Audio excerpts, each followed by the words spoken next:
Miggity, miggity, miggity, miggity, miggity, miggity, miggity, miggity, miggity. Mic check 1 2. Mic check 1 2. What's going on, people? Oops, such a sound loud. What's going on, people? What's happening? Apologies for the delay. Apologies for the delay. Apologies for the delay. Wagwan, people. Mic check 1 2. Mic check. Mic check. Mic check 1 2. Can you hear me? Can you see me? Mic check 1 2. Miggity, miggity, miggity, miggity. Mic check 1 2. Welcome back to the Random Show, episode number 387, day number 1 of fripping 30. Day number 1 of 30. We're starting the 30-day stream once again because April was an absolute L. So going into May, we're doing it. You feel me? We're doing it. We're starting it early. We're starting on the 30th. B-Day settings vibes, birthday vibes. Big up everybody in the stream chat. Thank you for joining me once again. You know I don't really like celebrating my birthday and all that sort of GAY stuff. You get me? But I thought, you know, why not? Thank all you guys for hanging out with me and watching the show, checking out the streams, all that good shit. I thought, you know what? Let's just do a little celebration-y type of a stream. Nothing too crazy. We're just going to react to some stuff that I've missed over the last couple of weeks. We're going to go over some Tfatk stuff, no jumper stuff, and a few other bits in between. And yeah, man, some sort of celebratory vibe. So big up everybody for tuning in. I appreciate you. But I'm going to reset the clock and do a 30-day May membership of fun. The idea behind it is just to do, obviously, the Random Show every day for the next 30 days. And this should be a bit easier to go through because I don't have anything coming up this May that I have planned. Except for a trip, I think, at end of the month, but forget about that. But for the most of May, I'll be here. So we'll be doing the, we'll be doing the fucking 30-day stream on here. Last time on the April, I think I got through 15 days without missing a day. I think I did 15. I think so. I think I did 15 days without missing a stream. So we're going to see how long I can do this one. The plan is to do 30, but then I started missing 1 or 2. So last time was 15. We've got a bit, we have to beat 15 minimum, and we have to get to 30 as well. You know, those are the 2 minimum bars. Beat 15 and obviously beat 30 days. So we're going to be doing that. Big up everybody for tuning in. Appreciate it. Powerful bunch. Yo, big up Wingus. Appreciate you, brother. Birthday brothers, take my money. Appreciate Glad you. to see April stream was a roaring success. Where have you been? Cheese. Yeah. Bean cheese, bean cheese, bean cheese, bean cheese, bean cheese, bean cheese. Yeah, birthday bros. Yeah, we're back, brother. Birthday bros. Wagwan. Where have I been? Well, where have I been is a very interesting question. Very interesting question. So I was meant to go to Berlin this past weekend. but I didn't in the end. I didn't go to Berlin in the end. I ended up staying home. I ended up chilling at home. And in all honesty, I must have stayed home and changed my mind lastminute.com because I had a little bit, I'm not going to lie. I had a little bit of a midlife crisis about where I was going. And like loads of existential questions started rumbling through my head. And usually when I'm in that type of mood, I'm not really the best to be around. I don't want to party. I don't want to have people, you know, in my space and shit. So I just locked it all off. You know what I mean? I locked it all off and just like, I just didn't go. So that's like, however, what was that? That's like £200 for the ticket down the drain. That was like $220 for the Airbnb down the drain. Just locked it all off. A little bit of a mad one. I know, a little bit of a mad one, but I did it anyway. So I just stayed in. So I didn't go anywhere. I didn't do anything. I was just at home the whole weekend, mulling over my life decisions and choices. But we are back. Man. We are back. You know what I mean? Like, it is what it is. It is what it is. It is what it is. But hey, best way to kind of get over that sort of stuff is to get back on the wagon and start streaming again. So I'm happy to be joining you once again. Big up Wingus McDingus. Appreciate you for the dono, brother. And yeah, man, that's basically where I've been. Been in my own head, chilling, relaxing, trying to recalibrate things, start again, get back on the wagon, get back on thy horse, And there's loads of things to address, loads of things to talk about that I've missed out on in the last week or so. So we've got a lot of things to talk about. It's gonna be a nice lengthy stream. So those of you who are at work, those of you who are chilling, whatever you're doing, you're going to have some fun today. And I'm going to have some fun as well. So yeah, nice, chill, relaxed birthday vibes. Again, apologies for the delay. Apologies for a delay. But yeah, May membership starts today. May membership fund starts today. We're going to go all the way and through the end of the month, and which is I think the 31st. But we're going to do some extra days in between, you know, to kind of get it where it needs to go. Last time I did 15 days. This time I'm aiming to do 30 without interruption, a minimum 30. So let's see how that goes. Let's see how that goes. Big up Jesse Black. I thought I saw AZ action figure in the flea market. Turns out it was Mark Henry, Legion of Doom. Fucking hell. All right. Ouch. Ouch. Big up Jesse Black. Ouch. On my birthday too. Ouch. Big up Izanella. The wife and 7 kids must have been happy. Yeah, man. They were really happy. They were happy daddy was home. They were happy daddy didn't go.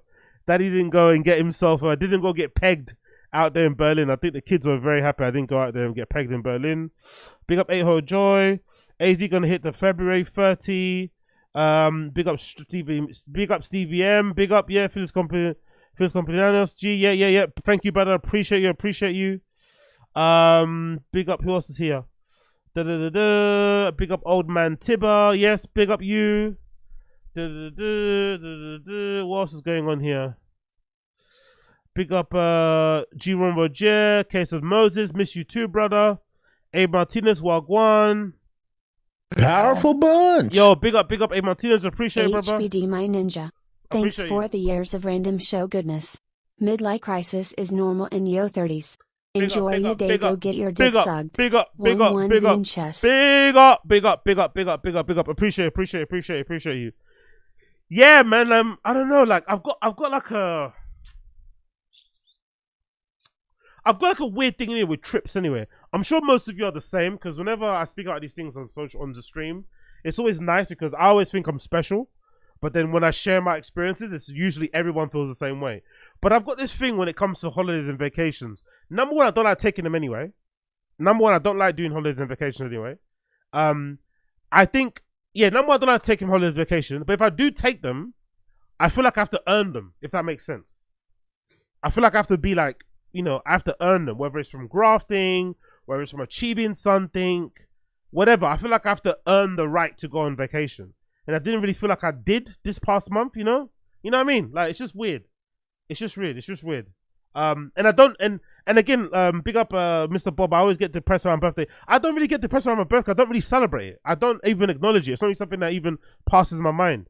But I guess this time, because I had my birthday mixed in with the fucking vacation trip to Berlin, or just vacation away, I think that's why those thoughts started coming in. But in general as well, I just didn't think I really earned it. There was no point of actually going. And I also think I was a little bit bummed because I think I technically picked the wrong day. I'm not going to lie. Because this week, I should have went this weekend. I shouldn't have went the weekend I tried to book it for, which I didn't end up going. So I ended up fucking it off anyway and wasted like £400. But I should have went this weekend because this weekend coming is May Day. That's like a big Labor Day public holiday thing over there in Germany. And they have loads of fucking events. And plus the weather's fucking amazing over there, I'd imagine. So there's loads of like day parties, people drinking outside, blah, blah, blah. So I kind of picked the wrong day. I didn't want to go anyway deep down. I don't really like celebrating my birthday. Existential thoughts, midlife crisis shit. And I didn't feel like I earned it. You know, all in one stew, as Brendan would say. All in one emotional stew. All in one fucking emotional stew. And I just woke up and thought, you know what, I'm not going. I just threw a little strop. Like, I'm not going. Meh. So I just stayed in. You get me? I just stayed in like a weirdo. But hey, it is what it is. Big up, Carlo. Been at work since 9. Be there till 10 p.m. I need an AZ stream. Yes, Carlo, we're here for you, brother. I'm gonna provide you with the best background listening experience you have ever had in your life, in your flipping life. Okay. Big up Carlo in the chat. Big up everybody else that's working right now. Get me. Big up Case of Moses. Salute to you too, brother. Big up Mr. Bob. Powerful bunch. Yo, big up, A-Ho Joe. Airport bathrooms and fun. Folded hands emoji. Tie for the lols. I just saw what you wrote. You're a fucking idiot. Bathrooms in spots. You guys would never let me live that down, innit? You guys are never gonna let me live that down, are you? You're never gonna let me live that down, are you? God almighty. A nigga, like, and they weren't even, like, people always say they were used and they were brand new. They were brand new, unopened zins. And I just, you know, they didn't really compute with my body. You know what I mean? My body went a bit, my internals went a bit mad. I went a bit loco. But big up you, brother. Big up 8 Yoho Joy. Appreciate you for the super chat, brother. Big up Carlo. Big up Mr. Bob. Who else in the stream chat? Yeah, big up everybody in the stream chat. I see Glenn Madero, Swagwan. Who else is here? Black American, I see you. Big up everybody in the stream chat hanging in. Appreciate you all. So let's jump into it. Let's get straight into it. Let's just get straight into it. So first things first. So, as some of you guys know, the Shannon Sharpe debacle has come to an end. Finally, the Shannon Sharpe debacle has come to an end. Shannon Sharpe released a statement courtesy of his own Twitter page where he said the following: "My statement found here, and this is the truth. The relationship in question 100% consensual. At this juncture, I'm electing to step aside temporarily from my ESPN duties. I'll be devoting this time to my family, responding and dealing with these false and disruptive allegations set against me. I plan to return to ESPN at the start of the NFL preseason.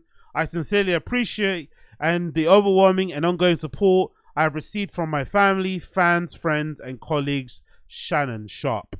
So in the end, after everything was said and done, Shannon had to basically step aside. After that girl accused him of the R word, and he denied it, threw some mud out there, put her name out there, said it was consensual, blah, blah, blah, blah. Now, my conclusion around this whole thing is this. I've heard a lot of people on social media, and I don't know why this is in general, but my number one point is that I don't have a problem with the age gap. Like, I really don't have a problem with age gap relationships. As long as they're between two consenting adults, I don't really get involved in it. Like all that whole power dynamic grooming shit, like whatever, right? As long as they're two consenting adults, if you want to do an age gap shit, it's up to you. Already people in age gap relationships have to go through a lot societally, I think. There's no way you're in an age gap relationship and you don't realize it when you're outside. People are going to give you weird looks. People are going to say comments. So you're going through it. You know what you're doing is a little bit odd anyway. If you still love it and you want to do it, and the girl's 19 and the guy's like 60, run. Do what you need to do. What I don't like is the double standards. I'm not going to lie. I don't like the double standards. I see a lot of people basically blaming Shannon Sharpe for getting himself in a situation, but I don't see a lot of people calling out this girl for being manipulative, for targeting him, for maybe filing a false allegation, whatever it may be. But also standards because people are making it seem like Shannon Sharpe is like a diddler or something, all right? And weird. But then when a woman does it, you know, she's a winner, like Tracy Ellis Ross, all these type of people. I don't really like that. So in general, I try and keep myself out of anyone's relationship. As long as it's consensual, as long as you guys are having fun and you enjoy each other, love each other, respect there, run and do what needs to be done. The other issue I have is with people saying, oh, this should be a lesson to Shannon Sharpe to not go out with girls who are super young. Isn't that the wrong conclusion to come to? Shouldn't the conclusion be, hey, maybe try not to R-word people.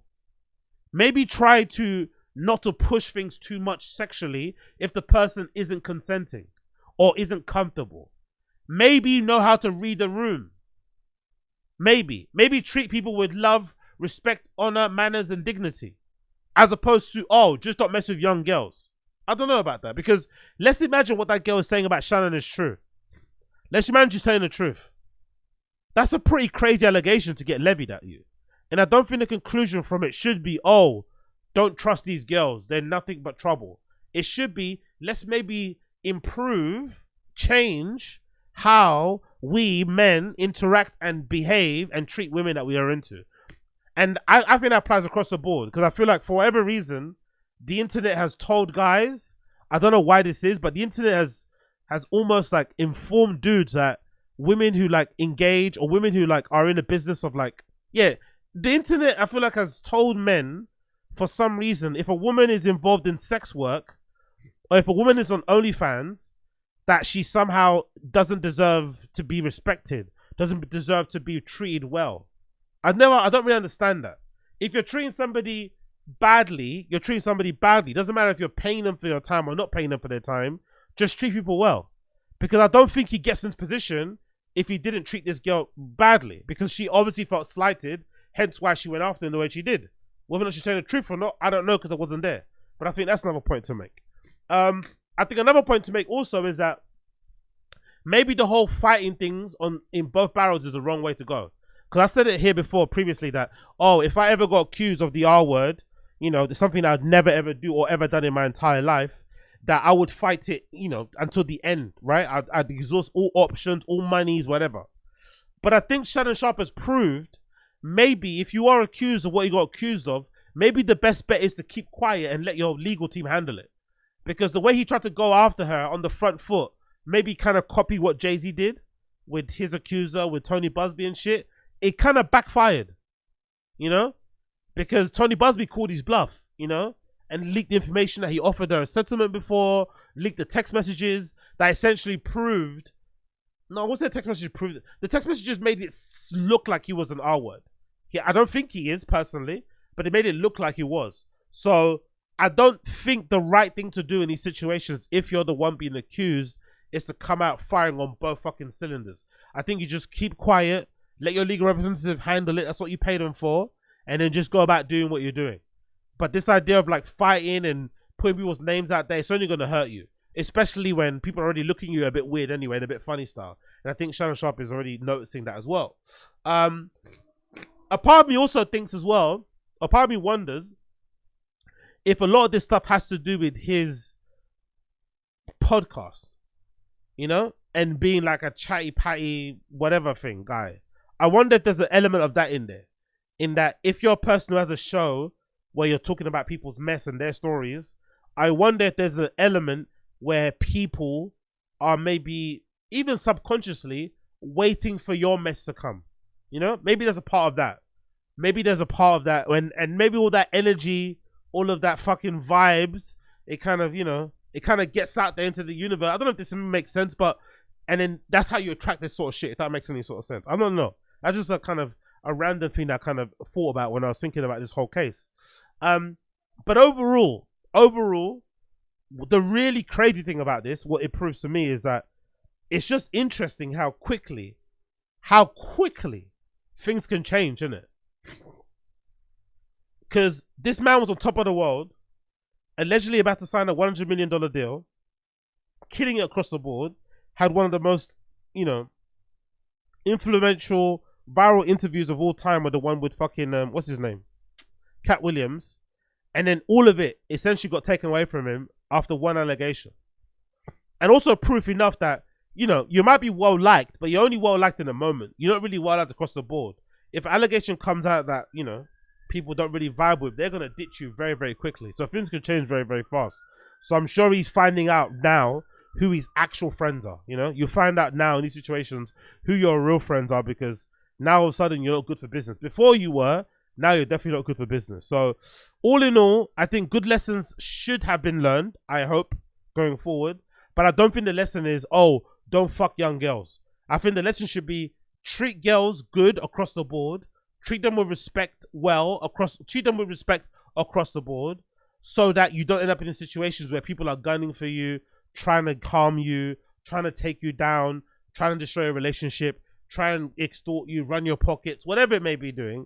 Just treat people well across the board. Doesn't matter if you're paying them for sex, doesn't matter if you're in a consensual relationship, doesn't matter if it's a one-night stand, just treat girls right. And it's weird that that is a thing. Like, I would have thought with dudes who like engage, maybe it's just me like being somebody that cares all about self-preservation, I would have thought if you're a guy that enjoys fucking OnlyFans girls, or you're a guy that just enjoys fucking ladies of the night, right?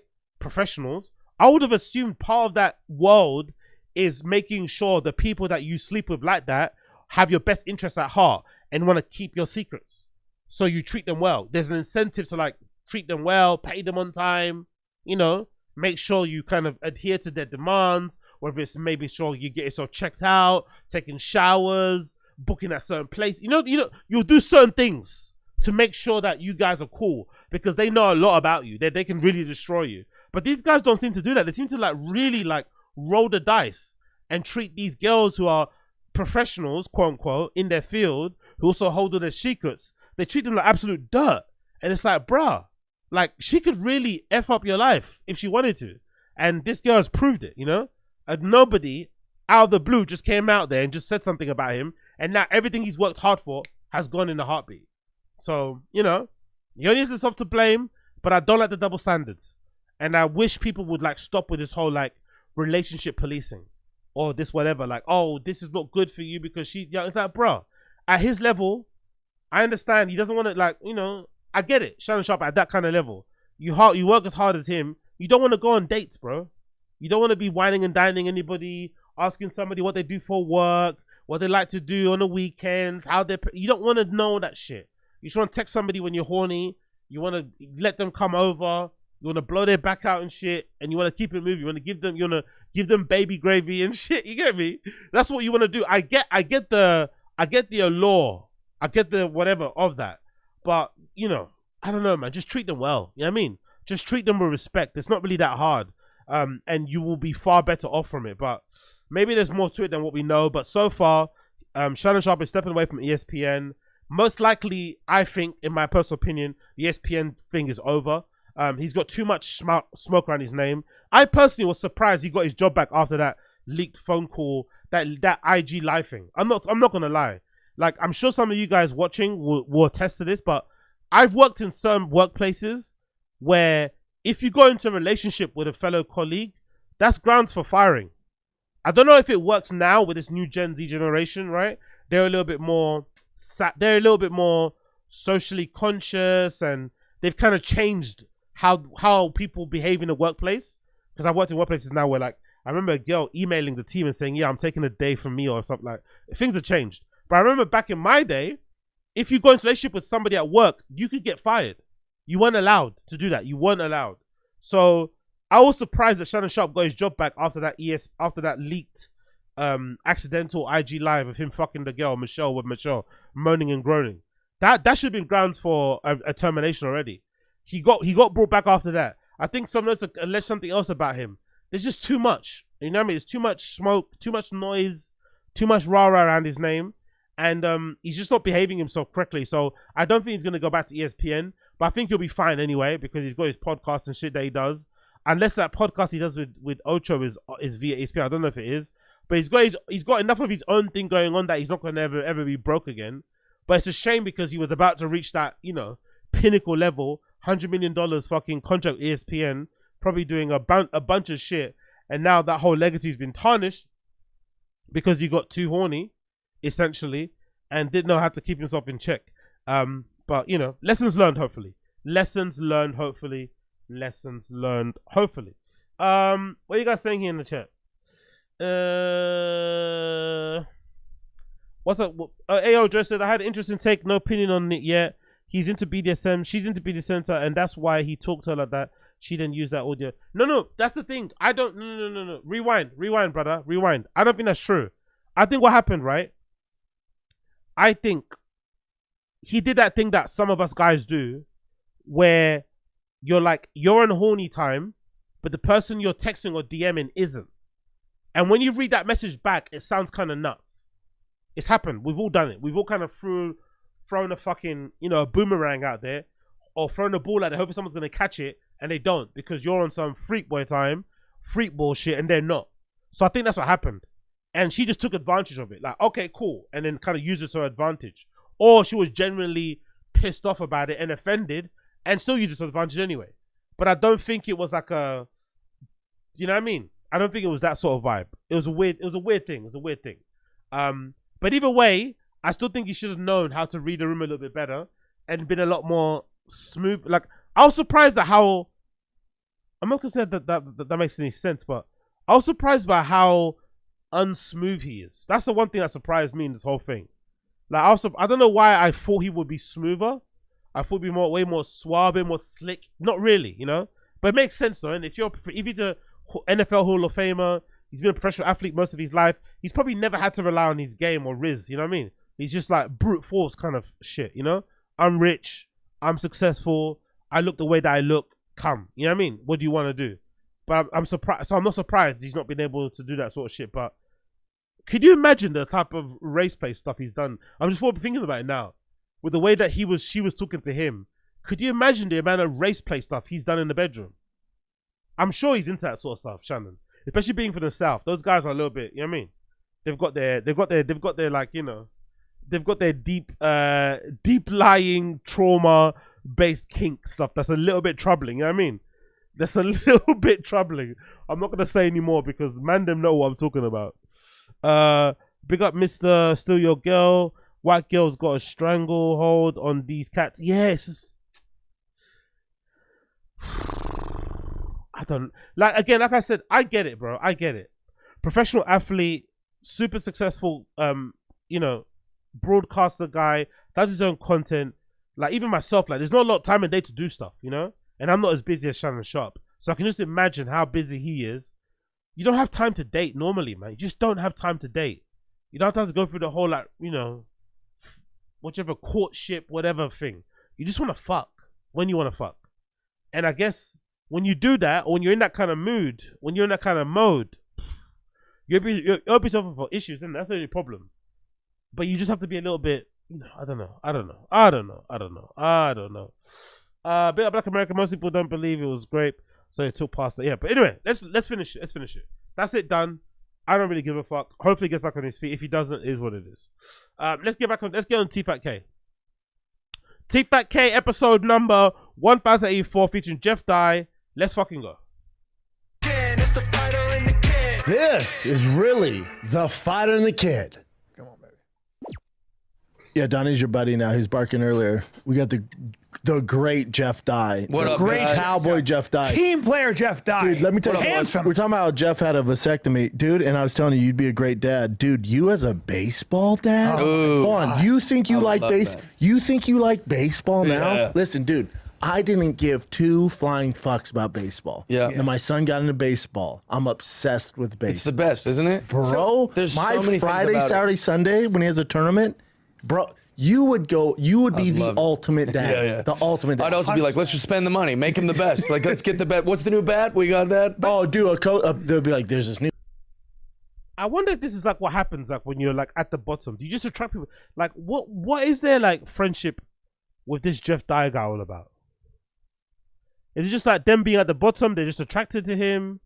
Is it just because he's the only person that kind of speaks to them? Like, what's with this Jeff Dye shit? I don't understand. I don't understand the Jeff. Like, he seems very, very boring, very uninteresting, very not funny. He's obviously got his own demons he has to deal with in terms of that whole DUI shit that he went through. It's just a strange guy, isn't it? But he also seems to be very friendly with Joe Rogan too. Rogan has him on his pot. It's like, I wonder what they all see in this guy. Like, he doesn't really seem to have it for me. He just seems a bit bland, a bit whatever. He may have had a little bit of something about him when he was drinking and being a little bit of a psycho guy, but now he's sober and shit. I don't know, he just doesn't really, you know, like, Also, LOL, like Brendan's new shoes. Brendan's wearing Red Wings now. Brendan's like in his full LA, it's full Austin vibes now, right? Austin vibes, what you call it? Working class guy, salt of the earth kind of vibes. Wearing Red Wing boots now, baseball merch, hanging out with his kids, driving pickup trucks. Funny dude, funny dude. New pitching coach in town. I'm like, is any good? And they're like, yeah, he's good. And I'm like, how much? Like $170 for 30 minutes. I'm like, Perfect. Done. Here's 10 lessons. It's also just My so wife's like, fun. you have money? I'm like, I don't know. I saw this guy, this expert on Instagram talking to Adam Grant, who's a youngest professor in Wharton's history and really smart guy. And he said that all the data suggests that children make parents less happy. And I was like, who are you talking Children to? make less. I was like, what? He goes, yeah. Who I was took like, that Who survey? took that survey? Also, Like, what does he mean by happy? How do you even measure happy? But you know how like what would I be doing if I didn't have kids and I didn't have people? This obsession also, like, I don't know about you guys, but I'm gonna go on. This is a bit of a stretch. This is a stretch, so bear with me here. I think guys who overly talk about their wives and their girlfriends, and guys who overly talk about their kids, they're usually wrong-uns. They're usually weirdos, in my personal opinion. Guys who go out their way to always name drop their girlfriend, their wife, or guys who go out their way to always mention their kids are usually weirdos. They're usually fucking weirdos and have some very disturbing skeletons in their closet. And it's no coincidence that all three of these people, Brendan, Brian, Jeff Dye, all have issues. But this over emphasizing of like fatherhood and kids and this whatever, it's just a nonsense really. Like what are you hiding? What are you trying to make us not aware of? Like what's going on here? Like who, like people that actually have kids, who actually take care of their kids, who are actually involved in their kids' lives, who actually love their kids, they don't go on these soliloquies all the time. Not every day is a battle to prove how important parenthood is, how important it is to have kids, how important it is, They just live it. You can tell by how they just live. They don't need to keep saying it. The same goes for religious people. The same goes for religious people. The religious folks out there who are overly rabbiting, going on and on and on about this religion and how important it is and talking about that are usually the most heinous people behind the scenes. So I think there's something in it. People whose happiness was more important than my own. Like, what would I be doing? Eating out more? Hanging out more? No thanks, man. Also, no fucking thanks. Not to sound... by the way, does eating out more mean like eating out more random girls on the road? Does eating out, is that code for like grape? Is eating out code for SA? Is eating out code for getting changed in a fucking American Apparel changing room, stripping down to your tighty whities and chasing the sales assistant around the shop floor and trying to kiss her? Is that what that means? Does that mean also getting excommunicated from your community group? What does this like eating out more mean? I love how he uses these code words. Doesn't actually say what he means. What would I be doing if I didn't have kids? Eating out more? You mean eating out strangers? Eating out people that aren't your second wife? Probably. Sound like I know what like I'm enlightened or anything, because trust me, I'm not. But what is happy?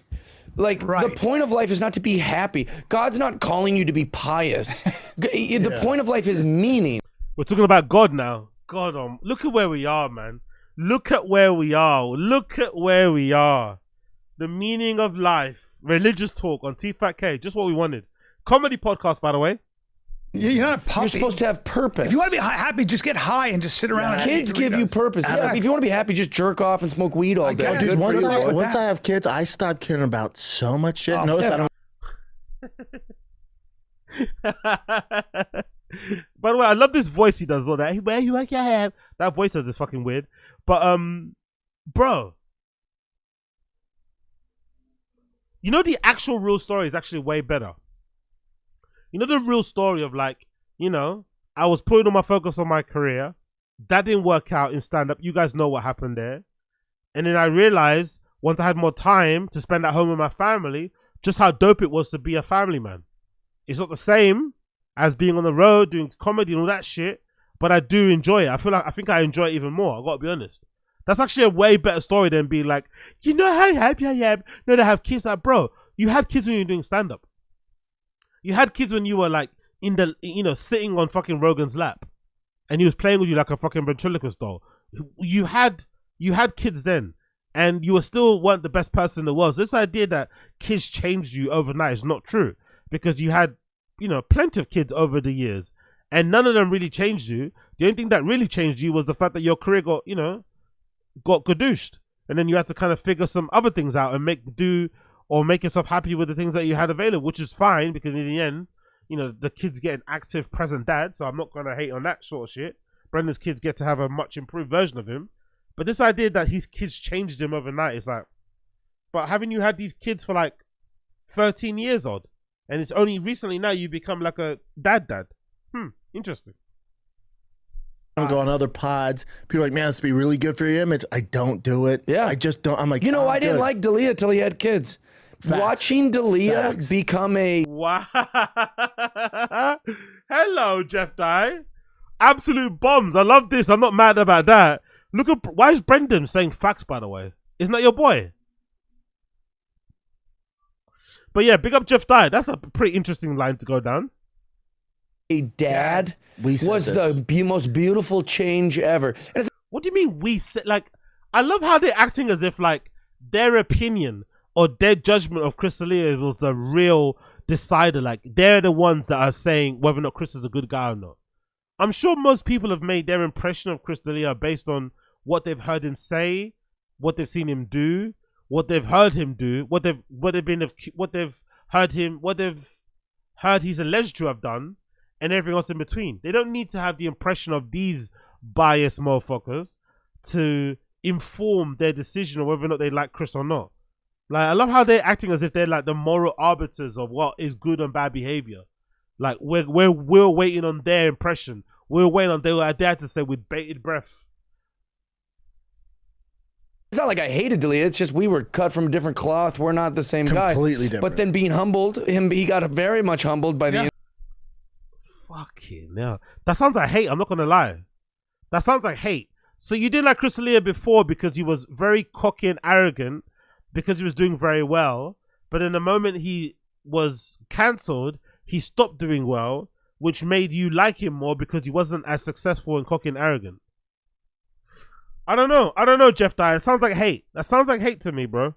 What role did he take of yours? What role did Chris D'Elia take of his? What girl of his did he fuck? This sounds like hate. I'm not gonna lie. It sounds like hate.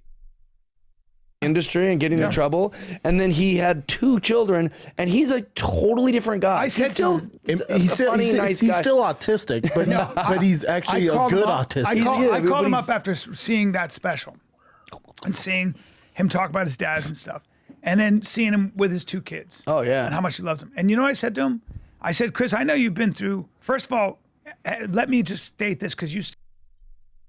I think he's gonna go on defending Chris. This is funny. Said it too. He was accused of something and that he didn't do. Okay. And if you have a trouble with that, take a look at the FBI and everybody else who investigated any notion that he had anything to do with anybody underage. Okay. That's a fucking lie. You know what's really funny about this statement that he made? He never made this statement when it mattered. When Chris D'Elia was actually getting cancelled, when Chris D'Elia allegations first came out, the first thing they both did on stream was essentially throw him under the bus, deny they knew him that well, and cry. They did nothing to defend him. Zero to defend him. This forthrightness, this sternness, right? Of which they're defending him with, they had none of this energy in the heat of the fire when it actually mattered.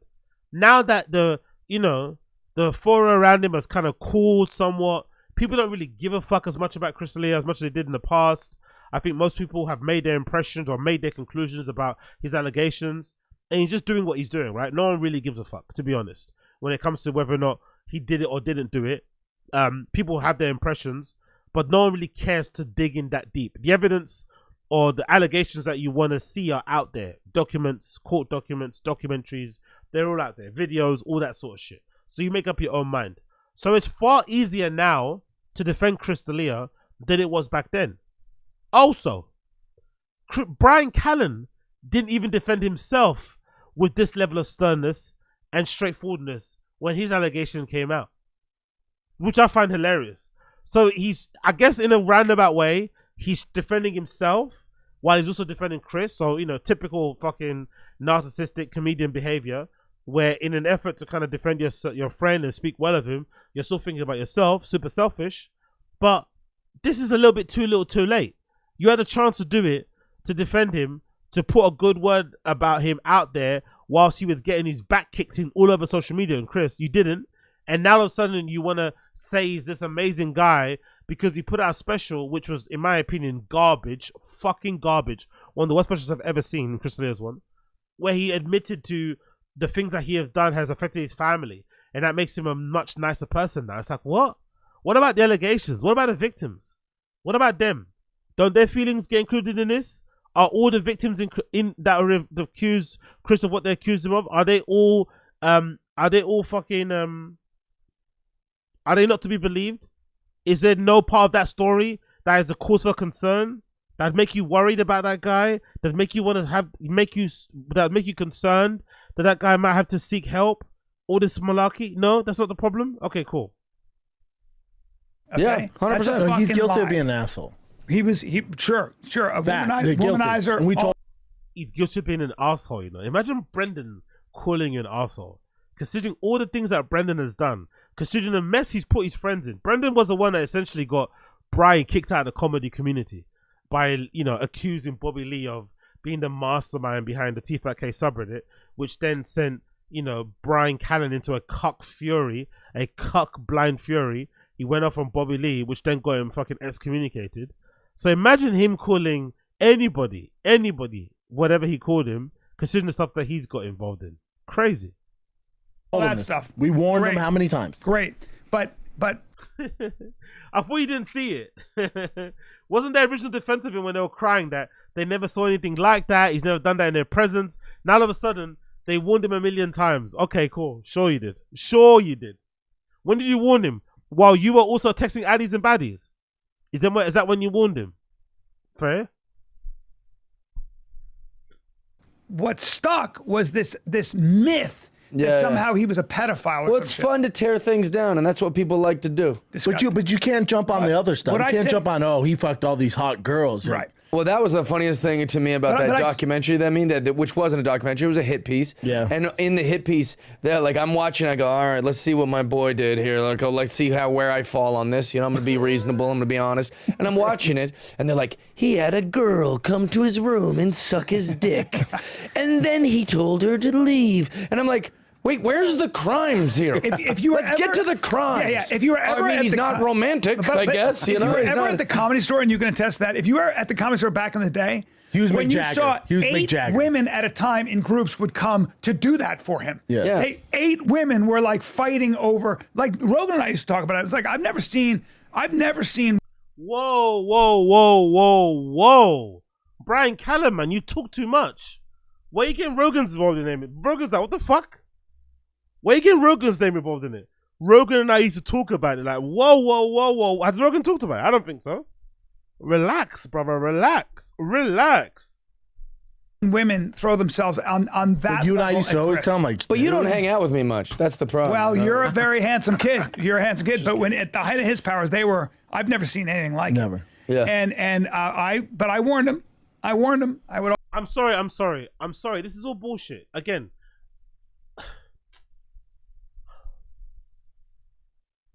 I'm really confused because I guess maybe I'm not confused. I guess deep down, some of these guys think they can get their career back, isn't it? I think they think that. The problem is, like,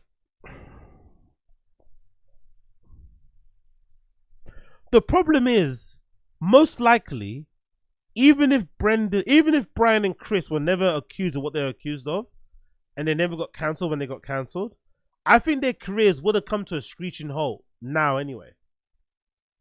Most people, even the top echelon of entertainers, musicians, artists, are struggling to replicate the success that they had in the pre-COVID era. The world is a different place now. Music, entertainment, everything across the board kind of sucks. So everybody's struggling to get by. Everyone has to work a bit harder than it did in the past to make ends meet. So I just think in general, there would have been a fall off. The same way how the bubble burst in podcasting, I still think they would have suffered. So this idea that they can somehow get their quote unquote careers back because maybe Trump is back and they feel like counterculture is done and it's the return of like no one giving a fuck and no more cancel culture, no more Me Too. It's like, I don't really think it was a Me Too thing. I think it may have sped it up a bit, but I think eventually these guys were, Brian has never really been the main guy or a successful guy in that way, any shape or form. The only time he did have success in his career was when Tfatk was popping, and that was late in his fucking 50s and shit. Chris D'Elia was never going to be that guy either. We see his comedic chops. So I don't really understand why they are worried about clearing their names or about, trying to convince the public that they are not the monsters that some people paint them out to be. It's like, I don't know. You're still kind of winning. You don't have to work at Trader Joe's. You don't have to fucking work a regular job. You get to do what you do there. Smaller audience, whatever. You have to work a bit harder for what you got, but it still allows you to kind of run, be the boss of your own life and shit.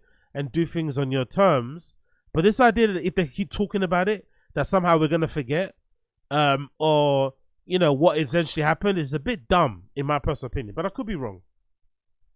I always say, dude, I would say you warned him 100 times. 100 times. Like every night you would close on that. I'd be like every night you know, it's 2 a.m. You'd be like, Chris, I'm telling you, dude, you gotta tighten up. These girls are gonna start talking. I'm telling you, it's not good, buddy. Tighten up You're the fucking shit. too many girls are upset with you. What a problem, huh? But that's the thing, though. Isn't that like a bad thing? Like, I love how they like completely like.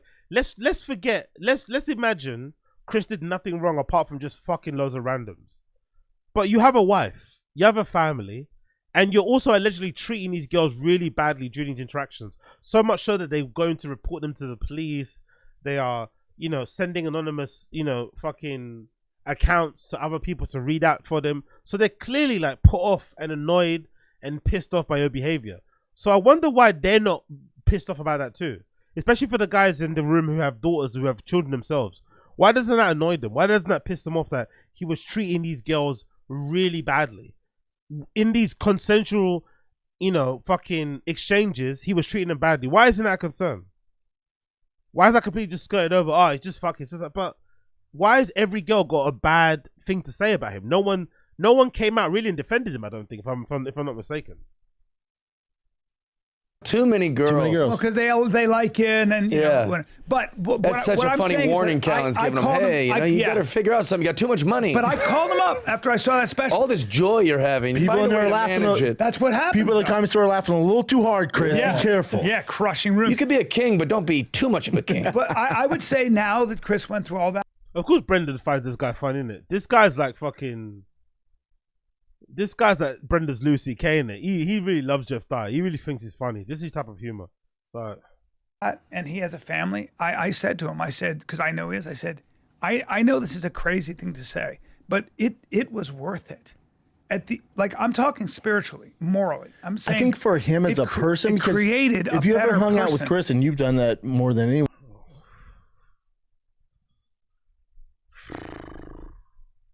Like, what is this bullshit, man? Like, what is this bull? I'm gonna take this as I'm not gonna lie. If I'm Chris D'Elia, I'm taking this as a diss.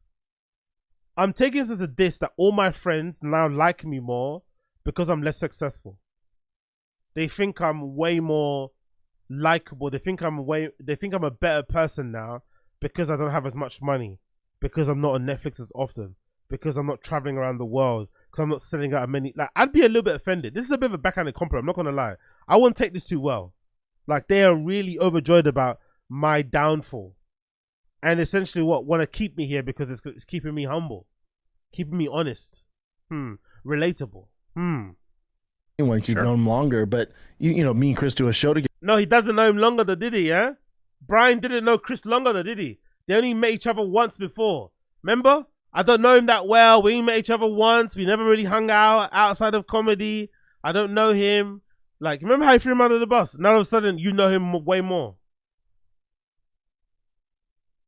Together. It was always hard to connect with him on a personal. It was always superficial. Yes. Shoes, cars, like always chains, all that shit. Comedy. Yeah, and then and there's always bitch. Like, all right, dude. Didn't have kids. Yeah, and now he's actually a human being.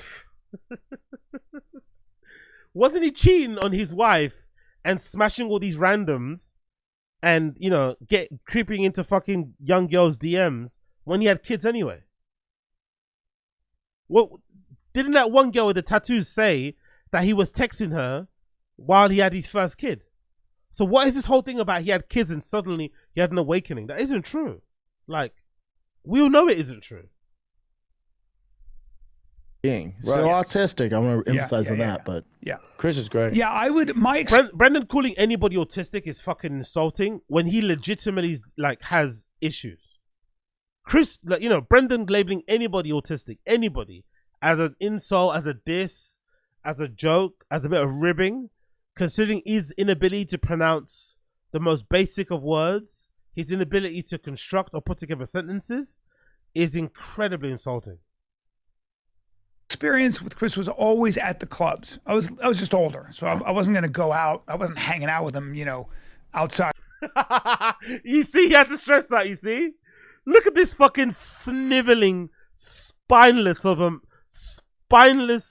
fucking cuck of a man. Look at him. He had to stress that, man. He had to re-emphasize that. I wasn't really hanging out with him because I was older. Like, honestly, what an absolute cocksucker, innit? What an absolute spineless cocksucker Brian Callen is. Even when all of the time has passed, even when the coast is clear, even when defending Chris is a lot easier now than it was back then when he originally got accused of what he accused of, Brian could still not resist a bit of self-preservation of whatever bum-ass career he still has left. And like, you know, I wasn't actually out with him all the time. Like, oh, yeah. Who needs enemies when you got friends like crap Brian Callen, eh? Out of the Comedy Store or wherever, but Chris doesn't hang out. But I did a podcast with him. Chris remember? goes coffee. Yep. Yeah. He's either home, drinking iced coffee, staring at the wall, or he's you know what I comedy. hated most about Chris back in the day? Most of everything is he found identity in like not liking sports. Yes. And I was like, same, dude. why are you making it your thing that you don't like sports? And I would, even though we didn't even like really get along or whatever, I would still reply to his tweets like, ooh, you don't like sports. Here we go again. Hey, go sports. Dude, But now I'm getting him into sports. Really? He's watching basketball. I called him from WrestleMania this weekend. I was like, I'm at WrestleMania. He goes, oh, cool. Back in the day, we were doing a 10-minute podcast, and he was going bad on sports. There's something about this Jeff Dye guy, isn't it, man? There's something about this Jeff. I don't know if it's LA. I don't know if he's infected with the LA virus. I don't know if that's just his personality, but there's something about that Jeff Dye guy is just very unlikable, isn't it? Like, why is that a good story to even share? So now you didn't like. There was a part of him that didn't like Chris D'Elia as a man, as a person, but now that he's been quote unquote humbled and he got cancelled and he got brought back down to earth, now you're like weaseling your way into being his friend. If you didn't like the guy as a person, morally, principally wise, outlook wise, surely you should stand on that forever. Why are you now trying to be his friend? Aren't you one of the fakest ever? Like, I don't understand why this is a noble thing to brag about. And it was the first time that he or any of us had seen like a massive internet, sort of back when people were emailing and saying, you know, you're a dick. I mean, really coming down on him making fun of sports. I hated it. I was leading that charge. The next podcast, Chris. Brendan, you liked everything about Chris. Shut up, Brendan. Brendan, like, Chris D'Elia is Brendan Callen's fucking Dave Chappelle. He fucking loves that guy. He loves him to bits. The really sad thing about Brendan's love for Chris is that if the roles are reversed and Brendan got cancelled the way Chris D'Elia got cancelled, I don't think there's any way in shape or form that Chris is starting a pod with fucking Brendan, to help him out.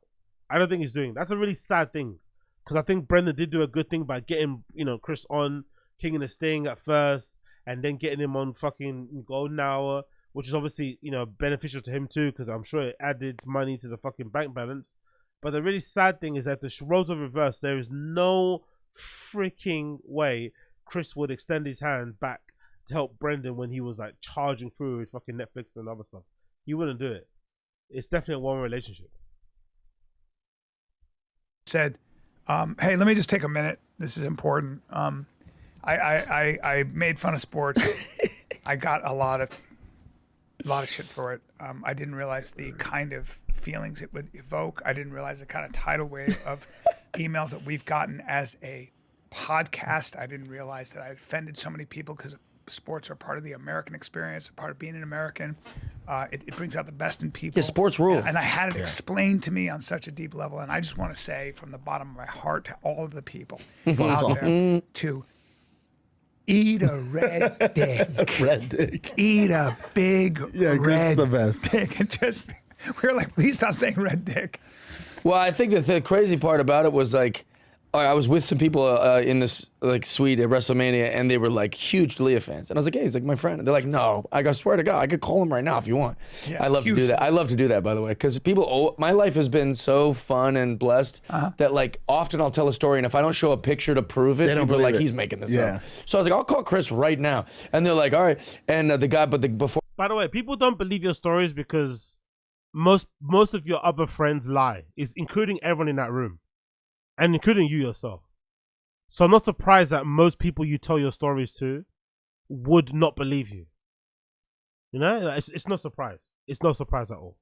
To be fair, isn't this guy also the friend of the LA Lakers woman, right?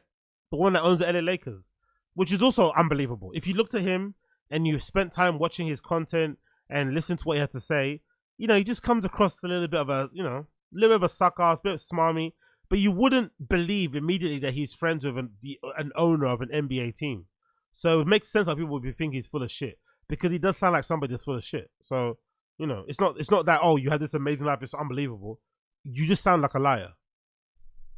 Before I called him, they were like, you know that bit that he does where they were like, if you wear another man's shirt with his name on it, he should be able to fuck you in the ass. And I completely ruined their moment of telling Chris's bit, because they go, I fucking hate that bit. Yeah. And they were like, no, but you've heard it. I go, I've heard it. I hate that fucking bit. I love sports. I wear jerseys. Yeah, me too. You had no humor about bit. that. It's homophobic. I was like literally like mad about it. Still, even just hearing them tell the bit, I go, nope, not gonna give it to you. He did jujitsu for 6 years. I guarantee everybody could tap him. Yeah. Like, he was like, I did 6 years every day. I just never got to it. He's not competitive. He's just not competitive. You know, he's been working out. He's good. He's getting there. I know. He's getting there. Pretty strong. He's getting there. Anyways, I love D'Elia. Dude, you would I don't love like this. that he hated sports. Jeff, you would love this. I'm going to tell you this the other day. I haven't missed a Dodger game this year. Ooh. Really? A real baseball fan. Because your son, because Tiger watches? Loves them. Yeah, Loves them. and they're fun to watch. Bro, fun. It's an all-star They've team. made a. The best pitching ever. What did I tweet? I said this year the All-Star game is. It's funny how much time he has to do things now that comedy's gone in it. It's funny how much time he has to do all these things now that stand-up comedy is donezo. It's going to be the American League All-Stars versus the Dodgers. Like, that's all. Did I tell you I stood in the bullpen when these guys in spring training, the Yankees I did guys, hear. I think I was here like that week. It was nuts. It was nuts to see that. Yeah, I love watching him. I love Freddie Freeman. Have you ever been in the box when someone's throwing like 90? No. It's nuts. So I played at, you know, like community college level, and we You were what position, Jeff? I played shortstop. Oh, wow. Yeah, which I was like the tallest So you shortstop must have ever. been good, yeah.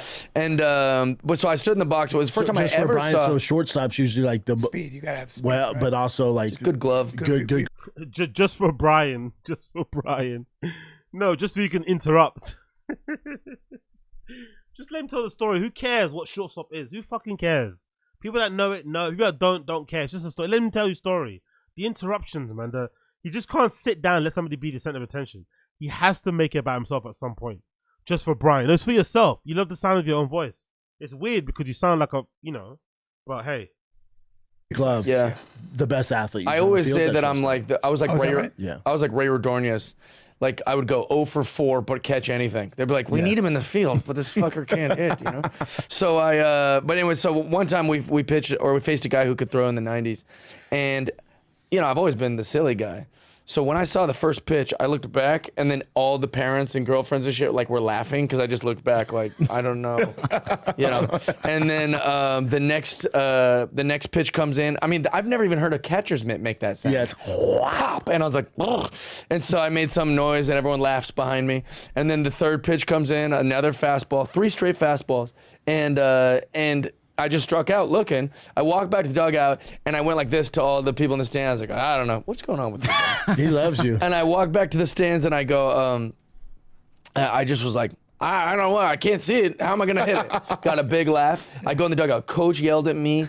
He goes, you fucking making jokes? Everyone's laughing. This pitcher, you just juiced up his. Yeah. He goes, also, you can't swing? Just if you think you're distracted, at least go down swinging. And I was like, dude, I couldn't fucking see the ball. Dude. And I knew it was over. That's how I knew it was over for me. I sat in a box where the ball came at 100 miles an hour. Yeah.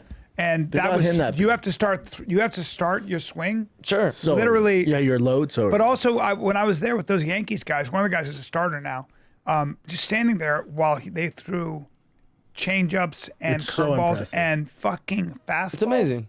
Yeah. Unbelievable. It's very, very hard. This idea of masculinity as well is so bizarre to me, isn't it? Like, this is the one way you prove that you're a man, by sitting around talking like a casual fan about baseball and trying to appear like you're interested into it or you're interested in it. It's like either you get it or you don't. But the guys who are really into it, you don't need to talk about that every single day. You've got other interests, you know. And also, not being into sports isn't like a an automatic disqualifier for you not being a man. Some people just got things to do. Don't have time to watch sports. Not in the mood to watch them. It's loads of different reasons. But this idea that this is what men are about is so interesting to me.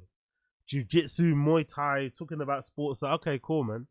That's definitely an indicator to make sure you're not gay, innit? I get it. Hard to hit that ball. No, you're like this. So Tigers, they were all major teams. So it's like the top level, like little league teams playing. These all Hispanic kids and big white kids from the Valley. And there's this pitcher, and he's 10. He's taller and just throwing fucking heat. Probably 60, which most of them throw. Like Tiger can throw like 50s, which is great. That is 60s insane. I throw 50s now. Yeah, like that's he throws 50s. Yeah. This dude's doing 60s. Yeah, no one's hitting it. No one's hitting it. This, I won't say the dad's name. The kid gets up, and he's not even close. And dad goes, "Oh, come on!" I just looked down and went, "You hit it. Yeah, you try hitting it. Right. You're putting all this pressure. You don't think there's already enough pressure on?"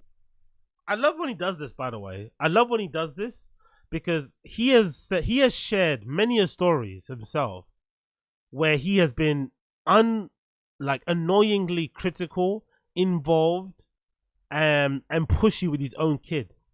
But then the moment he sees somebody else doing the same thing that he does, he's so quick to criticize them. Like, I wonder what that's about. Like, he does exactly the same thing, what he's describing another parent has done. But then if they do it, it's an issue. If he does it, it's not an issue. On the kid? Yeah. You try hitting that fucking ball, dude. You know how hard that is? He did that too. Yeah, he goes, "Come on." I'm like, "Oh, buddy." Yeah. You fucking go. Let me see hard. you try feeling the ball when it's coming at you like that, dude. Shut the fuck up. Yeah, they're kids too, so it's... Yeah, they're 9. But by the way, he's already said he derives a lot of satisfaction from seeing his kid crush it. Not seeing his kid, like, have fun, learn new social skills, make friends, get out and touch grass. His only criteria of him being proud of his son Tiger, he doesn't really mention Boston, by the way, is if his son is like crushing it at the highest level. That's the only way he's going to be proud of him. He's not going to be proud of him if he's just balling out in the local league, doing what needs to be done. He's only going to be proud if he becomes an NFL pro. Pretty wild.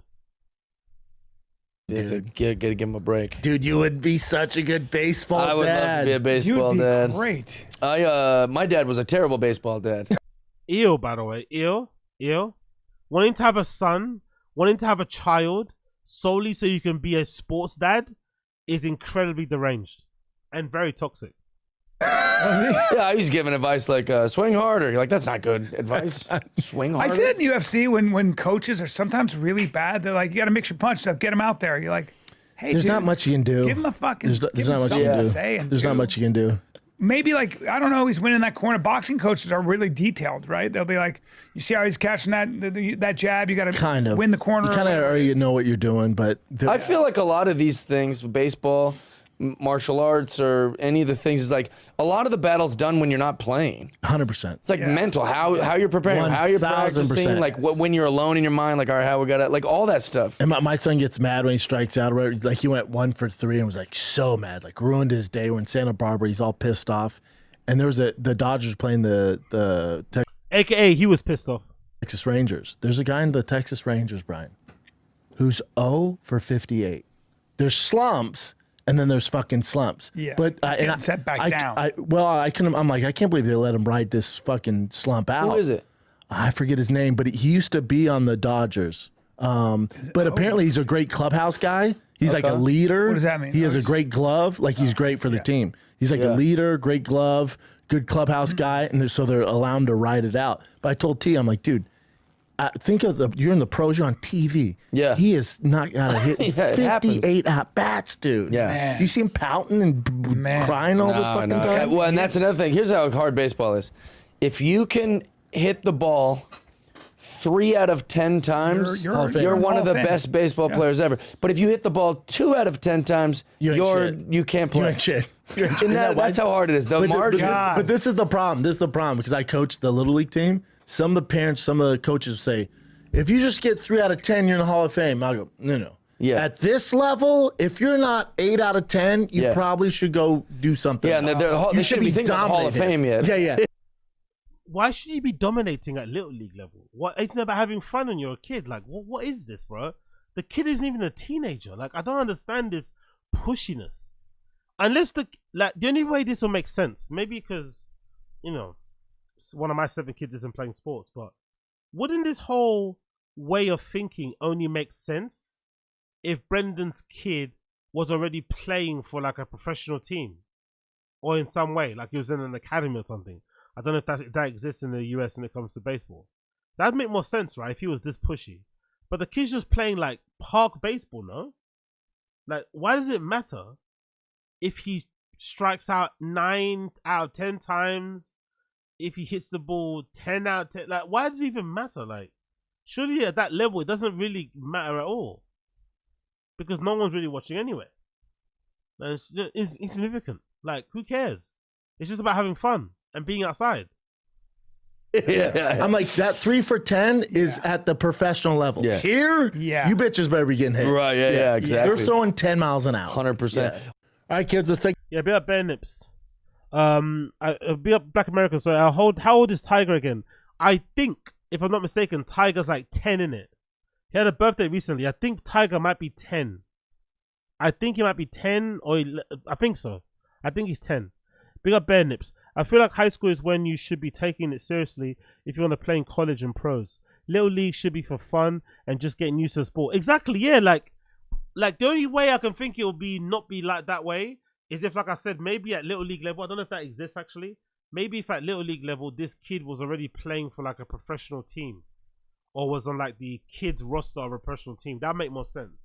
But him playing little league in the park, surely it's about just being outside in the outdoors, running around and not playing on your computer all day. That should be the win. Not, oh, is this guy hitting 8 balls out of 10? It's like, what? Who gives a fuck, man? He's learning, you know, life skills about being in a team and co-working and whatever else it may be with other people and shit. Like, this is so weird. Very, very strange mindset. Take a little break. Let's fast forward. Big up everybody tuning in. Big up everybody tuning in. Today's a birthday stream, marathon stream. We're doing a 30-day marathon stream. We're going to have membership-only content available throughout this week as well, so keep an eye out for that one. Join the stream. There's a link down below if you want to join. All that good shit is going to contribute to the overall goal that we're trying to hit for the end of May. Big up everybody tuning in. I tried to do it in April. Missed a few days, so I'm restarting it again in May. Big up everybody. Appreciate you. Like the stream. All that good stuff. Let's fast forward. For problem gambling, call fast forward. DraftKings. My buddy Josh Nelson, his nephews play baseball, but they're little, very little, like 5 and 7, I think. And so, like, when you're buying equipment for your kids, you're like, well, he'll grow into that bat, you know?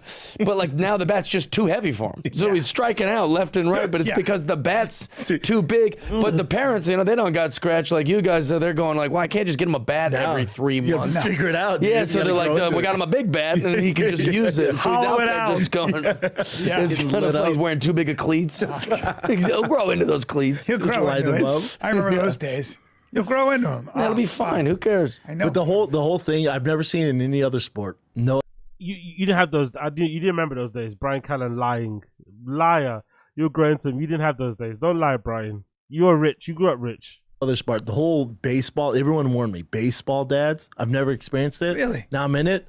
Dude, I'm talking, they're calling the coach. Oh, yeah. They're talking the coach. Come on. You know what it is? Honestly. I wonder if he suffers from like onset, like disassociative fucking amnesia or something, because he's literally talking about himself, but he doesn't notice it. Like, he's honestly talking like he's the quintessential annoying baseball dad, but he doesn't see himself that way. It's very interesting at all. It's very, very interesting. It's almost like he's like got this, you know, weird split personality, like BPD or something. You know what I mean? It's like, what is going on right now? It's a dad who's trying. Yeah, big up Boba Fett. Big up Boba Fett. Trying to express his love, right? Is it a clumsy way of? No, it's a dad that's never played sports and wants so much for his son. Yeah, big up Mr. Bob. My daughter is an international level in MMA. but I always implore the importance of sportsmanship and uplifting your teammates at the gym. Exactly, it's just not like, I don't know. I've grown up in an area where a lot of people play football.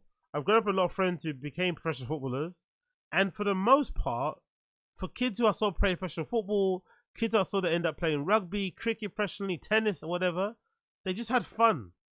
They just played this, like, that was when you noticed basically who was a talented kid at sports, because the kids that were like elite were playing with the same smile, with the same looseness that you were. They were just better at the sport. Like, it just came naturally to them. But there was never like a extra seriousness about it and all this aggression. It was never that. It was just about playing the sport they enjoyed, hanging out with their friends. So I find it funny that these guys nowadays are making it seem like it's way more than that. Very, very strange. Very, very, very, very strange. Yeah. And so if his son's whatever isn't batting well and he goes from hitting first to eighth, furious. Oh, dude. And I calls hate the that coach, whenever a dad complains. or a mom acts like, as young people would say, out of pocket. We go, but that's just a mother's love. No, that's just a father's love. You go, no, that's a bad behavior. You know what I said? No, I was coaching this football team, and this kid, he's just not very good. It is what it is. And the mom comes up to me during the game and goes, why isn't he playing quarterback? I went, excuse me? She goes, why isn't he playing quarterback? I go, he can't throw. And she goes, yeah, he can. He throws in the backyard. I goes, does he? She goes, he throws in the backyard to his brother all the time. He's a fantastic quarterback. I went, I'll tell you what I'm going to do. Maybe this will help you out. He'll start the second half. I'll put him at quarterback. If it By the way, this didn't happen. This didn't happen. doesn't go well, no more complaints. She goes, deal. I go, cool. You know, start of the half. But now she thought he did great. No, she knew. Oh, she knew. Oh, good. That hike, Yeah. terrible. Well, that's nice of you. I pulled him out. I look at it, I go, we good? Oh, that's great. Are we good now? That's so Can we funny. go back to My son, I scheduling program? I watched him. That didn't happen, by the way. That didn't happen. Schedule programming, by the way. Regular schedule programming. What I say? Schedule programming. Are we good now? That's so Can funny. we go back to My son, scheduling I program? watched him jiu-jitsu, Scheduling right? programming. And I love Can we go back to scheduling programming? Not can we go back to the regular scheduled programming? Can we go back to scheduling programming? That's so Can funny. we go back to My son, scheduling program? I watched him jiu-jitsu, right? And I love He always fucks up the most easy sayings, isn't it? The most easy phrase. Can we go back to scheduling programming? that's so Can funny. we go back to My son, scheduling program? I watched him jiu-jitsu, right? And I love watching. One more time. Powerful buzz. That's so Can we funny. go back to Big up Be Hell a Joy. Peach's Delight Fund for Oz. Peach emoji. I appreciate it, brother. I appreciate it. Big up 8-Hole Joy. I appreciate you for the birthday love. Thank you for the super chat. You're an absolute legend. My son, And you know what we're about to do this weekend. Big up the peach emojis. I watched him jiu-jitsu, right? And I love watching because my favorite thing about my son is he just goes to me the other day. He goes, I love jiu-jitsu so much. And I was like, that's all I care about. Yeah. That's it. Have a good time. You're not going to be. Here's the weird thing about fighting, in my opinion. Yeah. Sports were like invented, right? To keep, these boys, maybe teach them some teamwork, teach them some discipline, teach them your how to mind off like war and shit. get along with each other, make sure they're not out fighting in the sports. streets. Yeah. And they go, hey, you boys, we need you to quit fighting and causing a muck. Yeah, no, it's fine. Get into sports, all right? You can play baseball, football, and or you can fight. And they go, what? We can, fighting's one of them? You go, yeah, come fight each other. Like that's the same. Yeah. Well, Okay, funny, I guess. Look how they're all creasing. They actually love this guy, innit? They actually think he's funny. It's like, okay. jiu-jitsu's a I little guess you do different. teach them some rules and Yeah, stuff. jiu-jitsu is But different than boxing. It's different. It's actually almost a different culture. Yeah. Like a boxing gym and a jiu-jitsu place are just It's a different culture. cultures. It's still not a team thing. Like, No. I would never advise put your son just in straight jiu-jitsu. we had a guy at our school, Cameron Rupp. Shout out to Cameron Rupp.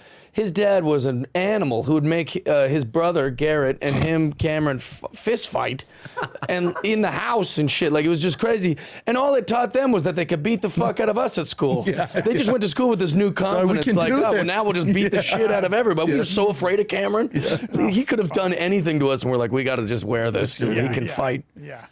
That's not fun when you're a Dude, regular guy. you're one of the guys, to switch subjects, you're one of the guys, I think, out of all this like cancel culture and pronouns and all this bullshit, who's actually coming out of this like bigger than ever. Well, and thank you. And we've always said like, how's Jeff not the guy? How's Jeff? And Oh my god, this cancel like, hold on. Like, I kind of, this is like driving me nuts, bro. I can kind of understand why they are pushing back against the cancel culture thing as it pertains to Brian, as it pertains to Chris D'Elia. But I can't understand why Jeff DUI is somehow this vindicated cancel culture dude who's pushing back against that, when the reason why he even got cancelled, which I don't think that's even true because no one knows who the fuck he is. I don't know if he did get cancelled. But the only reason why he may have been in the news was because he was involved in a DUI that he got himself into. Self-inflicted cancellation. No one did anything to make him look bad. If I'm not mistaken, wasn't the story something along the lines of him getting behind the wheel, super fucked up? He crashes the car into a shop somewhere, remembers when he crashes it that he's meant to meet an ex-girlfriend at 9, and just walks out of the car, walks to the place where he's meant to meet the ex-girlfriend, and then the police come and pick him up right at that cafe, and he goes straight to jail. And then I guess he went there for a little bit, got released, I'm assuming. Now he's sober and he's, you know, trying to get his life together. But I don't think that was anything to do with like cancel culture. If there's another allegation, I'm not too sure about, but I'm sure that was the main one that got him quote unquote cancelled. So what is this? Oh, he's coming back from, he's, you know, like a phoenix rising from the, it's like, huh? Is he though? Is it though? There's nothing anybody can do. It's just the general public has to go, he is good. Yeah. And then it was like a slow boil because you've been doing it over 20 years. Well, I think what happened it was like is the like, slow boil, and then because you don't bullshit, like you speak the truth. So I think people are like, all right, he's that's also our guy. Really funny. Well, but the point is, he's always been funny. Yeah. You've been funny for fucking 15 years. Well, thank you very much. It's very and then nice. finally they got on board. I think it took all this crazy leftist shit, pronouns, People all are that fatigued, bullshit, and they're going, "Oh, like, at least this feels." Maybe Refreshing. someone could explain all of that to us. And I was like, I was already explaining that this was. I don't know, honestly. Maybe I've missed something. People tell me in the stream chat, was he ever like? I've really missed the part where he was cancelled for speaking truth to power and being this controversial, going against the fucking woke leftist libtard thing and LGBT. Like I'm missing that part. When was that? Wasn't he just like this like average guy comedian dude who got in trouble and got in the news because he crashed his car into a fucking coffee shop or something, or hit into a tree? What is this whole narrative they're creating? Like, who is that guy? Maybe I'm missing it, but like, I'm really confused. Like, why he's someone to like herald and get behind is out, huh? Was bullshit. I've been doing this when like, it wasn't popular to say it's bullshit. Now we're willing to listen. Nothing makes you feel crazier than being just a little ahead of something. Yeah. Even by a few months. Now imagine being a guy who's 10 years ahead of his time, which, you know, like, I mean, historically. This guy thinks he's ahead of the time. Because of what? What did he say? What joke? What controversial comment did he make on the podcast that really shook the timeline? What the hell was he talking about? What are they talking about? I really don't understand what's going on here. I'm so lost. Like, honestly, wasn't the Jeff Dye controversy? What the fuck am I missing here?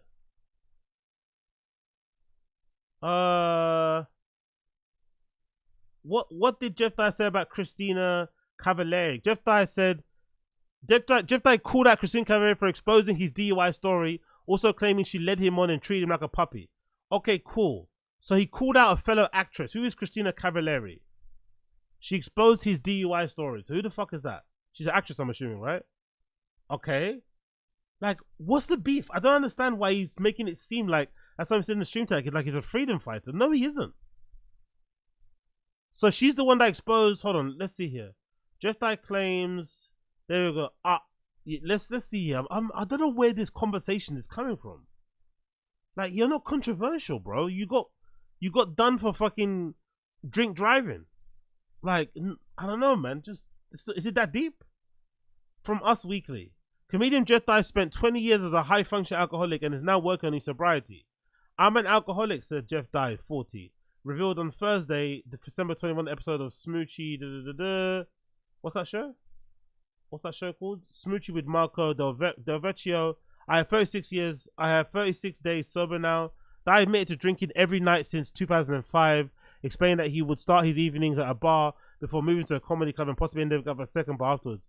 During Thursday's podcast, Dai also detailed his DUI from earlier this year. I woke up late because I slept through my alarm. I jumped into a cold shower, I put on a hat, and I just got into my Tesla. Dai recalled, noting that he was going to meet an ex-girlfriend. Teslas are very fast, so I lost control of my car and crashed it.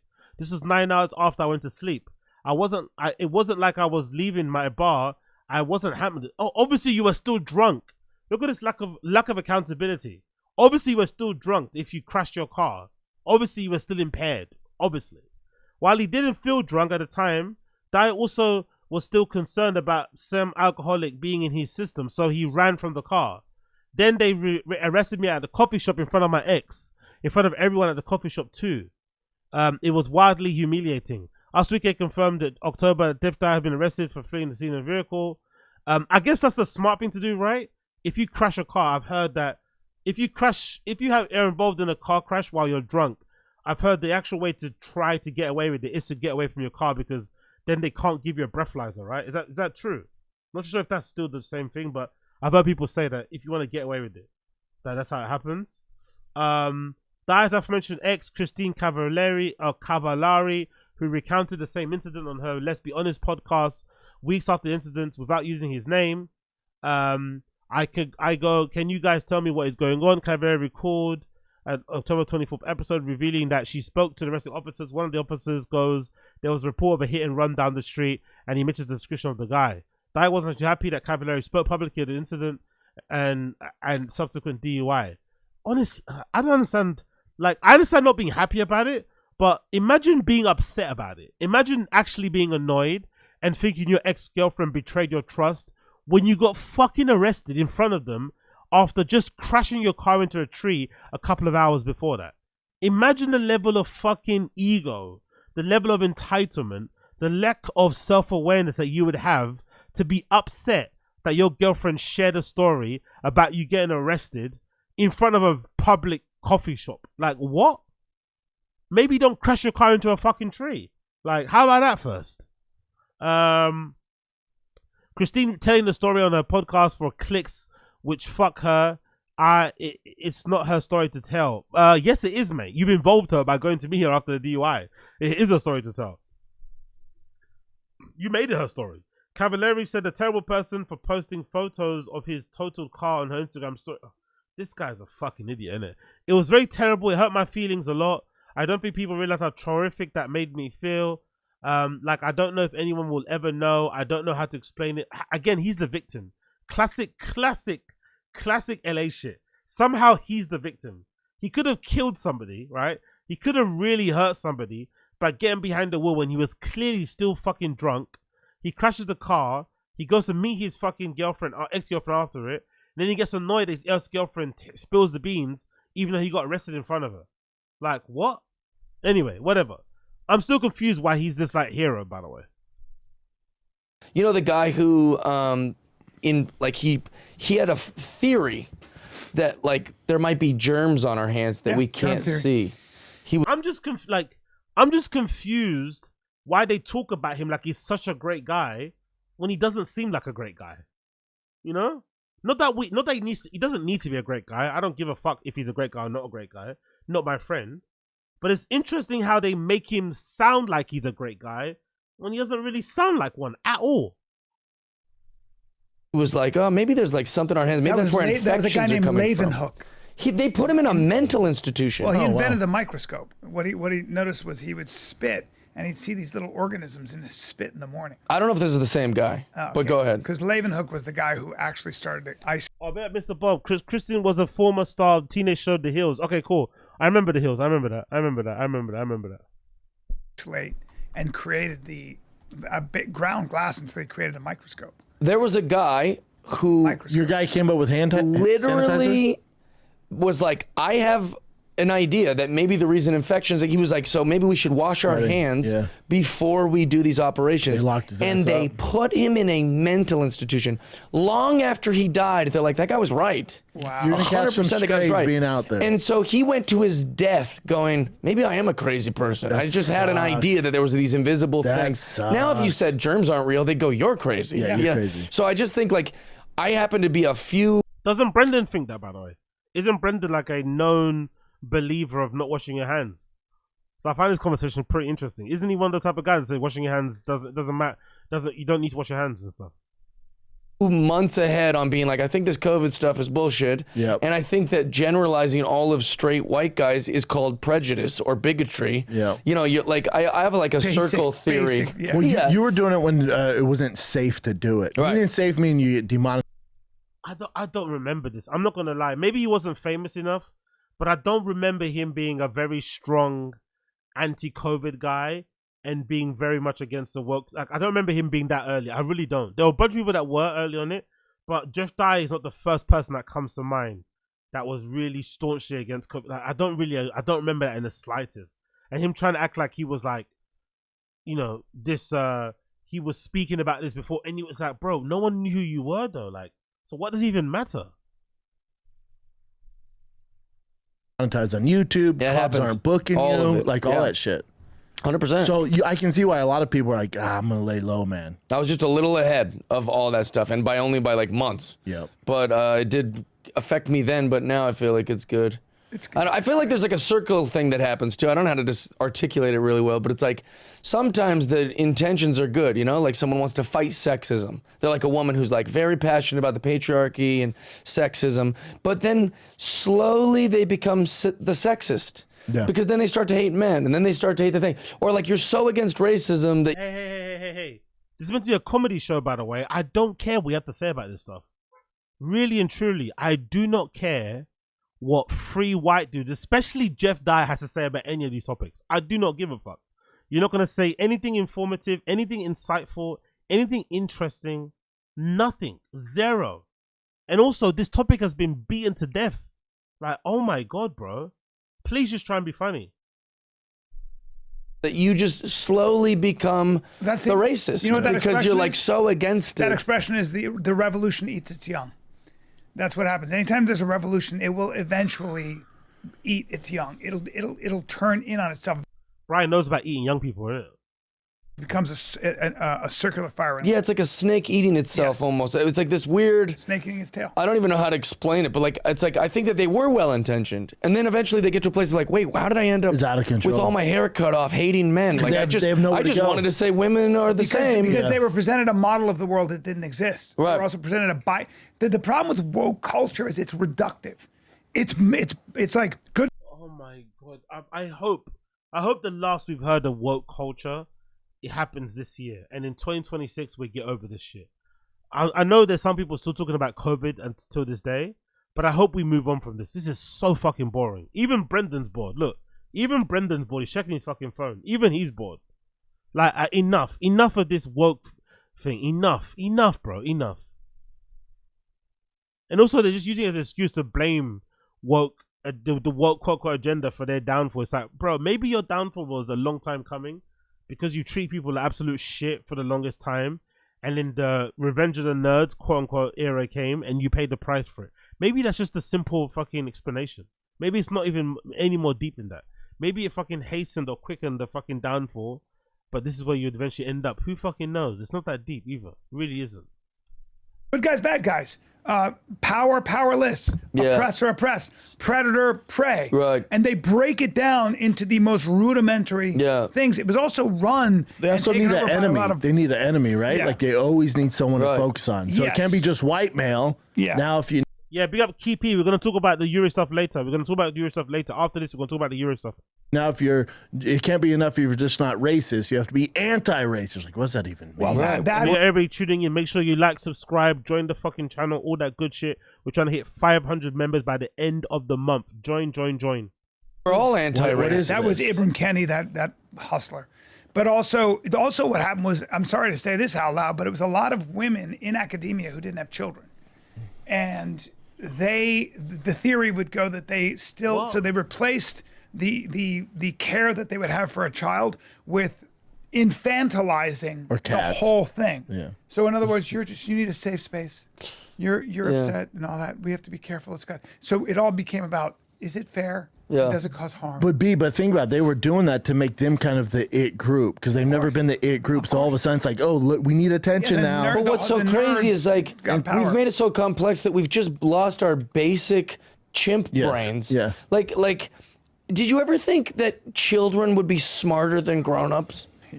Literally, if you ask my 5-year-old. Maybe in your case, bro, maybe a child wouldn't have gone drinking all night, got home, woke up in the morning still drunk, and tried to drive to see his ex-girlfriend in the morning and crashed the car and walked away. Maybe a child wouldn't have done that. So maybe there's an argument to be had that a child is actually smarter than Jeff Dye. I think a 10-year-old, I think Tiger is probably comparable in intelligence with Brendan Shaw. I think Brendan's own child, Tiger, is of comparable intelligence to him now. Niece, if you said, hey Kaya, which one of these girls shouldn't be swimming with the other ones? she would nail it on her first try.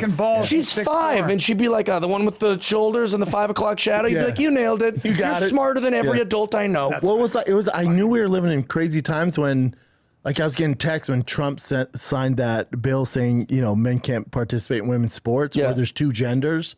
Everyone's celebrating. I'm like, how is this even a thing? Right. How's this a thing? That's another one of those. That's how crazy. How's this a fucking thing? Did you see what the UK just did?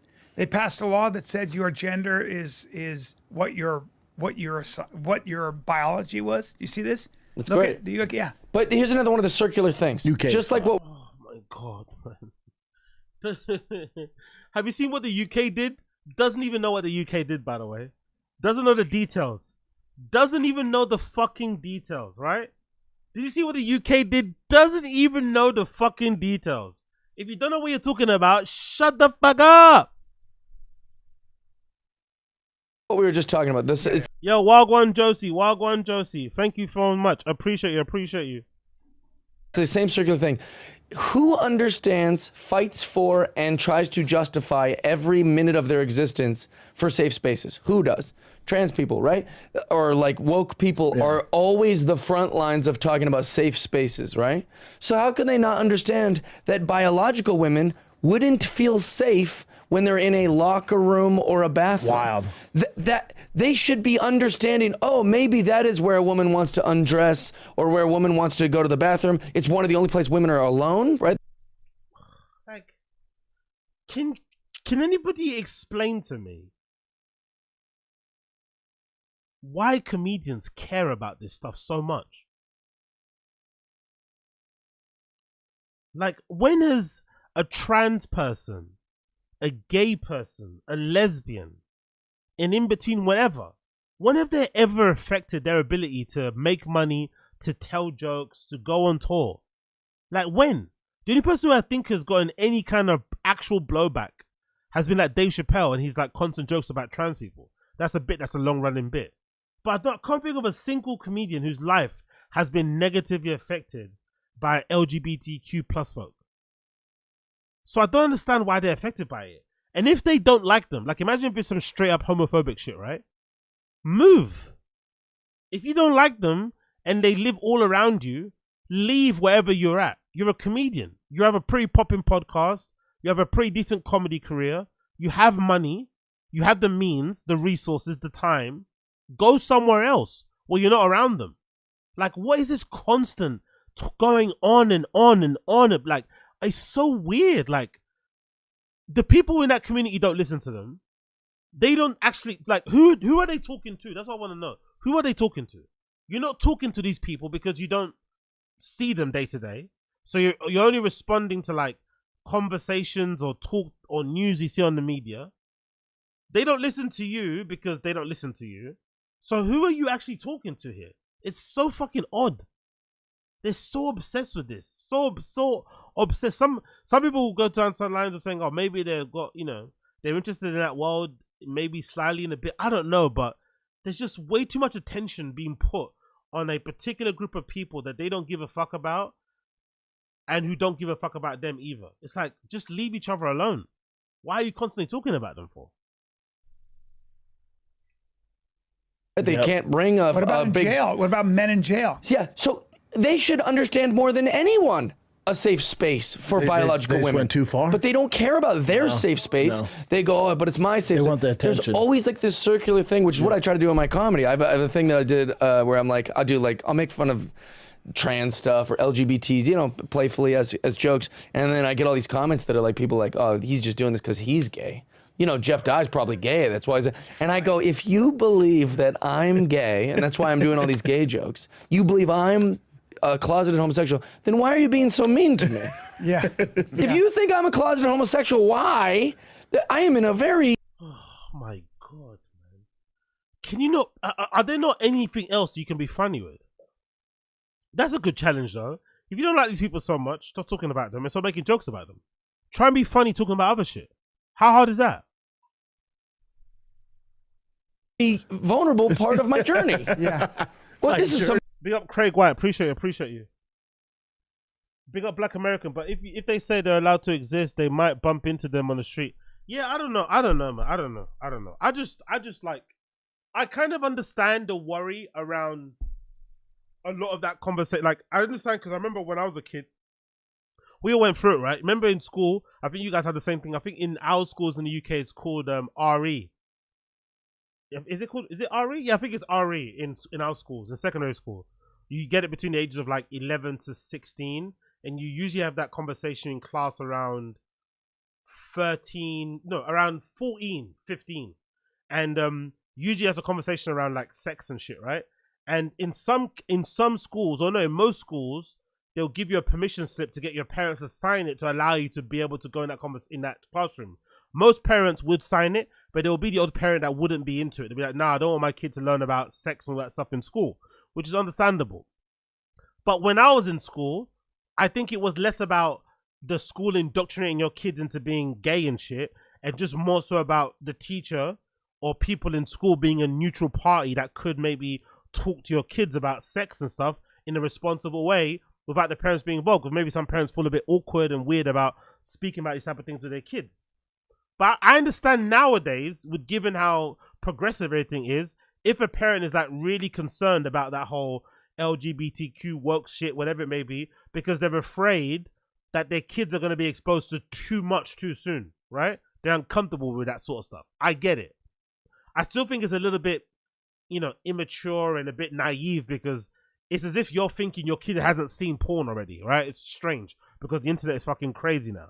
So it's probably way more beneficial for your kid to have that conversation in school at a neutral location, not around adults that they're going to be self-conscious about, in an environment where they can be free to ask actual questions, as opposed to learning about sex and whatever else through porn. That's the worst place to learn about it, right? But I get the concern if you're a parent. I get the concern if you have younger relatives. I get all of that shit. But if you're just a comedian, you're just a guy chilling jokes on stage, like, why do you care so much? Like, why are you that invested? Like, really, why are you that invested? It makes no sense. You have no children of your own, or the school that your kids go to, they're not really that progressive. They just talk about human anatomy and reproductive organs and shit, right? In a proper, scientific, clinical way about how fucking, babies come to be and shit. Just to keep your kids aware and informed about what's going on and to make the right choices growing up and how to use contraception, blah, blah, blah. So why do you care? Like, I don't understand, especially for comedians. It's like, the topic ain't funny. You're not adding anything interesting to it. Like, you're just muddying the waters, if anything. You're just making things more confusing, more annoying. It's like, just get over yourself and talk about something else. Like, I really don't get it. Like, maybe because I adhere to the methodology, I adhere to the kind of way of thinking, way of living, where you don't talk about things that you don't give a shit about. If you don't give a shit about something, or if you don't like something, you just ignore it and pretend it doesn't exist as a way to like protest against it. Whereas these guys can't stop talking about it, which makes you think. Gay on gay crime here, but it's because it's always, so you can always bring it back to them going, shit, it is preposterous what we're saying. Get the fuck. Yeah, because it lacks logic. Yeah. Big up Craig White. Appreciate it, brother. Big up Black American. I found my dad's magazines at like 10 or 11. Is that a yay lyric? Black American. Is that a yay lyric? Are you being cheeky? Is that a yay lyric? Yeah, it's wild. It's wild. man. But anyways, I could talk about that for fucking hours. All day. It's but I feel like it's changed a little bit. Like we were talking about like the Shannon Sharpe stuff. Where Oh, boy, man. this He's in trouble, huh? If is he though? Couldn't Like, happen to a worse guy, so that's great. no. I hate Shannon Sharpe. Why? Because he sucks. Because he's a Denver Bronco. No, it's not a sports thing. What is it? It's the it's his takes. He's black. He wanted to say black so bad. He wanted to say black so fucking bad. I disagree with his takes he most hasn't- of the time. Because he's not a Lakers fan. Hey, but he still doesn't deserve to get falsely accused of some shit. Well, I don't know if he did it or not, so I don't know. I'll speak to that when the evidence is his out. takes and all that shit. Yeah. I'm just saying, I think it's the tides. It's not all the way 100% back, but it's changed somewhat because if those allegations would have came out, let's say in 2019, he's fired before we even get the news. ESPN's Right. going, we've decided to part ways with Shannon Sharpe. We Has can't he be been part of seen? this. Check it out, Chin. He hasn't. No, No, fired. I want to see. He what's going hasn't. on. It's a waste of your time to Google it. He hasn't been fired. Well, so I guess I'm asking myself, why would I say what I just said? That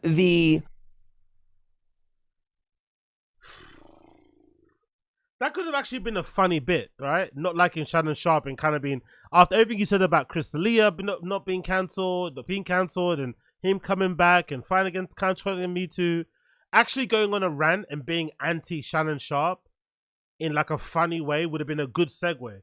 But he doesn't even know why he doesn't like him. So again, I bet it was just jealousy. So he didn't like Chris D'Elia before Chris D'Elia got cancelled, probably because he was jealous. And, you know, I don't know, he probably looks at Chris D'Elia as competition in that kind of like good-looking comedian guy thing. Shannon Sharpe probably thinks of him the same way in that good-looking sports analyst type of thing. Probably think he should be Shannon Sharpe. It's like, this guy's got a lot of hate in his heart, I think. Weirdly enough, innit? He just hates Shannon Sharpe because he's successful. Yeah, you were dead serious. Well, and I'll tell you why. He does a lot of this is just to take a black man down. This is just to take a black... we're already going for it. We're already reaching for the black card. Yeah. Immediately. Wow. Wow. The hypocrisy is outstanding, isn't it? The hypocrisy and the double standards is outstanding. So Chris D'Elia deserves grace, forgiveness, and the evidence isn't compelling. But when it's Shannon Sharpe, he's immediately guilty, and you chastise him for pulling out the race card when it could be like, again, I don't believe it to be true, but if you wanted to argue that there was a concerted effort to bring him down, it could be argued that this is what we're seeing in real time, right? Because as someone's mentioned in the stream chat, it looked like that girl took advantage of him being a little bit pushy in text messages and kind of flipped it. You know what I mean? So if you wanted to argue, again, I don't think that's true because I think every man is responsible for their actions and in every way, shape or form. I always believe in the doctrine of radical self-ownership. Big up Jocko Willnick, and everything is your fault. In some way, shape or form, everything is your fault. So Shannon Sharpe should be looking in the mirror and only blaming himself that he got in the position that he got in. But if you want to give Chris D'Elia grace, if you want to give Brian Callen grace, by default, you also have to give Shannon Sharpe grace. It just is what it is. You can't then go after him and criticize him because he's pulling out the black card to defend himself against one allegation. From one person. Not like Chris D'Elia, who's got like loads of allegations, and Brian, who's got more than one allegation. Shannon Sharpe has one. So let's relax. Let's keep that in mind. This Jeff Dye guy is fucking wild. I would suggest. Oh, are you the only one whores go after, Shannon? I don't know. I got some buddies that some whores went after who aren't black guys. This isn't the plight of black men. Yeah. And it seems like just such a pattern. It's so Probably contagious. Tony Busby came after Jay-Z as well and P. Diddy with a false allegation. Jay-Z now is suing Tony Busby. So that's kind of what he was saying. Wouldn't you argue? Yeah, I love how well versed Brian Callen is on these allegations, on these cases, because of his own situation. He's almost similar. You know, like those like gangster guys, those gangbangers who are well versed in these topics because they go through them themselves. They're a little bit dumb around any other subject, but when it comes to like court stuff, when it comes to charges, when it comes to procedure, they know everything about it inside and out. It's almost like Brian's become like an expert of that whole world because of his allegations. I love it. I love it. I love it. Argue it happens to men, Brian? General, yes. Why are you bringing race into this? Yeah, it's not, I'm with him. It's not a race thing. It's a famous thing. Yeah. Yes, it's money. You'd say Money, they're just it's money. these are just gold diggers coming for rich, famous guys. Not rich, only famous- target black guys. Give me a break. Because the two women that went after Jay-Z and Diddy were black, so Right. none of it makes. I think that's what he was just saying. He was trying to shame Tony Busby into. That's why they took D'Elia down, because he's a black man. That's right. That's right. So that's my hesitation towards it. Yeah, Is like the to Look at how nervous Brendan is. You see the real pussy boy shit in Brendan. Brendan wanted to be like Mr. Cancer Culture stuff and mumble like dicey things under his breath and stuff, hoping to get cancelled to kind of revive his career. Jeff Dye comes on with a bit of a dicey hot take, but a hot take nonetheless. And Brendan is really like, he's squirming. He's kind of uncomfortable about the whole situation. Even though what Jeff Dye said isn't really that bad, if you really kind of analyze it. It says like, yeah, you're playing a race card, it's not that, deep, you fucked up, blah, blah, blah. Doesn't like him for that, cool. But I love the difference in like somebody who thinks they have hot takes, who thinks they're edgy, and then somebody who kind of is, and how he's reacting to it. He's grimacing. He's squirming. He's really uncomfortable right now. immediately go to that. Right. And like this whole. I think they're scrambling this. So I think it's whatever I can do to get the black people on my side, the men on my side. What box do I got to check? I think that's what it is. Yeah. And that's an easy cherry to pick. Well, the gay community should defend him. He's always dressing like a gay guy. You seen how Shannon Sharpe dresses? Dresses? How he dresses. He wears some colorful his clothes. Fucking hell, Chin. Chin's redacted, isn't it? Have you seen how Shannon Sharpe dresses? And Chin heard Shannon Sharpe dresses. Is Chin alright? Is Chin okay in the brain? He's always dressing like a gay guy. You seen how Shannon Sharpe dresses? Dresses? Chin got confused. Dresses? Yeah, bro. Like, have you seen how he dresses? Not that he wears dresses. Like, Chin is very redacted. You seen how Shannon Sharpe dresses? Dresses? How he dresses. He wears some colorful his sweaters. clothes. Colorful sweaters. Walking around with a tiny poodle, getting mad at people for filming him at an airport. Yeah, Schultz was on his show and goes, Jesus, man, what, you just go to an Aloe and on a shopping spree? Schultz has a Nazi haircut, and he's still stuff? like, what are you wearing? I remember when that basketball player was mouthing off to him, Shannon Sharpe. Oh, yeah, that was that night. He wanted to fight. He'll break your neck. That was a Lakers game, right, Jeff? Yeah. It was at a Lakers game. And I went to Jeannie to like gossip about it. I was like, what, does Shannon Sharpe think he can fight the other team? And here's how cool Jeannie is. She goes, I loved it. And I was like, you're the best. She's supporting it. I love it. No, I mean, if Shannon Sharpe is being wrongfully accused, I think that is absolutely terrible and this girl sucks. Yep. But to make it a race thing is just always so predictable. These fucking blacks. Yo. Jeff SS. Jeff fucking SS, bro. Wow. It's so predictable. These fucking animals. Everyone's talking about gorillas in the timelines. These fucking gorillas. These fucking apes. Fucking Jeff DUI, more like Jeff racist. Fucking hell. That's all. Yeah, I just think it's the easy. Sanaz didn't like it at all. She's upset with it. It's a young white girl. You made a lot of noise when I was talking trash about it. Laughing. Oh, okay. Yeah. Do you like Shannon Sharpe? I don't care for his opinions either. Oh, good. Yeah, but when they're on TV, I don't give a fuck. It's like they have producers like who's gonna go against LeBron? You want the LeBron? All right. Who wants? That's all. But I guess it doesn't go that way, Brendan. Honestly, this guy's a fucking idiot, isn't it? Because he wants people to believe that that's what he did with Conor McGregor versus Floyd Mayweather.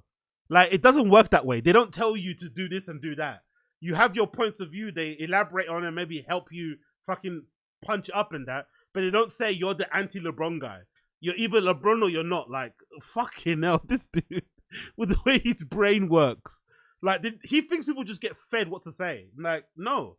You think of your own talking points. They might help you with some bits, but you have to also do your work. You also have to research it. You don't just get on camera and fucking, you know, fluff your way through a position, a hot take and shit. That's not how you get paid the big bucks to be on ESPN. Like, honestly, they just feed you what to say. It's like, yeah, you wish they did. You wish it was that easy. The reason I care so much about ESPN He's a Bronco, so I love because him. media has famously become like pro wrestling. Like Fox News and CNN is a joke. It's not even real like news. Yeah. And now that's leaked into my sports. Now even sports have been politicized, and they've been like, Stephen A. Smith will just make up things and nobody. Oh my God. How do you seem to have a problem with all the black guys? Hey, Jeff Dye, can you please name one prominent white sports broadcaster or newscaster that you don't like? Because this is looking a bit weird, bro. This is looking like you have a problem with all the melanated folks. Could you please name one prominent non-black sports person, talking head, podcast, whatever that you don't like, please? Because this is sounding kind of crazy. Just say Skip, even Skip Bayless, somebody. He seems to have a problem with all the black ones, isn't it? Interesting. Calls him on it, and when you do call him on it, you must be a racist. Yep. Like they've brought it all into my sports world. Yep. What do you mean? Dave brought it all into my sports world. Who's Day? Who is Day? And why is it yours? What a fucking piece of shit. Holy shit. Someone said Adolf die. Adolf fucking die. Yo, apartheid Jeff. Apartheid fucking Jeff out here. Fucking hell. I didn't see this turn coming, honestly. Get off my lawn. Fucking hell. He makes up things. Stephen A. Smith wrote a book called, I don't know what it was an autobiography.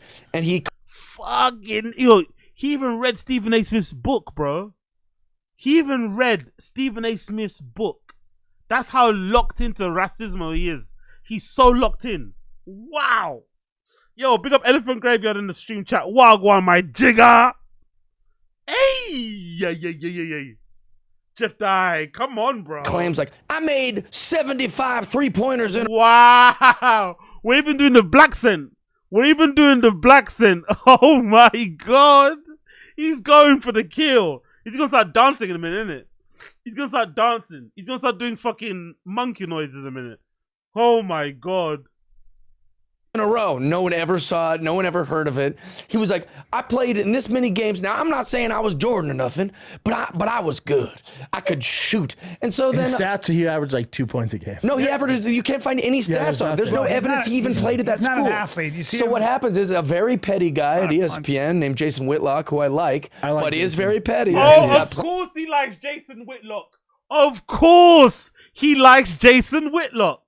The only black guy he actually speaks well of is Jason Whitlock. Of fucking course. What next? I like that Candace Owens, girls. She has a lot of good things to say, that Candace Owen girl. That Candace Owen, I like her. Of course you like Jason Whitlock. Fucking hell. Jeff Dye. Plenty of time and plenty of researchers is like, let's just investigate this book. Yeah. Dude, Stephen A. Smith lost his mind for like 3 months because he's like, stop looking into this stuff. Yeah. You know, he thought he could just make up his history, but the internet's been around Stephen A. Smith's whole life. Oh yeah. The internet wasn't as big as it is now, but you can find evidence. You can't lie about playing on a college sports team. No. And so there's all. Brendan knows that, by the way. He tried to lie about being in the NFL and people find out that he was never in the NFL. All these like photoshopped things. He started calling him Stephen A. Myth, and like as petty as Jason Whitlock might come off in that, he's not the guy you want in your case. He was right. Yeah, he's right. I mean, like Stephen A. Smith just made up a bunch of sports stuff. Wow. And stops referencing. Hey, making up sports stuff There's your guy right there. Hasn't he made up his entire sports background pre-UFC? Even the UFC, he still says he was top 10 UFC heavyweight. No, he wasn't. He was top 15. Distinction there. Top 15. Never ever top 10. But his whole sporting career before that, complete lies. NFL shit, all this other shit. Lies, lies, lies, lies, lies.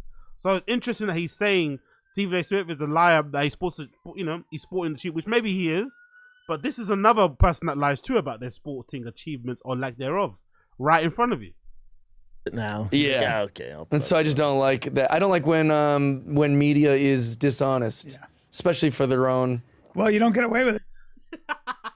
Look at the disgust on his face. When media is dishonest, especially for their own. Look at the disgust. Look at the pure look of disgusted contempt. Jesus Christ. He needs an Andrew Schultz haircut, actually. Give him an Andrew Schultz haircut. Give him an Andrew Schultz SS Third Reich haircut. He needs that. Fucking hell, bro. Well, you don't get away with it. Gain. You're going to get caught today. They've got away with it for a long time, though. Yeah, but too many sleuths now. Too many. They. Who's they? They got away with it. They're invading my game. Who's they? Please tell me who they are. Like you said, there's a record. Yeah, but I actually like what LeBron got in his face. Loved that. I did too. Loved and he was it. like, that was LeBron not coming to me as an athlete, but as a dad. Right. I'm like, yeah, dude. That's why he came after you. Yeah, bud. Stupid. Maybe Yeah. don't comment on But his do personal you like life. Stephen A. Smith for the most part? Or No. Oh, you don't? Nope. I mean, I appreciate who do the. you like? In like sports, I like when I like the old school guys who were like funny about it. The old school guys, you know, like in the 60s and the 70s. The old school guys, you know, like in the 20s and the 40s, you know, the old school guys. You know, like Craig Kilborn. I love Boomer. Chris Berman. Craig Kilborn? Yeah, I love Craig Kilborn. Is he still out there doing that? Keith Olbermann and me couldn't be couldn't be more of opposites when was it comes to great when he was on politics. ESPN, but I though. love Keith Olbermann. Yeah, he's great. I think he's great. I don't have to agree with his politics. He doesn't have to agree with Keith's mine. great. Yeah. Yeah, I agree. Yeah, and I think Keith Olbermann's really good at what he does. Yeah. Smart. I love Stuart Scott back in the day. He was a fun one. Like I like all those kind of guys that were just You in like the sports. original ESPN crew? Yeah. Dan Patrick. Chris. We get it, ESPN. We get it. Oh, what's that song? Brendan Shaw, ESPN. We get it. Right? Where's that clip? We get it. We get it. We get it. Where is it? ESPN panel. UFC panel.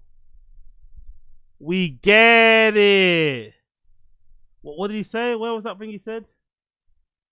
There we go. There we go. All black. Yeah, he remember this? There we go. Maybe this is the clip.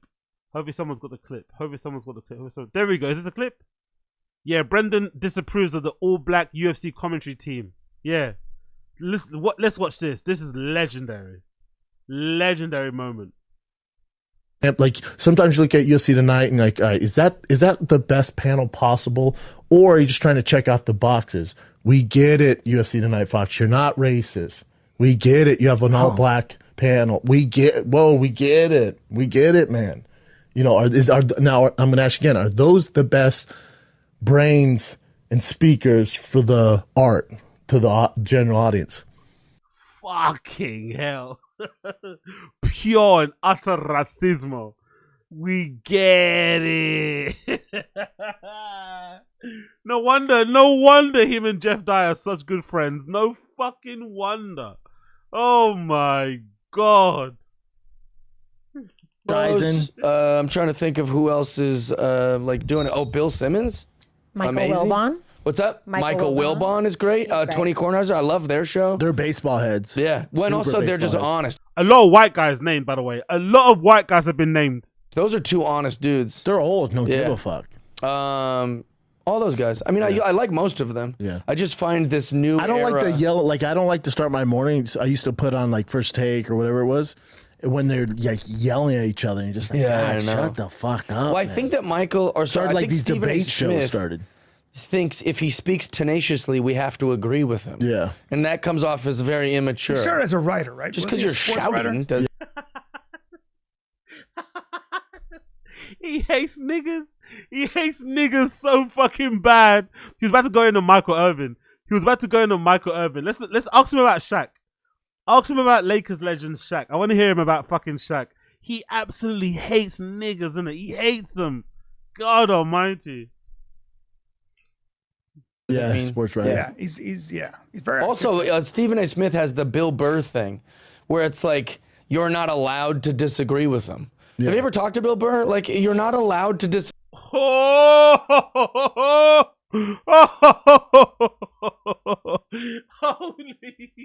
shit. Yo, I'm not gonna lie. I kind of like Jeff Dye. I'm kind of liking him now. I'm kind of liking how absolutely unhinged and lacking in self-awareness and uninformed that he is.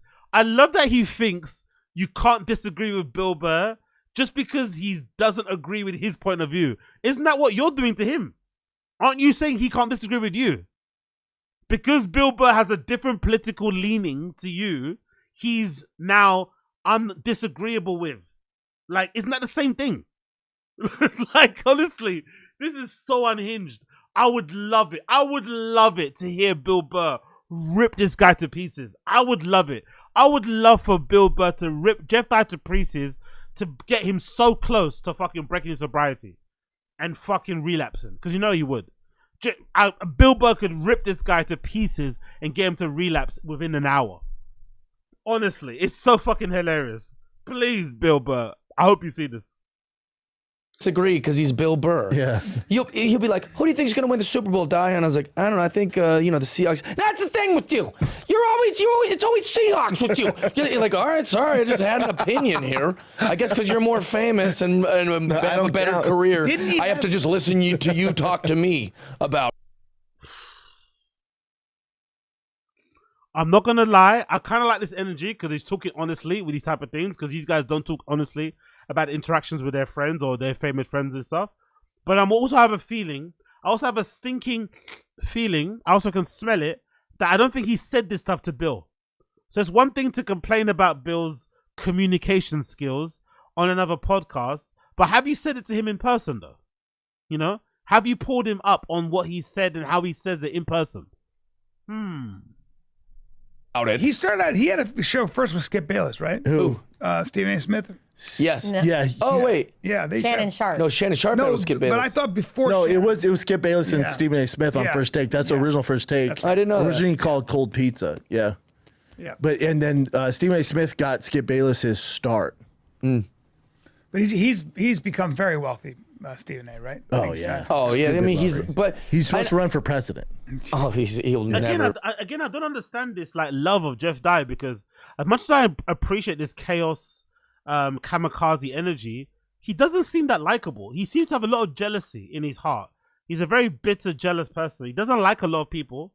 Clearly, he's already admitted he didn't like Chris D'Elia because he just didn't like him. I'm assuming because he was more successful than him at the time, and he probably felt like he was taking up space and taking all these roles and the girls and I can imagine. But he seems to hate a lot of people. I don't even think it's personal when it comes to race. I think he just is a hater because he's not as successful. Maybe because he's a weird person, because he knows a lot of successful people. He's clearly like within the right circles, but he's never been that successful himself. So that must be a weird place to be in, where you know all the really successful people, but you've never been able to cross over or to make that leap. So he's got a lot of bitterness and envy and jealousy in his heart, which again makes me wonder why people like Brendan and Brian seem to like him so much when he seems to be such an easy not to like person, like interesting. Make a single vote, but I don't know. I don't think so. The Democrats, who else is going to vote? Who else is going to run? No one would want Stephen A. Smith. Pete Buttigieg? Come on. Yeah. But Stephen A. Smith flip-flops on his own politics, because what happens is when he starts to get a little honest, ESPN goes, "Hey, bud, yeah, want to have a little chat? Yeah, we work for Disney, ding dong." Yeah. 80 million, 85 million. Yeah, here's what I thought I would like about Stephen A. Smith is he's got a very pro wrestling style about him, like where he's larger than life and very, very entertaining and very charismatic, and he's got a lot of he knows his shit, a lot of positives. Yeah, but I don't like I don't like it because no one else is playing the game. No one else is wrestling with him. He's the only one. So it's just him doing this big shtick. Until he had Skip. That's why him and Skip were so good. And then Skip left to Fox and made all the money. But Skip would fucking give it to him. Yeah, maybe if more people did what he was doing, I would be more open to it. But it's tough because he's at such a level now where everyone's kind of, he's their boss. Like, he has so much power where they won't. Yo, big up Josie. Big up Josie. Big up Blood Clat Josie. He's the ultimate hater. Why do you think he's on Tfatk? Yeah, it's just, I don't know. I don't know. It's just it's not even the hater thing. I don't mind. I think you can do hater thing funny and then, you know, in a humorous way. But he's just got a very dark energy about him, you know? He's got a very, very dark energy about him. I'm not gonna lie. Not to psychoanalyze and get that deep about him, but he's got a bit of a dark energy about this guy. Like, he's the kind of guy that's actively rooting for your downfall, you know? It's one thing to be a bit envious about people because you're working in the same profession. I think we all have that. Maybe that's a natural human emotion reaction, but he seems to have a real dark energy around him. Like, he really wants you to fail, you know, so he can succeed. Like, that type of shit. It's like, ooh, don't know about that. Like, I don't want to be your friend. You seem to be he's the kind of guy that he's going to have you sitting down in the bar trying to force you to gossip really badly about other people, you know, but going extra hard. You might have a little complaint because somebody tried to, you know, big time you, or they didn't give you any time of day, or they gave you the cold shoulder, but he's gonna go extra hard and deep on that person because he has a real axe to grind. Like the Bill Burr mention. Like, why did Bill Burr get mentioned in that conversation? That came out of fucking nowhere. That seemed personal. The Stephen A. Smith thing seemed personal. The Chris D'Elia stuff before seemed personal. It's like, ugh. Like, I don't know if I'd want to be your friend. You seem to take things very personally, and you seem to have a very weird vibe, very dark. Disagree with them anymore. I think that's why the ratings are down, because there's no equal anymore. Yeah, it's like Stephen A. Smith, everybody else. I know. And you can find me to be a hypocrite on this because I would love to be more successful and more famous, but it feels like they're more interested in becoming more famous than 100%. Actually. Don't worry, we know. Don't worry, Jeff DUI. Don't worry, my friend Adolf fucking die. We know you'd love to become more successful. If he was more successful, whatever, he wouldn't be complaining the way he is. He wouldn't even be on Tfatk. So that's the other really harsh reality of the situation. He's only on Tfatk because his career isn't where he wants it to be.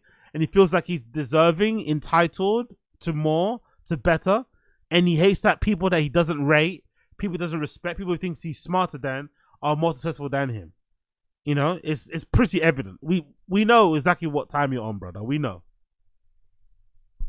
Doing the reporting. 100%. Like Dan Le Batard became like super successful, and now his show is just about like viral videos and like some sort of gags with Stu Gotts. I'm like, you were supposed to be like the sports guy. I think when nerds get super famous, it is now Le Batard's getting thrown fucking shots at. Fucking hell, he hates everybody, innit? Jesus Christ. Such a bad look. Yeah. Let's take a little break here because one thing we all care about it. What an absolute nightmare, bro. He hates everybody. He's such a jealous guy, innit? Professional. Like Simply Safe. SimplySafe.com/fighter. By the way, what the fuck is Simply Safe? Is that like a safe company? What kind of sponsor is that? Jesus Christ. The ghetto. I'll tell you, but someone who got fake, like Dan Patrick is still great. Rich Eisen's great. They're like real sports guys. Yeah, I like those guys. Have you done Rich Eisen? No. Oh, man, but I do like Rich Eisen. The best. He's also like what I just accused those guys of doing, though. Where like now Rich Eisen just is a YouTuber, or he's just like, he just has a show. It isn't even sports. Well, they're trying to keep up with the times. Right. No one's watching their TV shows. He just all of a sudden has Larry David on there. And like Ian Larry David's like, I don't know, get rid of the kickers. Yeah, he doesn't even know. What's his problem with this? Like, I don't understand why he has an issue with Rich Eisen broadening his scope and not only having sports. Didn't he have fucking Brendan on one time when he was promoting his fucking special? What right does Brendan have to be on that show? Why does Brendan have more right to be on Rich Eisen's show than fucking Larry David? Like, come on, man. Like, this guy is just a fucking all-out hater across the board, isn't it? Jesus Christ. Babyface hater. Sports very well. Is that it, Brian? No. Don't worry about it, Chin. Don't worry. We know what you're talking about, though. Yeah. Don't worry. It just was like, oh, come on, bro. Because he wasn't doing it. If you're doing it for a crowd, it's great. It's fun. If you're just coming in and like it's like that almost the Travis. He also calls for people's jobs. Maybe in the blue right there. Oh, big up Booth McGee. So that Simply Safe was a home security thing, right? It's kind of cheap because your internet goes out, you're out of luck. Yeah, it's just, I'm sure home security companies pay a lot of money, but Jesus Christ, Simply Safe? It's not fucking, what you call it? It's not AG1, is it? I mean, in the purple sweater, let's see that. Oh, boy. That's a Home Depot. Yeah, I know. Why is he IKEA, in a Home Depot? Warehouse. You know what? That's not a bad pimp walk. That's not bad. He's just walking in. Lavender suit. Yeah. He is. He's so jealous. He's so jealous. He's so the silence, the jealousy, the seething, as they say on social media. Look at the disgust. Look at the look of contempt and utter disgust on his face. A black man doing well for himself. God forbid a black man works really hard to carve a little lane out for themselves, becomes insanely successful, reaps all the rewards for it, and starts to like the smell of their own farts. God forbid a successful black man enjoys the fruits of their labor, right? God fucking forbid. Look at his face, bro. Jeff DEI, Jeff fucking Adolf. Look at him. God almighty. He hates it so much. And in a way, I kind of rate his jealousy because it sounds like it's across the board. I feel like he's got a little bit of a tilt, maybe, again, in my opinion. There might be a bit of a racism tint, but I feel like it's universal. I feel like he hates everyone across the board. Anyone that's more successful than him, he hates. It feels like it. It feels like he's that kind of guy. So at least he's consistent with it. Very confident. I like him. I I personally like him. Yeah. I like the guy, but I don't know enough about sports to have a point of view. Well, he'll like call for people's jobs. Like he'll make things personal. He'll be like, if I'm the Boston Celtics, I fire him tomorrow. I go, don't do that. He has so much power. He'll say those kind of things, you know? Shut up, bro. Everyone says that kind of stuff. On social media, people say that sort of stuff, man. Like, shut up. This guy, bro. Imagine being a sports guy and trying to police how people respond to sports. Trying to tell them what isn't good behavior, what is bad. What is like, it is what it is, man. Emotions get the best of you. You say some wild shit. I've said some wild shit on the timeline, especially about the Glazers. Don't you dare type in Glazers on my fucking search on my Twitter. Don't you dare go through my tweets and look at all the stuff I've said about the Glazers and Ineos. Shit. It's sports, bro. Calling out LeBron about basketball, go ahead. But calling out LeBron as a father, go fuck yourself. Wild. Yeah. He didn't say anything about him being a father. Like, that's crazy. But that's fun too, right? That's part of what makes him a firebrand. It's part of why we watch him. It's part of what got him to the dance. But there's That's also strong. ratings of him being like anti-LeBron. Like that was Skip's whole thing, right? Yeah. Like anti-LeBron. Yeah. So LeBron's the most famous athlete Which in is the world. such a symptom So of then- modern times. I don't understand I've never understood. You guys know basketball. I've never understood why people can't give it up to LeBron. Because they're dumb. Like, We live in the most Brian wants to be like, there's nothing worse than a person that doesn't know much about sports, but knows there's like a controversial, divisive subject, and they just want people to like talk around them so that they can feel informed. Like, I'm not going to have this debate with you. Like, we're not going to have a Ronaldo Messi debate because you don't know nothing about football. Go fuck yourself. Go and Google. contrarian society ever. Everybody wants to be a contrarian, not because it would be a good argument, but because it's just interesting to be the contrarian. so stupid. It's also Yeah. a way to get ratings, B. So if all they do is suck off LeBron, so that's why First Take got so big. You had Skip Bayless who despised LeBron. So Yo, big up, Koi in the chat. Wagwan, Koi in the chat. Wagwan G. Appreciate you, bruh. LeBron would go for 40, but he'd make fun of him because he missed a shot or a three-pointer, Right. missed a dunk. And then Stephen A. Smith loved LeBron, so he'd argue for an hour. So because LeBron's polarizing because he's so fucking good at basketball at his age, especially incredible. now. The one of the I mean, come on. He's 40 fucking years old. you and have he's half scoring the more than nation- anyone else in the league. I don't think people think he's polarizing because he's good at basketball. I think people think he's polarizing, isn't it, mostly because of the Jordan comparisons? He might be good, but he's not as good as Jordan. Yeah, you know what I mean? The Jordan level thing. It's just not. It's not really that deep, even really. I think most people have given up to him, especially now, the older he's got and the more he's been able to perform at that level. I think people have kind of, gotten around to the idea of like accepting, yeah, he's a fucking all-time great. But I think a lot of the debate started around LeBron was the early Jordan comparisons. Not that deep, really. League, like it's yes, it's HGH. But so you have the entire nation. Half the nation hates him. Half the nation loves him, so you can get ratings. That's why they do it. Yeah. Skip Bayless doesn't hate LeBron. No, it's a shtick. Figure it out. Of course, it's you don't hate him. How can you hate what true reason do you have to hate LeBron? Yeah. There's quite a lot of reasons people hate everybody, to be honest. Like, again, he's making it all about himself, by the way. He's basically talking about LeBron, but also talking about himself. Notice that, by the way. Notice that. He's not really talking about LeBron. He's talking about himself. Reeboks, no. Does he fake it? Yes. Yeah. Is he soft as fuck? Yeah. His politics are insane. Wait a minute. Wow. Hold on, now we're back to it. What do you mean soft? LeBron? Yeah. He's been playing since he was 40. I will say this. The game's just different. I'll give you a like little. He'll get a thing in his eye. I promise you. If you would put him in back when Jordan was playing and you got rough with that guy, Jordan would eat he'd his get lunch. rough back and it'd be a problem. Well, no, I mean, Brendan calling LeBron safe. I'd love to see Brendan playing one-on-one with fucking LeBron James. Brendan calling LeBron James soft. I'd love to see them go at each other one-on-one. I'd love to see Brendan try and keep up with LeBron James one-on-one. I'd love to see that. Soft. I'd love it.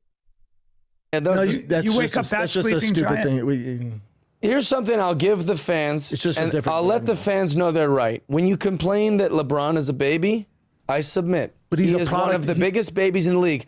But if you are going to if I'm going to give you that, you got to agree Chris Paul is a bigger baby than LeBron. Of course. I want to hear more Chris Paul is a baby. Luka, who I'm in love with now because he's a Laker, is way more of a baby than LeBron. But there's so many guys above LeBron as being a baby. Yeah, now, is LeBron a baby? Yes. But LeBron's the best, so he's going to get labeled as the baby. Like, that's the... They go flop and he's crying. I'm like, yeah, but he's like 10th in the league. But he's also... But they're also products of the game. Like, the entire game. That's what the game is. Yeah. It's three-pointers. It's softer. Yeah, it's way not, soft. It's not the Pistons defense from the fucking 90s or 80s. It's just not that game anymore. These guys will cry to the ref of that. for everything. Yes. And they lie. They'll be like, what? You didn't call it. And they look at the replay. It wasn't even close. Now, my boy Jokic doesn't. Dude, does it the most. And I love him now because he's a Laker, but we had a little rough Jokic, patch. not Luka. Jokic. Oh, yeah. Jokic doesn't cry, does he? Never. Okay, yeah. Serbian, bro. He doesn't even talk. Yeah, I know. He doesn't even want to be out there. Yeah, he's like, I want to go home and race horses. And they're like... His brother came to my show in Denver. I've never seen a man that big in my life. And they're bad boys. Because his brother was there, but also Klopp was there. Now, Klopp is 6'6", 265. Yeah. This dude, I was like, there's Klopp. And then I looked over, I was like, well, that guy is... Oh, yeah. You ever seen the photo? Bring up the photo of Kevin Hart, Shaq, and Yao Ming. Just to give you some... Kevin's at their dick. Well, check this out. Brian, I love this picture. Yeah. Shaq, Kevin Hart, Yao Ming. I want to see Luka with his brothers, because his brothers, I think, are bigger. And Shaq. There you go. Look at this picture to just give you some perspective. Is that real? You know how big Shaq is, right? That is. Look at Yao Ming next to Shaq. That is. Just to give you some NBA perspective. And that's not Photoshop. That's an actual photo in a hotel lobby. That is strange. So that, because Shaq's the biggest human I've ever met, I thought. Yes, he is. And then you look at Yao, it's insane. Yao's so big. Yeah. Yao is... Are you sure it looks like it's photoshopped? Because there's this. Kevin Hart might be photoshopped. Yeah. But that's his height. That's just giving you reference. Well, I think it's still interesting, Kevin Hart to Yao. Or sorry, Shaq to Yao. Because Shaq is huge. It's huge, and Yao's so I bet Kevin Hart might be smaller than that then. Yeah. Yao's driving So is this the original photo? I think so, yeah. Oh, I hate when I'm tricked by the internet. It happens every day to me. That makes sense. No, that's Kevin from Red Carpet. They're just putting that in there for Kevin's context. 5'4" or whatever. Like when Shaq was dating Hoops, and she was just right at his dick the entire time. I know. They're on dates, and she just... I would argue anyone Shaq dates, it's sexual assault. It wouldn't matter how big she is. Can't help it's unfair to her. Even if she wants it, it's unfair to her. Yeah. He's such a... Jesus Christ, bro. Do you have anything good to say about any black person? Anything? Honestly, Jeff, new challenge alert. Say one positive thing about black bunch. Person. Yo, big up NJ Ranger. Appreciate it, Happy brother. birthday, big dog. I wish you many, many years of skits and bits. Also, Jeff DUI again? This dude was on MLC like a month ago dodging my questions about why all hack comedians fall back on moo cancel culture BS. Someone's doing... Yeah, exactly. Yeah, big up NJ. Big up NJ the G. Big up NJG. Appreciate you for the donor, brother.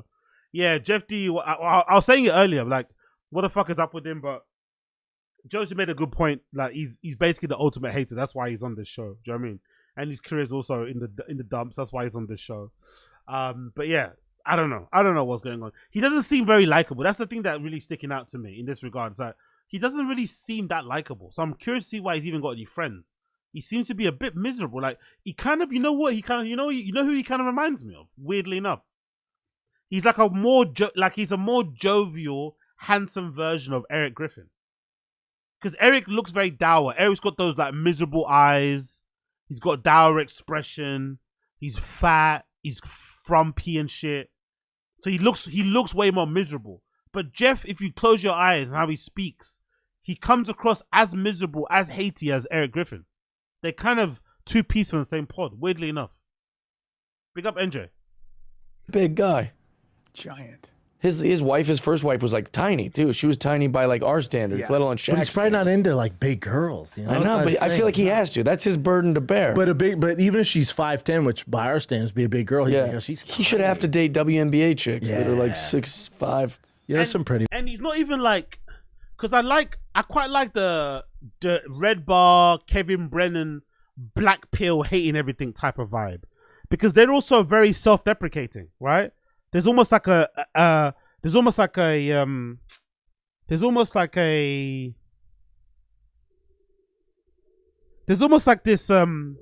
acceptance of like how futile life is, right?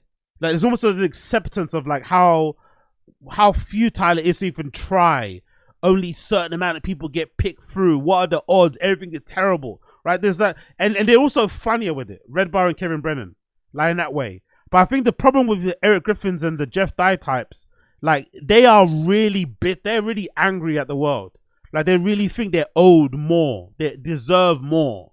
Like the world should give them more. Like they should be way more famous. But I think Jeff Dye's problem, from what I can see, he kind of reminds me a little bit. I hear fucking Joey Diaz's voice in my head. I remember that Joey Diaz advice he gave to Lee Syatt that always rings in my head. I think it's very true. I remember him saying to Lee Syatt when Lee Syatt was getting kind of upset early in church days, when he was starting doing stand-up, he was like, hey, I'm not going to take you on tour with me. I'm not going to let you open at my shows. I want you to go and grind it with the open micers and find your own way. Because if I bring you in my circle of guys, if I start getting you around the Bill Burrs, the Rogans and stuff, and all these guys, you're going to start thinking you've arrived when you haven't, because you're hanging around us and this is the kind of norm. You should be hanging around the people who are like at your level or worse. And that way you can have a better understanding of where you're at in terms of the pecking order. But Jeff Dye, when you're friends with the fucking owner of LA Lakers, or the Los Angeles Lakers, when you're friends with all the top comedians, you go on all these big podcasts, but you're not that famous. Like he might, I don't know, I haven't even checked it. I don't know what the results are, but I'm going to say, if I'm going to guess, I haven't checked it. So hopefully I'm right here.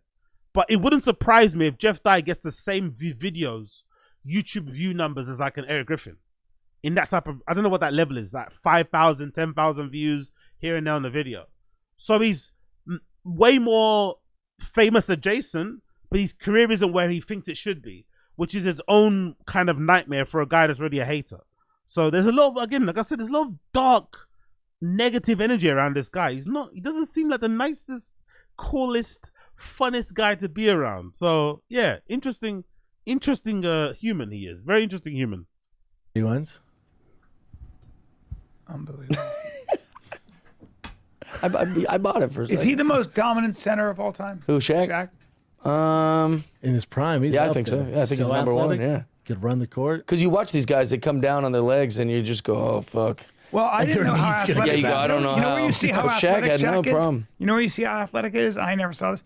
Blue Chips, that movie. Yeah. Where he's running down and dunking. You talking about the movie? Yeah. Now you can watch that in real life when he was on the Orlando Powerful Magic. You old bunch. fuck. Yo, big up on the streets. Bro, it just hit me. Eric named his kid Wolf because his boss's kid is called Tiger. Absolute loser activities. Ah, that's an amazing epiphany. Big up to the streets. I don't think that's true, but I want that to be true so fucking badly. I don't think that's true, but I want it to be so true so badly. Brendan names one of his kids Boston because Rogan is from there and he wants to be closer to Rogan. Rogan doesn't give a shit about him. Brendan also named his kid Tiger so that he's got like a bit of a weird, I don't know, like a different name and maybe similar to Tiger Woods, I don't know. And then Eric, to kind of compete and keep up, names his kids Wolf. Like an LA, I don't know, hipster name, or to be similar to fucking Brendan, so that him and Brendan's kid, him and his kid, or his kid and Brendan's kids are like best friends. Tiger and Wolf, Wolf and Tiger, loser behavior. I want it to be true so badly. Big up from the streets. This is great. You can see him like acrobatically Brian, dunking. you can actually watch, not a movie. You're like a beautiful woman I took to coffee who wants to be in the sports conversation. Oh, yeah, you seen Blue Chips? You like Shaq? Shaq Blue Chips Hey, talk. we're talking Shaq. You like Shaq? You want, when I knew he was a good basketball player, the movie Blue Chips. This morning, Fucking idiot. me and my buddy Josh are talking about baseball, and we're doing something, and then there's this girl that's at the table with us who was our friend. She goes, that's like in water polo. I go, what are you talking? Don't bring in water polo. We're trying to have talk here about... I love when people say that. You can watch Shaq as LSU days, man. It'll blow your fucking brain. Really? Yeah, dude. Dude, Don't he watch was- Blue Chips. Look at how skinny he was. Look at that. He was so With fast. Nick Quick Nolte. feet for a giant. Yeah, quick feet. Nick Nolte with the bowl cut. Look at how thin he was back then. Dude, he was unstoppable. Damn. Patrice had him in a joke, too. Patrice said, we call ourselves the world champions in the NBA. We don't play any other countries. We just go, we're the world champs because we're America. We're number one. You forget about you. We're the world champs. Love it. And we got Shaq. Nobody can beat Shaq. So. No, you watch him on his LSU days. He's a fucking A lot of time with Anthony Hardaway, huh? I didn't know that he went to LSU. Did Anthony go to LSU? No, they played for the Magic together. I know, but these are like old pictures that look like they predate. Like, what does that say? Western? But Anthony that All-Star that's a Hardaway was in Blue Chips. Oh, that's why. Yeah, they're on the set. They're on the set together, and they also played at the Magic together. Western was from the movie. Okay. Penny Hardaway, great shoes. Oh man, remember Chris Rock's commercials with Little Penny? Yes. They made like a little puppet of Anthony Hardaway, but it just talked and sounded and had the vernacular of Chris Rock. Yeah, it's weird. He's like, I'm Little Penny, and it was hilarious. It was Like great. the best commercials. I loved Anthony. At least Brian knew he Jeff Dye loves a black accent, hates black people. Make sense? was a center, guys. That's right. Yeah, we're making Give I him progress. some wasn't credit. being Progress. mean to Brian. I love Brian. No, I'm not. Just don't know how to talk I'm not about sensitive. Blue Chips. I'm not sensitive to the fact that I don't know my sports. Well, last time I was I am on here, kinda you like guys the had a hot chick. 50-minute argument about UFC where I didn't say anything. So I think it's pretty fair to say, hey, Do we have a- you don't know about I don't know about Blue Chips. Yeah. What's going on? Anyway, let's pause it there. Let's move on a little bit. These guys are boring me. Fuck them, fuck them, fuck them. Make sure we are doing a membership of fun for May.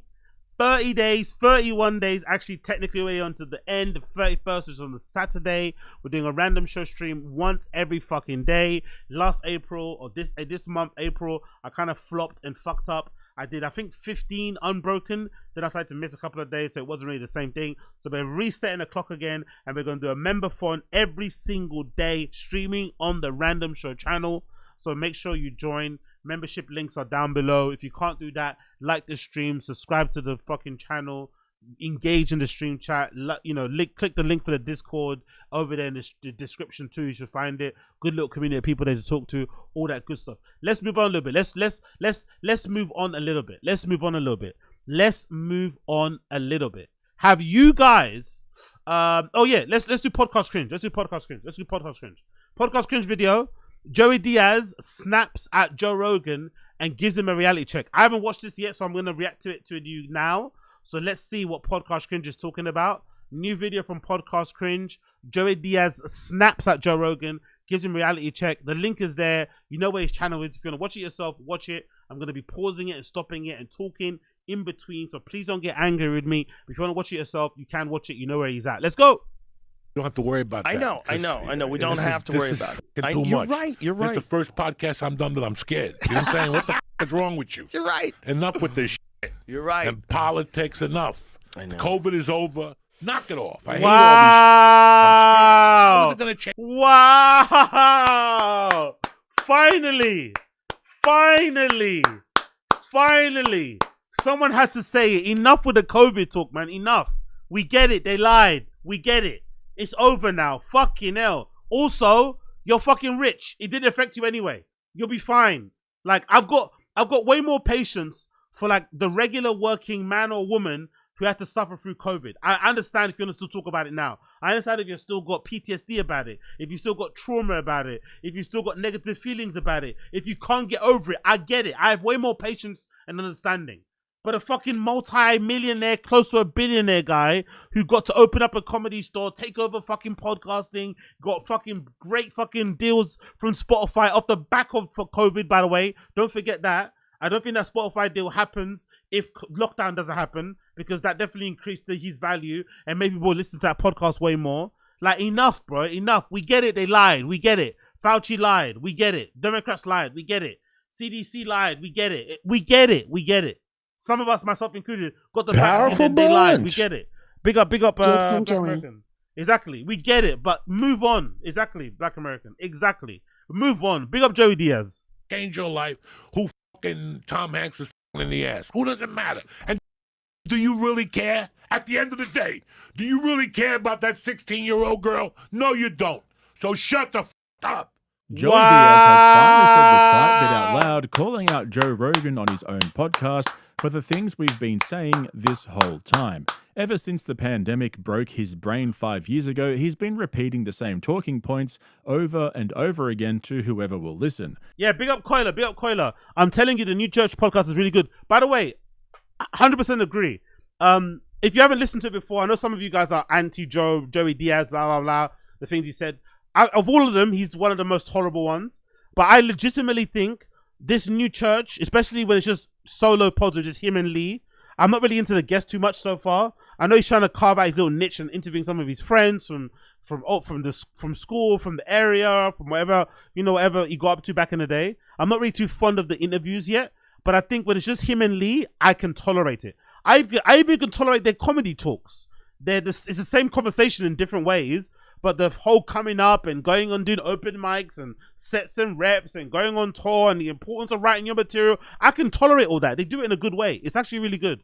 I recommend you check it out. The new Joey Diaz, or I guess it's what's it called? Is it called the new Joey Diaz podcast? What's the actual name of it now? The Church of What's Happening Now, or the New Testament, I guess, right? Yeah, the Church of What's Happening Now, the New Testament. Check it out. It's really good. It's really fucking good. I personally like it. I love to hear Lee Sayat's developments and how he's going on with his stand-up and shit, how he's finding stuff, figuring out himself, going on tour, getting past at certain clubs, not getting booked in certain clubs. I kind of enjoy it. And I also love to hear, because Joey Diaz is like in a place now where he's like essentially like doing comedy part-time. He's like, yeah, I'm not going to go on the road again. I've got a family. I'm old. I don't give a fuck. Like, he's also coming into, unfortunately, some issues with bad health. So he's starting to slow down on the smoking a bit. Like, he's changing, in real time, which is kind of good to see.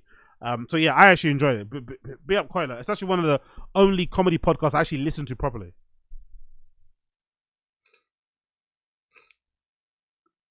We've seen Joe have some awesome guests over the past couple of years, and even more recently, like Woody Harrelson, for example. But instead of asking them about their life experiences, funny stories, and questions about their specialty, Joe will quite often interview himself about the state of the world, how we're all doomed because of AI, and how much better Austin is compared to LA. Now, that's the really annoying bit about Joey's podcast, Joe Rogan's podcast, is that in the past, like, one of the things that made him really great was that he was super curious, and he'd have on these people with different expertise, different backgrounds, different experience, and he'd be really inquisitive about what they get up to and about their careers. Really get into the weeds of it. But nowadays, for whatever reason, he'll have on like a neurosurgeon or something, right? And this person, you just get them to talk about COVID or cancel culture or fucking whatever is going on in fucking culture at the moment. But it's like, no, get this person to talk about their expertise, man. We don't want to hear these same talking points from somebody that clearly can offer something very insightful and unique based on what they know. Like, oh, it's so annoying that it does that. Like, like, at least keep all the conversation about cancel culture to comedians. Just leave it there. For some reason now, everybody gets the same talking points. Some of these things might be true, and there's definitely a time and place for those discussions, but Joe has become so detached from reality with a net worth in excess of $500 million. Yo, be up, Mr. Bob. Joey and Lee still hitting the Death Star gummies. It's a bit in between. Like 1 week, like, because I think Joey Diaz had like a couple bad runs of like health scares. I think one in particular, he was in hospital for a bit. So he's been on this like, oh, like you know how you are, innit? When you have like a heavy weekend. Like, yeah, I'm gonna be healthy. I'm not gonna do anything ever again. And then, you know, afterwards he gets like, you know, he gets confident again, and then he gets a bit more brave. He's like, nah, fuck it. You only got one life to live. Let's go fucking hard. So he's dibbling and dabbling, but I don't think it's on the same level as they were prior. But they still, they have some fun here and there. So there's that balance, there's that tension. But I do like overall that he's one of the only comedians who seems to be he seems to be the only one in that group who's like accepting that that ride cannot last forever. You know, I understand part of his reason of saying it is because he kind of got cancelled, right? He kind of ran away from LA because he was afraid he might get involved in that whole cancel culture because he said some wild shit about what he got up to back in the day. But I think he's the only. It's just refreshing to hear somebody not sound as if the ride is going to last forever, and not make it seem like they're entitled to have this career where they're selling out shows forever and ever and ever. That's just refreshing to hear from my point of view. Guarded by SEAL Team 6 in his ivory tower, where he spends his time between his podcast studio and the comedy mothership green room. Joe's only interaction with the outside world is through a bunch of kiss-ass comedians and his Twitter and Facebook feeds. So then when he had Joey Coco Diaz on the show a couple of days ago, it didn't take him long to descend into his all too familiar talking points. COVID woke me the f*** up. When I found out that they were trying to stop doctors and take away their... He reminds me God bless my dad. Shout out to my fucking dad. He reminds me so much of my dad, man. He reminds me so much of my dad. That ability to just like talk about all you want to talk about, not give a fuck if you're boring the person or if they're not interested at all, and just go on a soliloquy for like an hour. Not give a fuck, you know what I mean? Just like, and you have to listen because that's your fucking dad. You can't say that shit. So I love how Rogan can just like introduce a topic that nobody is encouraging to talk. Like, no, you're not even saying that. You just COVID. It's like, bruv, please, man, please, no. Licenses if they prescribed ivermectin. If you just prescribe off-label a drug that people say is beneficial in certain trials, but for some reason, you're not allowed to do it. For the first time ever, doctors are prohibited from prescribing something off-label that Hey, big up Elephant Graveyard. A wonderful stream. Thank you for making these shitcasts watchable and fun, and for helping me realize Jeff Dye isn't grifting and is probably an actual Klansman. Cheers, victory hand emoji. Yeah, he probably is. That's such a good description. Yo, Jeff Dye, don't fucking sue me, alright? It's just an opinion. Free speech and all that. We're just fucking around. It's a comedy podcast. We're not serious. We're just streaming here. We're just having fun. Relax, brother. But yes, big up Elephant Graveyard. Appreciate you for the super chat. Yo, KKK Jeff KKK. Jeff KKK, bro. Jeff Yeezy. Yeezy Jeff. Yeezy Jeff. Holy shit. Big up Elephant Graveyard. Oh. no negative side effects. And just to give you guys some context, if you're not familiar with Rogan's brave new comedy world, there is a hierarchy. At the bottom, you have the mentally ill common man like you and me, who are too stupid to recognize elite level comedy due to our undeveloped pedestrian brains. We often misunderstand the comedy genius of Joe Rogan and his buddies because we likely have low testosterone levels, we're depressed from having to work normal jobs, and we don't don't exercise enough, or eat enough elk meat. However, Rogan is more than happy to sell us everything or anything he can get a sponsorship deal for, cause money and bitches, am I right? But then there's the comedy class, the gentry, if you will. These are the thousands and thousands of working comedians around the world who tirelessly work at their comedy acts, trimming the fat and dialing it in for years and years just to get a few laughs, yet still, they don't always make it. The window for success is so slim and narrow that only a select few make it through to the other side. Because there can only be 250 elite comedy assassins. These are the noblemen, the dukes, earls, viscounts, and barons of the comedy world. They don't tell jokes on stage, they murder on stage. They're literally killers, assassinating one audience member at a time until by the end of their set, they're the only ones left standing. Okay, just to clarify, they're the last man standing. Everyone else died because they were so funny. So they died from laughter because comedian. But then sitting amongst the top 250 are the royal family, the cream of the crop, the best of the best, the upper crust, the bee's knees, the duck's nuts. These are the Rogan Six, a protected class of comedian who are so funny, they've never been funny. And yet still there sits one comedian atop the rest. Forget laughs per minute, this guy deals in revolutions per minute, whatever the fuck that means. He's so funny that he murders you, then revives you, just so he can murder you again with another punchline. A man with almost 4 decades of stand-up comedy experience and only one comedy special to his name. That man is Joey Diaz. There's like a few in my mind that are like in the running for that. Like, who's the best? I guess there's no one best. But then I go with like sheer RPMs. I gotta go with Joey Diaz. Joey Diaz, I knew it, yeah. Some of the sets that I've seen him have in the OR would, I think it's the funniest thing I've ever seen in my life. And so with the man himself sitting across from him in the studio, Joe threw all of that sentiment out the window and instead chose to talk about the same things he talks about every other day with every other guest. You could hear the deafening silence coming from Joey Diaz as Rogan rambled along, sniffing his own farts in between hot takes while he marveled at the sound of his own voice. But unbeknownst to Rogan, it was all slowly getting under Joey's skin. Rogan just couldn't take the hint. That's one of the reasons why America became so powerful. The two things. The Constitution. So I wonder what's the issue here. I wonder if like Joe's inability to pick up on social cues like this is partly to do with him being surrounded by sycophants and lickasses who don't ever disagree or have any kind of problem with whatever subject he talks about because he's Joe Rogan, or because he's so used to speaking on pods the way he does, he doesn't really pick up on social cues. He says what he says, you say what you say, and you go back and forth, but he never really picks up on if you're interested or not. Because he always has a good way of like getting out his piece like that. You know, like I said, how my dad talks. I think how a lot of older guys talk, where they have an ability to just like say what they want to say without caring if you want to hear it or not. Or maybe it's a bit of both.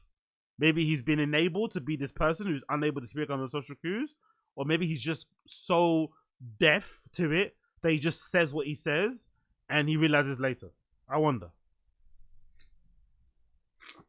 The Declaration of Independence, the Bill of Rights, like that stuff. All the laws that gave you freedom of speech, the right to bear arms, the right to practice your own religion. Hey, yo, big up Asada Joey Z's. Christ turned a gummy bear into a THC edible.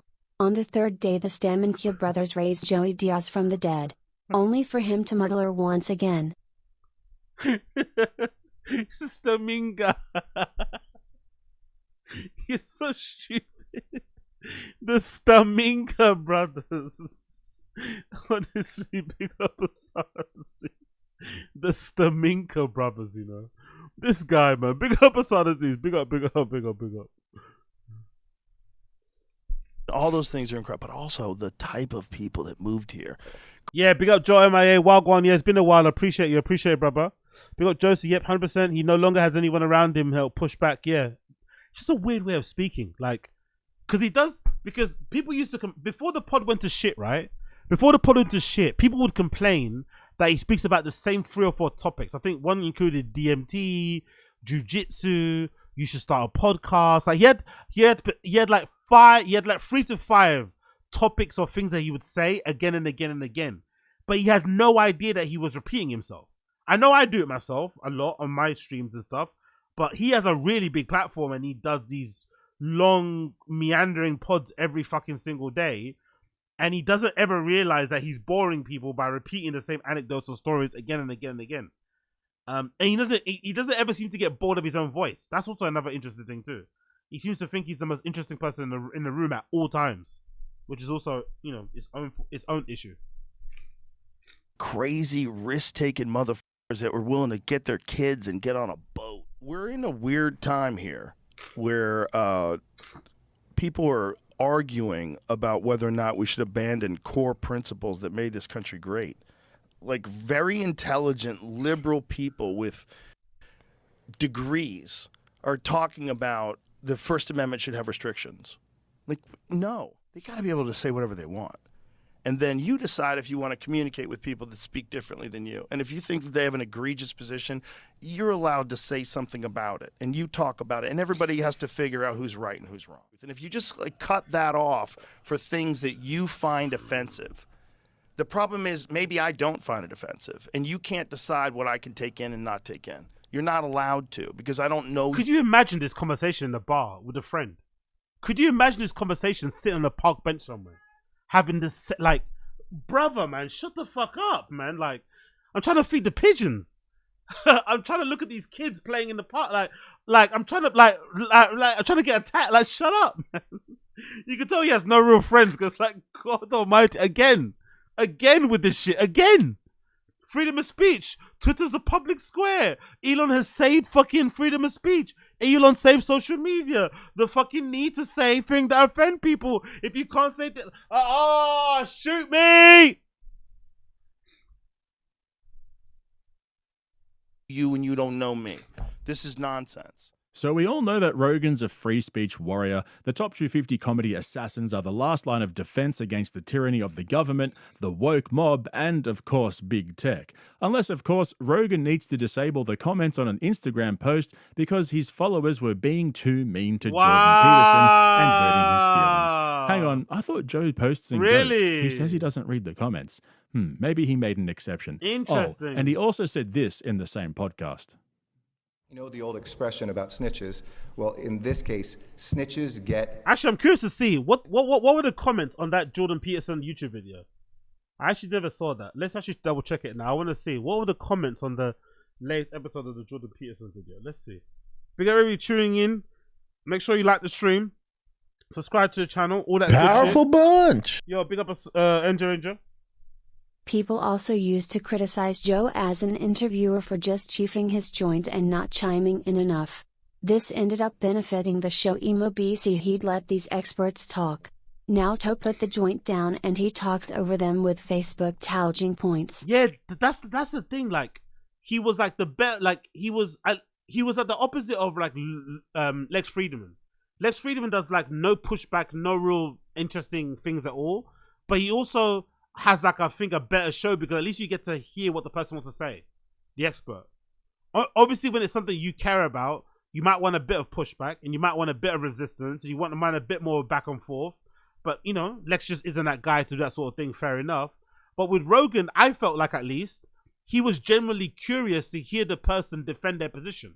So even if he agreed with what he had to say, he would still offer up the alternative opinion so that you could push back and you can have a better conversation.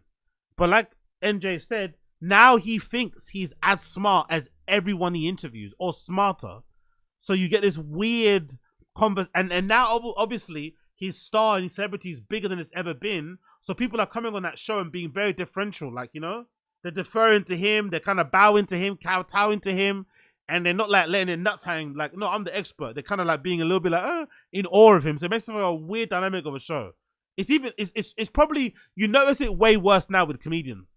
Comedians on Rogan are unbearable, like most of them, because they really want to make a good impression and they don't want to upset him, so they agree with everything. Like even Tim Dillon, my guy who I love, Tim Dillon. Like, oh my god, Tim Dillon's powerful bunch. Yo, big up, Mr. O. Appreciate it. Welcome, Mr. O. I think what has happened with podcasters, it's like being in a long-term relationship. You get tired of listening to the same talking points. The honeymoon phase is over. Just my 2 cents. Yeah, maybe that's true. Maybe there's a part that's true, which is why it's heartbreaking for me. I'm not gonna lie. I also understand why people keep watching these shows, because it's hard to find a gap for it. It's hard to find an alternative. Like, I was listening to Rogan. I remember I said before, I've listened to Rogan since early 400 episodes. Episode number 400, around that sort of mark. So for Rogan to turn into what he's turned into, like, it's breaking my heart, because he used to be one of my go-to listens. And I can't remember the last time I listened to a Rogan episode from beginning to end. You know? That's a really sad part. It's like, fuck, man. I used to be able to listen to him, like, easy. Commute, in the gym, you know, walking around. Hold on, I think I heard the door. One sec. I think I heard the door. One sec.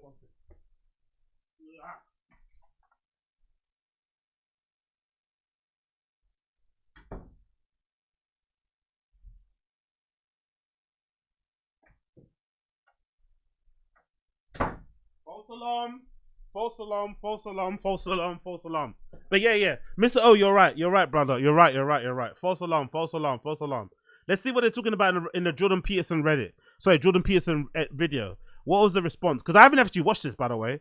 Another one, by the way. Fucking Jordan Peterson cost me cheeks. I'm so pissed off at that, by the way.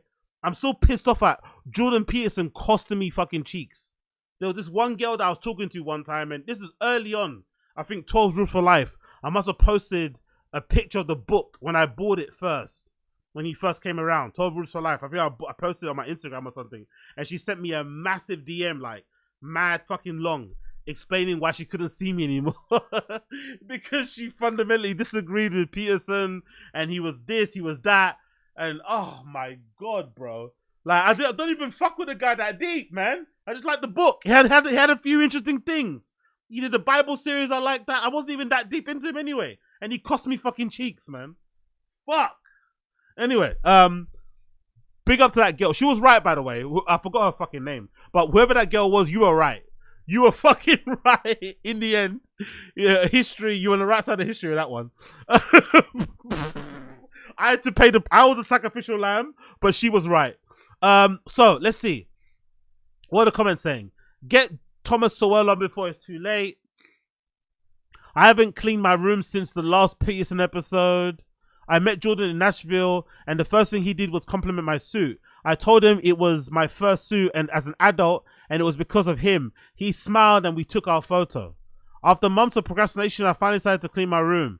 I get the criticism of certain aspects of Jordan Peterson Daily Wire, but all I can really say was at a low point in my life, I listened to Peterson describing suspects of accountability and being a man in modernity, which caused me deep reflection, looking around how I conduct myself in life and making serious changes. I now have 4 kids, a beautiful wife, and a beautiful house. Took my kids to Easter church. I was filled with success, such joy. It's hard to describe. Just 2 days ago, such gratitude. By the way, why did he move away from this? Because that's what I loved about him too. Why did he move away from this? Like, why did that guy move away from a couple of Bible stuff, some Bible stories, some hero's journey shit, men shit, accountability shit, truth shit, being a decent dude shit, being a valuable member of society shit, into being what he is now? Like, how did that change, man? Honestly, why? Another guy, 7 years ago, I was a drug addict. Okay, the comments are pretty good. So why are people ragging on him on Instagram? I don't get. Oh, his podcast stream's lying. The comments are quite good on this episode. Jordan Peter's episode was a couple years ago. It was a great reminder how quickly times are changing. He said, when did I first meet you? You were first encountered. I doubt Joe will ever read this, but I will still thank you for helping this janitor job go much better. Got towel to scrub tonight. Yeah, everyone seems to be giving good comments. Jordan Peterson experience, the only time I'm being interviewed. I have Jordan Peterson remark is great. Once you've made a decision, that's when it's necessary to put doubts behind you, because otherwise, just as yeah, cool. All the comments are good. I'm not sure what podcast is talking about. All the comments are good on here, at least. 4 years ago, arrested for a DUI. Jeff DUI here. Okay, cool. Okay, all good comments. All good comments, so far I can see. Or maybe Joe's deleting the bad ones. I don't know. But I've so far not seen a bad comment about Jordan Peterson on the JRE. They've all been pretty glowing. Everyone thanking him for saving their life. My father passed a few months. I had the strength to stand in the funeral and deliver a powerful eulogy. Thanks to the wisdom this man parted in me. GAY, bro. Relax. Powerful bunch. Yo, big up Asad Aziz. I'm working on a plan to lure Jordan Peterson into rat trap with a trail of Valium and moisturized Kleenex tissues while he inevitably cries. Next step, a Russian coma. Moisturized Kleenex tissues. Yo, his daughter fucked him up, innit? His daughter's a real op, man. His daughter's a real op. His daughter is the biggest op. Forget the fucking woke left. Forget the libtards that he hates. Forget the Canadian government, right? Forget Justin Trudeau. Jordan Peterson's biggest op is fucking Michaela Peterson. Michaela Peterson ruined his fucking life, bro. But anyway, let's go back to the video. Big up Podcast Cringe. Rewards. We want to thank you for turning folks in and making sure we are all safe. You should go to jail for saying that. I'm gonna explain something. You fucking monster. There's nothing cringier than getting your producer to pull up a 5-year-old video because it offended you and you can't get over it. And I'm not saying he's right or wrong. What I am saying is that he's a massive fucking hypocrite with shit for brains. But let's get to the meat of this because, like most of us who listen and watch JRE, Joey Diaz had finally had enough. And can I just say, this next clip is absolutely fucking hilarious. I'm going to go ahead and claim that this is Rogan's best take in years. The way he weaved it in all together is one of the most Joe Rogan things I've ever seen. This is nothing short of brilliant. And if you think you misheard him, you didn't. Joe says exactly what you think he just said. That, what we're talking about, is the problem with this disclosure of aliens. Those people are going to fall apart. The people that fell apart in COVID, oh, Jesus. They're going to be wearing silver jumpsuits and sucking alien dicks the moment those guys arrive. They will jump on team. What? Huh? What?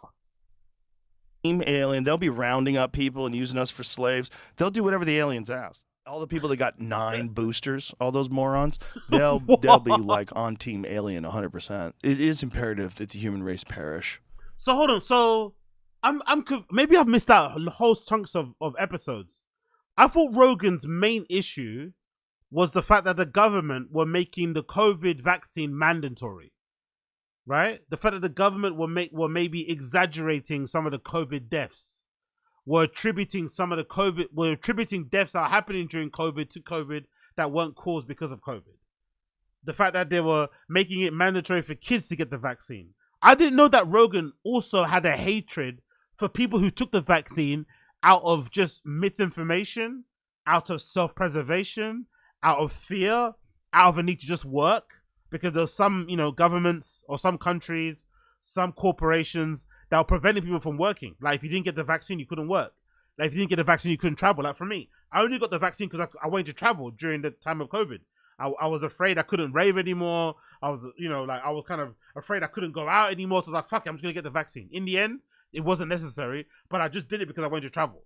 But he's now has a problem with the people who did that, who complied, quote unquote, because what? They are less of a man. They're less independent.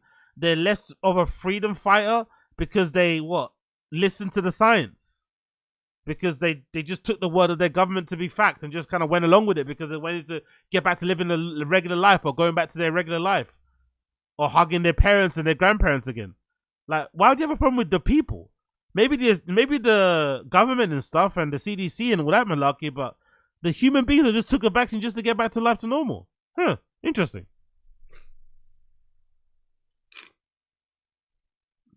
It's imperative. We're a blight on the world. And the Anunnaki are going to help us. Those fucking idiots. They'll sell us right down a river. What happens with societies is things go really well and then they go terrible. And you either adjust or you don't. And if you don't, the civilization dies. Powerful and then a new one bunch. emerges. Yeah, big up NJ Joe's Ranger. so free speech and personal liberty he doesn't even want you to take the vax. Also acting as if he wouldn't be the biggest alien ball washer seen on. So good. That is so true. That is so true. Mr. Freedom of Speech, right? Mr. fucking Freedom of Choice advocate is also pissed off and annoyed that you went and got the vaccine based on the research and information that you had a hold of. You were misinformed, right? True. And it's funny too because he fucking bullwashes Elon, right? He thinks Elon's this like once in history genius, right?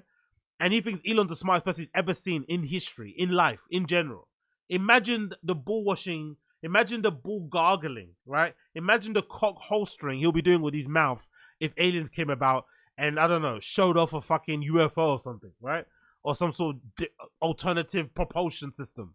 He'd be all over them. Come on, man, get the fuck out of here. Or if they had some really interesting combat fighting style technique thing. Fuck off, bro. He'll be all over that fucking alien jujitsu. He knows it. But if you do, then you recover. I think we have a different way of communicating now because people can talk so much online. You're going to get a lot of stupid shit online. You get a lot of dumb things online. But you're also going to get a lot of conversations that make you think. What is wrong with this system? How do we get the money out of it? How do we get money out of politics? How do we get the number one corrupting factor out of figuring out what's best for all of us? How do we do that? I don't get involved in none of that shit. It doesn't bother me. I do sometimes when I think about it because I go down roads. I don't want to think about it. I want to just enjoy my life. I'm scared for my daughter in the future. Everything else, I got to take a chance every goddamn day. You know what I'm saying? Yes. Well, that's also one of the benefits of a society with children. A society with children wants to make sure that the future is safe. A society of people without children making rules don't give a about kids. So at this point, we're about 2.5 hours deep into the episode.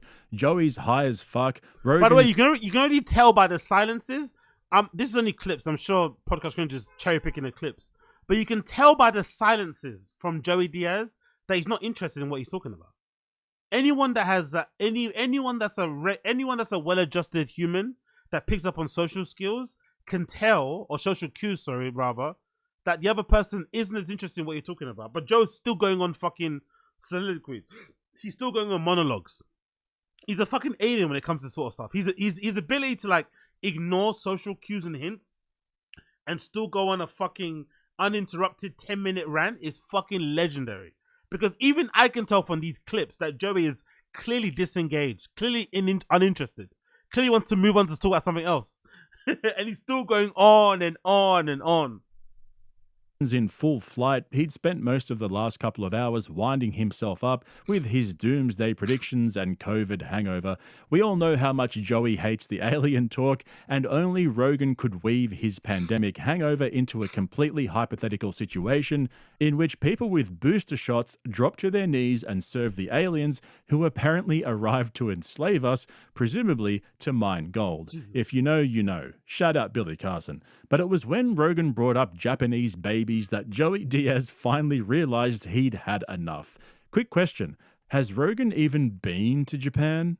So we're in a society right now where we have except for Elon, we have a population decline. People aren't having as much babies as they used to.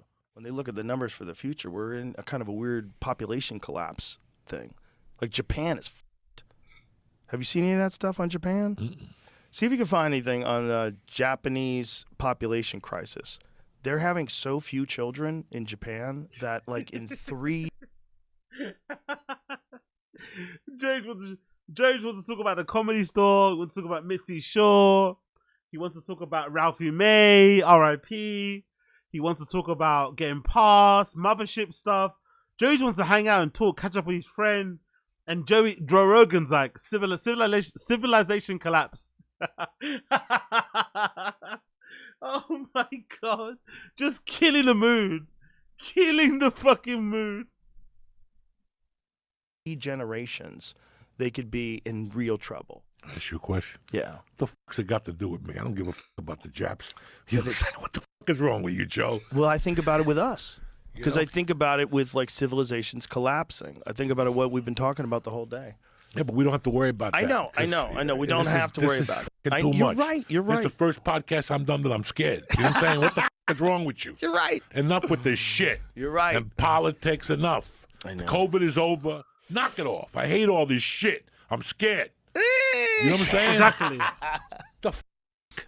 I'm scared too. Yeah, about Japanese. Listen, man, that's what the problem is. We're worrying about this is what the internet does. That's true. This is why we have cards walking around believing everything. It's like these idiots with the Epstein list.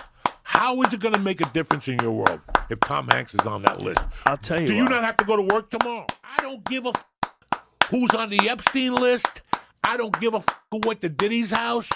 It's got nothing to do with me. But in today's world, because of the internet, it makes us think it's got something to do with us. It had nothing to do with me. Exactly. Man. It's a Exactly. show. That's what it is. What the show? I don't want to watch that show. Exactly. Exactly. So now I got to wait here. 60 years we've been watching the same footage. Exactly. He got hit. It clocked back. Right. You know, Lee Harvey out. But I want to see what's on there. Then 2 days later, the Jews did it. Yeah. Believe me.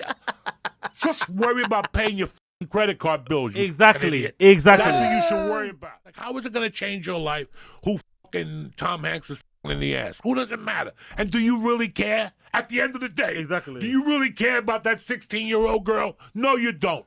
So shut the up. Nobody. Thank you. Thank you. Thank you. Thank you. Obviously, we know that they do this sort of stuff to keep us separated, keep us divided, keep us distracted. But it's really insulting because in my Powerful bunch. Big up, Salaziz. Appreciate it, brother. What's up, Japan? We got a baby pong you all. Everything eat. Rice, fish, rice, fish, rice, fish. Oh my god. Rice. Big up Salaziz. What up, Kyoto? What up, Osaka? Yo, big up Salaziz. You know what's really insulting about this whole thing? Rogan's in a position where he doesn't need to worry about this stuff.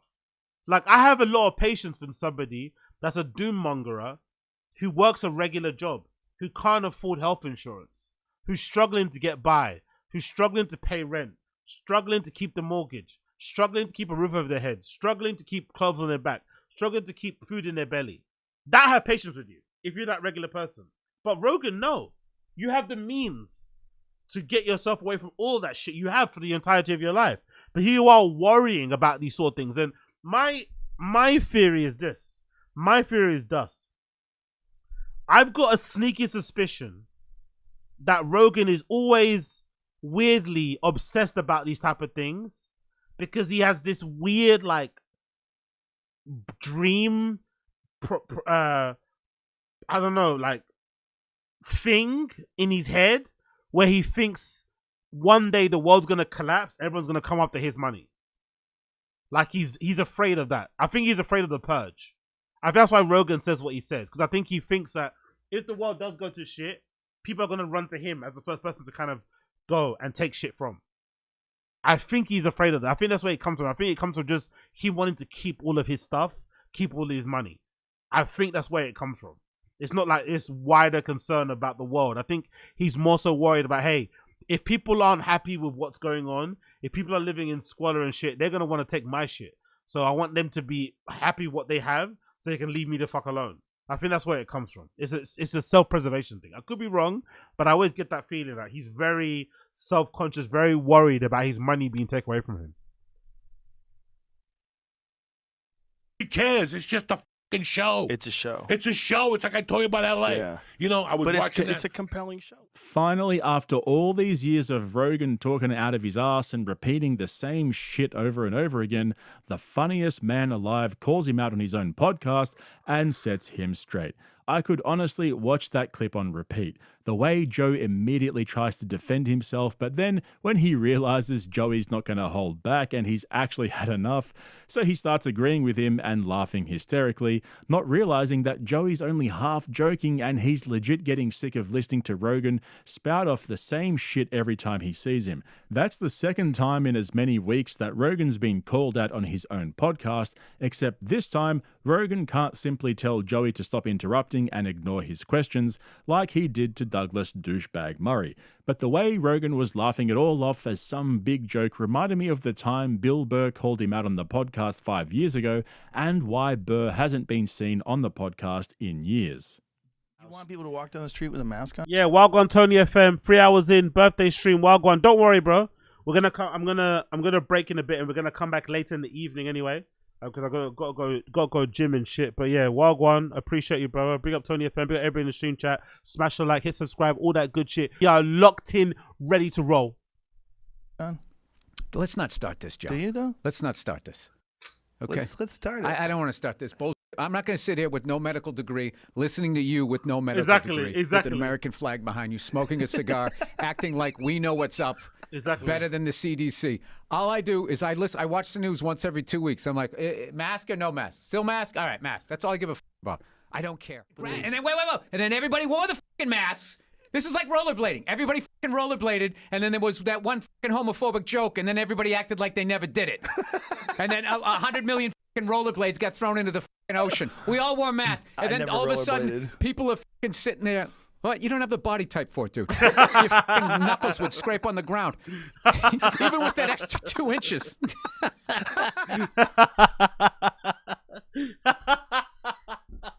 He's so quick, honestly.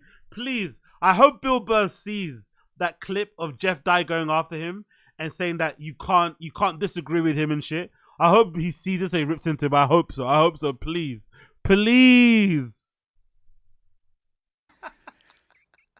And of course, we can't forget when Theo Von told Rogan that his body looks like a supermarket turkey with strings wrapped around it, which Joe took as a compliment, not realizing that he literally looks like a fucking supermarket turkey with strings wrapped around it. The thing that Joe doesn't seem to understand is that real comedians don't want to go on his show and talk about politics and the pandemic and woke liberals, regardless of which side of politics you come from. That shit gets boring and it's so overdone at this point, especially when he's putting out 4 episodes per week, all with the same topics on loop like a broken fucking record. Sometimes it's just fun to talk about fake stuff that you think is real. You know, like dragons. Maybe 10 years ago, I went online one night and got high and was reading about mermaids. Like, that's something I believed. Weren't they actually spotted in the 1800s somewhere? Or is this a lie? It don't even make any sense. Like, fish don't have sex, you fucking idiot. That means it's the most beautiful woman in the world from the waist up, and all she do is give you blowjobs. But people they want to fall in love with the mermaid, but like that's the craziest person to fall in love with. Is there any evidence? No. Come on. No, they're manatees. These people saw manatees. Probably their eyesight sucked because they all had scurvy. You know, they were all fucking starving to death. They all had syphilis. They're so horny that they want to manatees. They see manatees in the foggy water flopping around. I swear it's a girl with a tail. These horny scumbags from like Europe in the 1500s, these monsters, they were on this boat together for 4 months, and they think they see women in the water. Damn it, you just ruined everything. Honestly, that was probably the best part of the podcast. Seeing Rogan ruin Joey's mermaid fantasy was almost as funny as seeing Rogan lose his mind when the ladies on The View ruined his dragon fantasy. But who gives a fuck what they think, right, Joe? However, there was one thing I noticed during Joey Diaz's rant that kind of creeped me out a little. Remember how he was ranting about how no one really cares about Epstein, or that Tom Hanks was probably on the list, but who cares, even though he allegedly had relations with a 16-year-old girl, allegedly. Well, in case you didn't know, our boy Joey has a checkered past of his own, to say the least, serving time for kidnapping and aggravated robbery in the late 80s, but it was when he got into comedy that he went full Harvey Weinstein. Oh, come on, podcast cringe, man. Allow it, man. Lay off Uncle Joey, man. We've all done our shit, innit, man? No, have we? I don't think we have. But lay off Uncle Joey, man. Come on, podcast cringe, man. Easy on Uncle Joey. Easy, man. Come on. She's lucky she paid $100. I had girls sucking my dick and giving me coke from Chewy. You think I'm fucking kidding you? Fuck yeah, you gotta suck my dick to get up in the belly room. I'll make a call for you. That's the... Oh, damn! Powerful bunch! Oz going to cover play-in-play academics Kanye KKK? Oh, exactly. Fuck! Fuck! Can't defend that, can I, eh? Fuck! Can't defend that. Shit! That's the fucking gateway into coming to Hollywood. Everybody knows that. How many girls did you have do that? Oh, 20 of them. I had this little blonde open mic chick dog that used to come up to the Comedy Store with a 20 and just take me up to the belly room and suck my and go do her set. She was tremendous. Wow. She finally freaked out. When she got to Hollywood, bro, she was beautiful. And when she left, she had dirty, her nails were dirty. And then a year later, she wrote me a letter to the Comedy Store. You sucker, you broke me. I kept.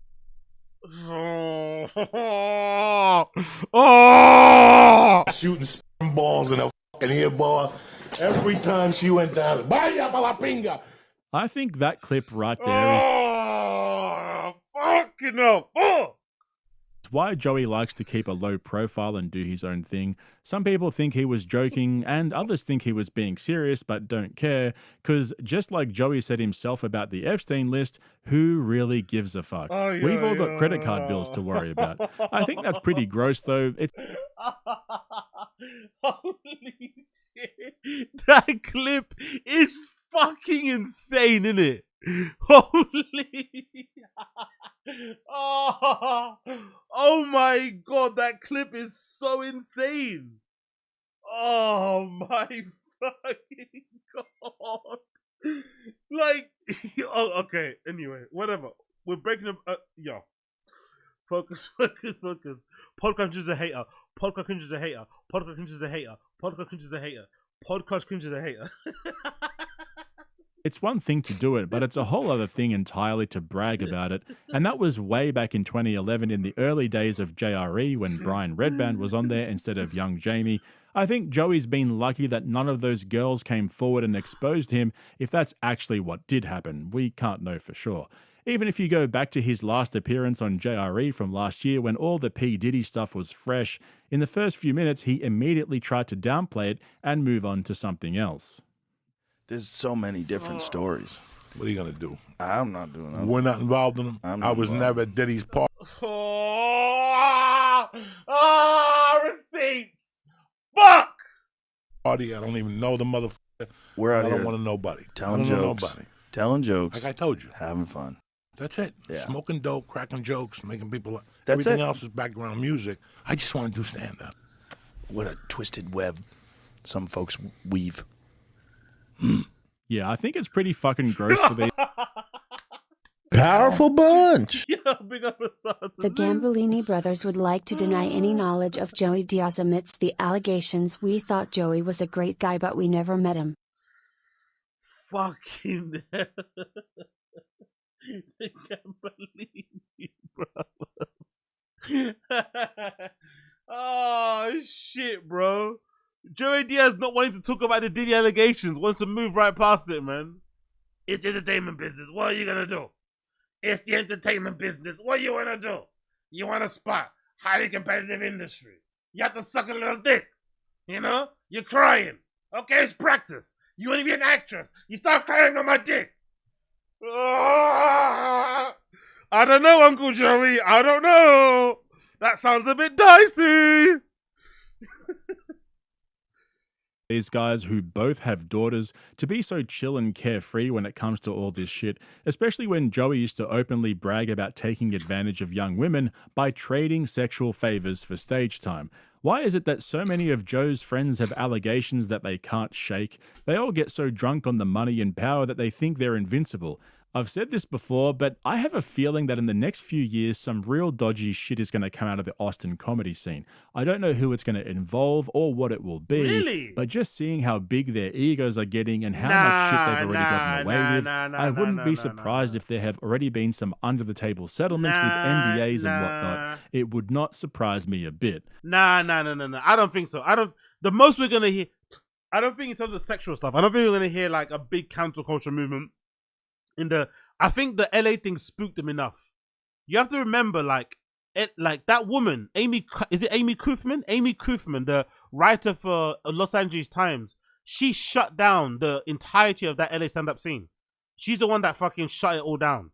That article that she wrote about Chris D'Elia, the article she wrote about Brian Callen, she really made those guys scared. And there was a rumor that was going around that she was going to write a big, all-encompassing expose on the comedy scene. But according to people that back in the day when I was talking about that sort of shit on my streams, a couple people DM'd me, a couple of women in particular, and I think the information that I got back at that time was that a lot of the women kind of retracted their statements Because some of the girls even reached out to me and said some stuff about Chris, about Brian, but then they ended up saying, don't say on the pod, don't share it. I'm just telling you in confidence, blah, blah, blah. So I think a lot of those sources that originally were going to be a part of that story retracted their statements, especially some of the comedians and shit. But I don't think they're going to repeat the same mistakes. I think they all got spooked. And if anything, the only thing I can think of that might happen in Austin might be like just jealousy and competition shit. Because everybody's moving there now. Because I think everyone's now, you know, a bit too late, like Brendan and Brian.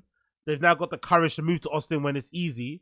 But I think a lot of people are going to be moving to Austin and it's going to be a lot of competition that way. But I don't think there's going to be another cancel culture, Me Too movement in Austin comedy scene. I don't think so. I think it's more likely that we're going to see some of these guys falling out with each other because they want to get spots, because they're not getting specials, because they're not appearing on Kill Tony, because they can't get on Rogan, all these sort of nonsense things. But I don't think we're going to see a big purge of comedians the same way we did in LA, because they were doing some very unsavory things to young women and shit. I don't think so. Personally, I don't think so. I think they all got spooked into being, like, think about it. Even all the most, you know, even some of the biggest fucking fuckboys in comedy, they've all kind of been scared into marriage and into settling down, into parading their kids on social media. I think it kind of was a good thing in general for them in that regard. It's, you know, toxic way it came about, but I think so. I could be wrong, but I don't agree with Podcast Cringe's prediction. I don't agree that we're going to get another big cancel culture thing in Austin. I don't think so.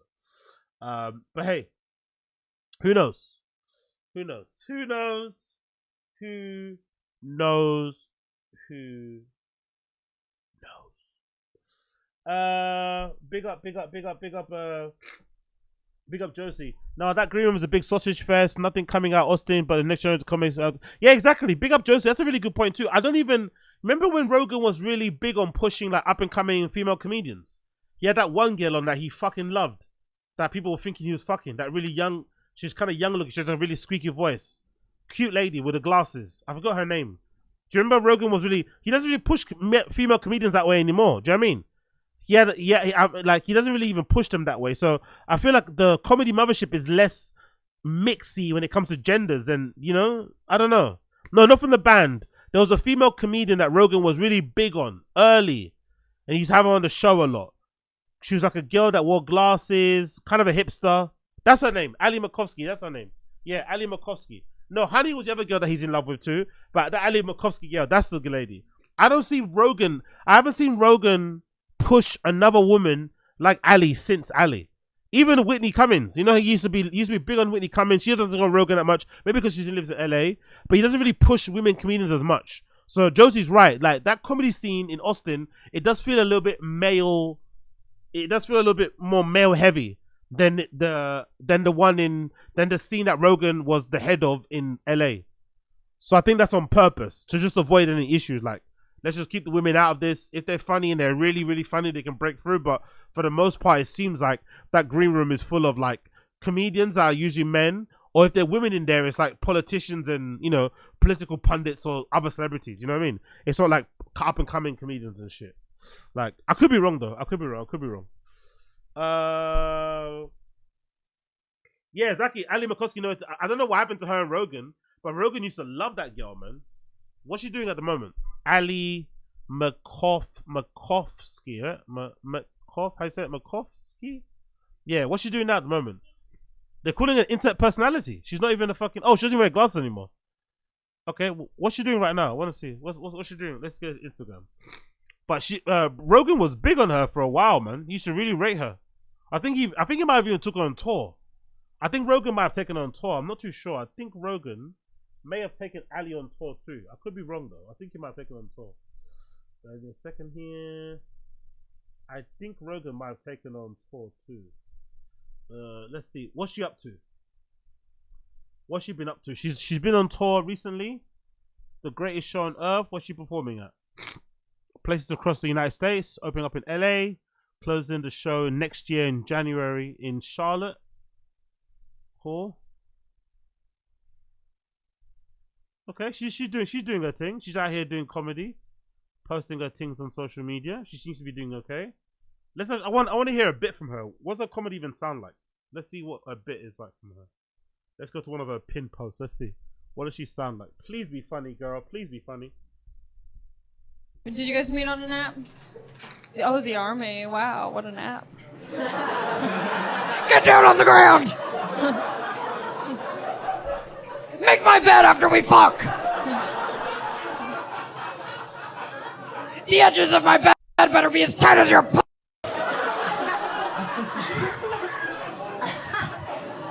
Do you ever do?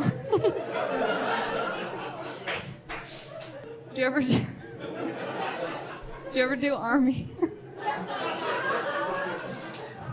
Do you ever do like army role play? You never wear the uniform? Come on, have some fun. All business, no pleasure in the uniform.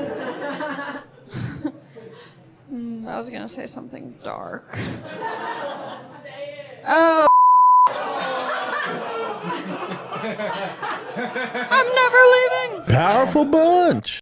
Yo, big up yourself. If you can have any DJ/producer on JRE, who would it be? Ricardo? Oh yeah, it have to be Ricardo. Have to be Ricardo. Who else I'd like to say in there? Powerful bunch. Yeah, big up Lucian Commission. Please read my last super chat, Brove. I'd love to see Ricardo. Maybe Michael Bibby. That'd be a good story for me coming back from cancer. Maybe Sarah Landry. I wouldn't mind hearing Sarah Landry on there. She's got a pretty good up and coming story. Sven Val will be good. He's got good stories. Sven Val will be really good on there. That's probably about it. Big up Illusionary Commission. What do you say, brother? I read your thing, innit? AZ going to cover Play and Play Academics Kanye KK. AC gonna cover Play and Play Academics Kanye KKK. I don't know what that means, brother. Write to me in the chat. I don't know what that means, but I did read it out. AZ gonna play and Play Academics. Was that because I was talking about the Joey Diaz stuff, innit? Right? That was in relation to the Joey Diaz stuff. I forgot what that means. But big up Illusionary Commission. Big up Mr. O. Appreciate you both. Ali McCoskey's not very funny, is she? Let's give her one more try. One more clip. Come on, Ali, girl. Come on. What did Rogan see in you? Let's play one more clip. Let's play this one. Come on, girl. The women in porn, they always have these incredible, amazing, effortless orgasms just from the guy's penis. Rock stars, each and every one of you. Don't gotta do much. It's not realistic. I didn't know that. When I started having sex, I thought there was something broken. I was like, why aren't I having these like, oh, that's nice in my life. And so I would fake orgasms, and I still do to this day. I know that I shouldn't. I know that it's bad. Women always get upset with me. They're like, why would you let men think that they're doing a good job? And I'm like, because there's no other way of making it stop. You can't be like, oh yeah, stop, please. No more, thank you. I'm full.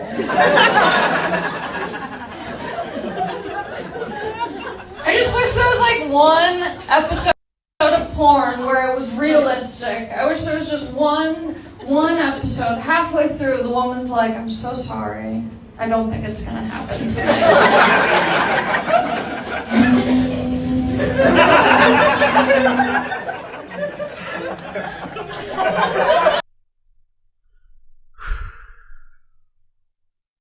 I wonder if another part of like Rogan's demise or the stand-up scene in general, whatever, the bubble bursting, is also in part due to his like endorsements. It's hard to really trust Rogan's endorsements, isn't it? It's hard to trust Rogan's cosigns in comedy. Powerful because of the people he's bunch. cosigned before. Ollie used to post pics of her reading books like Sapiens on Instagram to chat with Rogan. She played the game. Her turn was short. What? Really? I rate that. I rate that if that's true. I fucking rate that if that's true. If that's fucking true, if she fucking baited Rogan into getting on the show by pretending to be like well read and like into all this human optimization history shit, posting clips of her listening to like hardcore history, right? Sam Harris back when he liked Sam Harris. I'm into that. I'm into that if she was into like big ups Ali. She played the game well. She got what she needed out of it. I'm into that shit. That's fucking I love that if this is true. Yuval Noah. Yeah, she started to what was it? Yuval Harari. Or she started talking about what's his name? The Black Swan guy. Nicholas Taleb, whatever his fucking name is. That guy. Wow, that'd be such a good hustle, bro. Because Rogan is easy to get that anyway. You could easily dupe Rogan. You could easily honey trap Rogan if you're a girl. Just be into CrossFit. I don't know. Obviously, be like somewhat good looking and be in shape. Maybe work out and maybe be into like, and maybe be really like clocked in on one area. Like, I don't know, like how Whitney is, you know? Whitney kind of can sound intelligent talking about certain things, but she's not the most intelligent woman, but she can sound it. So maybe Ali did the same thing. That's great information. Big up Koila. I love that. I hope that's true. I hope that's true so fucking much. But unfortunately, she sucks at comedy though. She's not very good. But I'm happy she's still doing what she's doing. But she's not very good, unfortunately. Let's move on. Let's go into some Reddit stuff. What have I saved? Let's go some Reddit stuff. So, Reddit stuff. Oh yeah, let's do a little bit of what's going on with. Should we do no jumper stuff? No, let's do the Tfatk Reddit stuff. Let's do Tfatk Reddit stuff before we continue, because I've missed out on so much shit that I haven't followed just yet. So let's do some Tfatk Reddit stuff, and then we can move on. Okay. We got everybody tuning in. Smash the like button if you haven't been smashing it already. Subscribe to the channel. Join the channel if you can. I'm trying to get to 500 members by the end of the month. We're going to be streaming every fucking single day. You know how it is. We're not playing games. We're out here. We're fucking out. So let's see what's happening on the Reddit. I haven't tuned in a while. Let's see Guan. What have I missed out on the blood clot Reddit? Let's go back. Jesus, missed out on quite a bit in it. So let's go on page 12. So I think we're back here. I think last time I checked in was about here. I think I said something about the hat. Best brand. Okay, cool. Let's start from here. Let's go through some of these Reddit clips. We got everybody tuning in. Smash the like, hit subscribe, all that good shit. Papa is best friends with Matthew Stafford. Yeah, I know. And you don't look at him and think that. Wow. And he won a Super Bowl. He's a stud. Makes sense. As long as he's played. Because I know the house he bought recently, and I was like, because I know Calabasas. A friend of mine, somebody I know very well, is very good friends with him. I see him all the time. Oh, you do? Yeah. You see him all the time? All the time. He tall guy, right? As tall as you? Yeah, probably my height. And just it would make sense he made that much money. I love the obvious lie, but also love like he tries to act like oblivious, or he tries to act like nonchalant more so about the celebrity. But you made a point to stress that you always see him. Brian asks you a detail about him, and then you act like it's not a big deal, nonchalant. It's like, bro, you made the effort to try and say that you know the guy or that you see him all the time, like, and now you don't want to talk about him. It's like, fuck off. But yeah, okay, cool. Matthew Stafford and Brendan are best friends. Papa said only Joe has access to exclusive video. What? But apparently, what are they, 6 months old, and they're 80 pounds each already? Oh, they're going to be huge then? Yeah, huge. I mean, there's a little video. Powerful bunch. Please play the academic and Kanye KKK interview. Oh, we did it already. Big up, Lucian. Oh, that's what you meant. We did that already, brother. I reacted to that already. It's on the... I reacted to that, not on here. I reacted to that on my fucking Taz channel. Check Taz. I reacted to it in general. I think I might have clipped it as well. But it's on the Taz channel. I don't know what episode it is, actually. What episode is it on the Taz channel? But I have got it on the Taz channel. Check out the Exxon Zinger Show channel. But it definitely is on there, my friend. What episode is it? Check out Taz episode number 893. So 893, the Exxon Zinger Show channel, 893. There's timestamps on there, but I react to it in general. Yeah, I reacted to it already, brother. Big up Illusionary Commission. But they don't give you the updated video because they don't want to know. Yeah. Rogan saw the video, the actual footage. Look at that. That's wild. Hey, can I be honest? I know. Say it. It looks like every wealth we've ever seen, right? He's just gonna be a little bigger. If you're gonna do some shit, but I want to be blown like UFC 300. If you're gonna blow me, do a fucking woolly mammoth, do a saber tooth, bring back a pterodactyl, do some shit, bro. I didn't say. Okay, cool. Hold on. I think I might have the video here. There you go. I got the link. There you go. Here's the link. That's the link to the Kanye documentary, the Kanye academics KKK interview. That's my reaction to it. That's my reaction. Oh, where is it? There you go. Give me a second. Boom. There you go, Illusionary Commission. That's a link to the Kanye interview. Ah, okay, cool. Fuck off that. We don't care about that. Okay, I think I've said some of this already. Let's go. I think I told that we talked about one already. RIP Fish, we saw that one already, right? RIP Fish. Let's play it again. Question for Brent. Shit kickers is what Sorry. they call them, right? Yeah. Couldn't talk. Question for Brendan. Why aren't we hearing about the fish anymore? Is there a new Texas-sized aquarium in the works? Good question. Let me ask that question. No, good question. Let me answer that question. Honestly, Brian, I fucking hate the simping and the fucking human meat shielding, the fucking cucking. Oh, it's so disgusting. It's not that. It's no one's trying to catch him out. Just ask him a question. You speak about fish a lot. Now you don't. Why? Let him answer the fucking question. Let me answer the question. Still got the fish. Everyone's thriving. Arowanas are thriving. But they've grown up. So there's nothing to report. I still feel them every day. What's up? And you've grown out of them. No, I love them. Yeah. Oh, me and the boys watch the fish. We feed them every morning. Yep. Love them. Still doing thing. Now, in regards to Texas, so it's hard to fish. It's hard to ship fish across state lines. It is. And they had to. They gave me a quote for the aquarium. And let me guess how much it was. $6,000 for the aquariums because they have to literally crate them because it's glass, and then you can't really ship from here to there, right? Grown fish. So my fish guy, Brian, who takes care of all the tanks, he has a big pond. He's gonna put the arowanas and Oscars and catfish in his pond, so they're gonna live a great life. And then I'm gonna have to completely restart in Texas. Right, and I love my fish. You've also said everything there is to say about fish. But you're also not a fish guy, so it's also not going to go anywhere. I'm just saying you've said everything there is to know about fish, though. I love fish. I feed them this, yeah. I love fish. I love it. And your arowanas are getting big? They're so fucking big. They're so big where unless I was going to get like double the size tank, it's kind of fucked up. So they're going to go in a giant pond. So it's going to be bad. Have you seen this Dunkosaurus?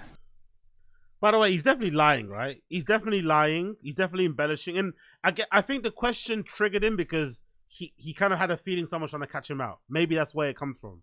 It's a very strange explanation. A lot of unnecessary detail in this conversation in general, and it is what it is. But yeah, RIP the fish. RIP the fish tank. It's probably for the best as well. Probably for the best because he wasn't probably taking care of his other fish properly. So it's probably for the best that these fishes aren't getting tortured living in the cramped surroundings they were before.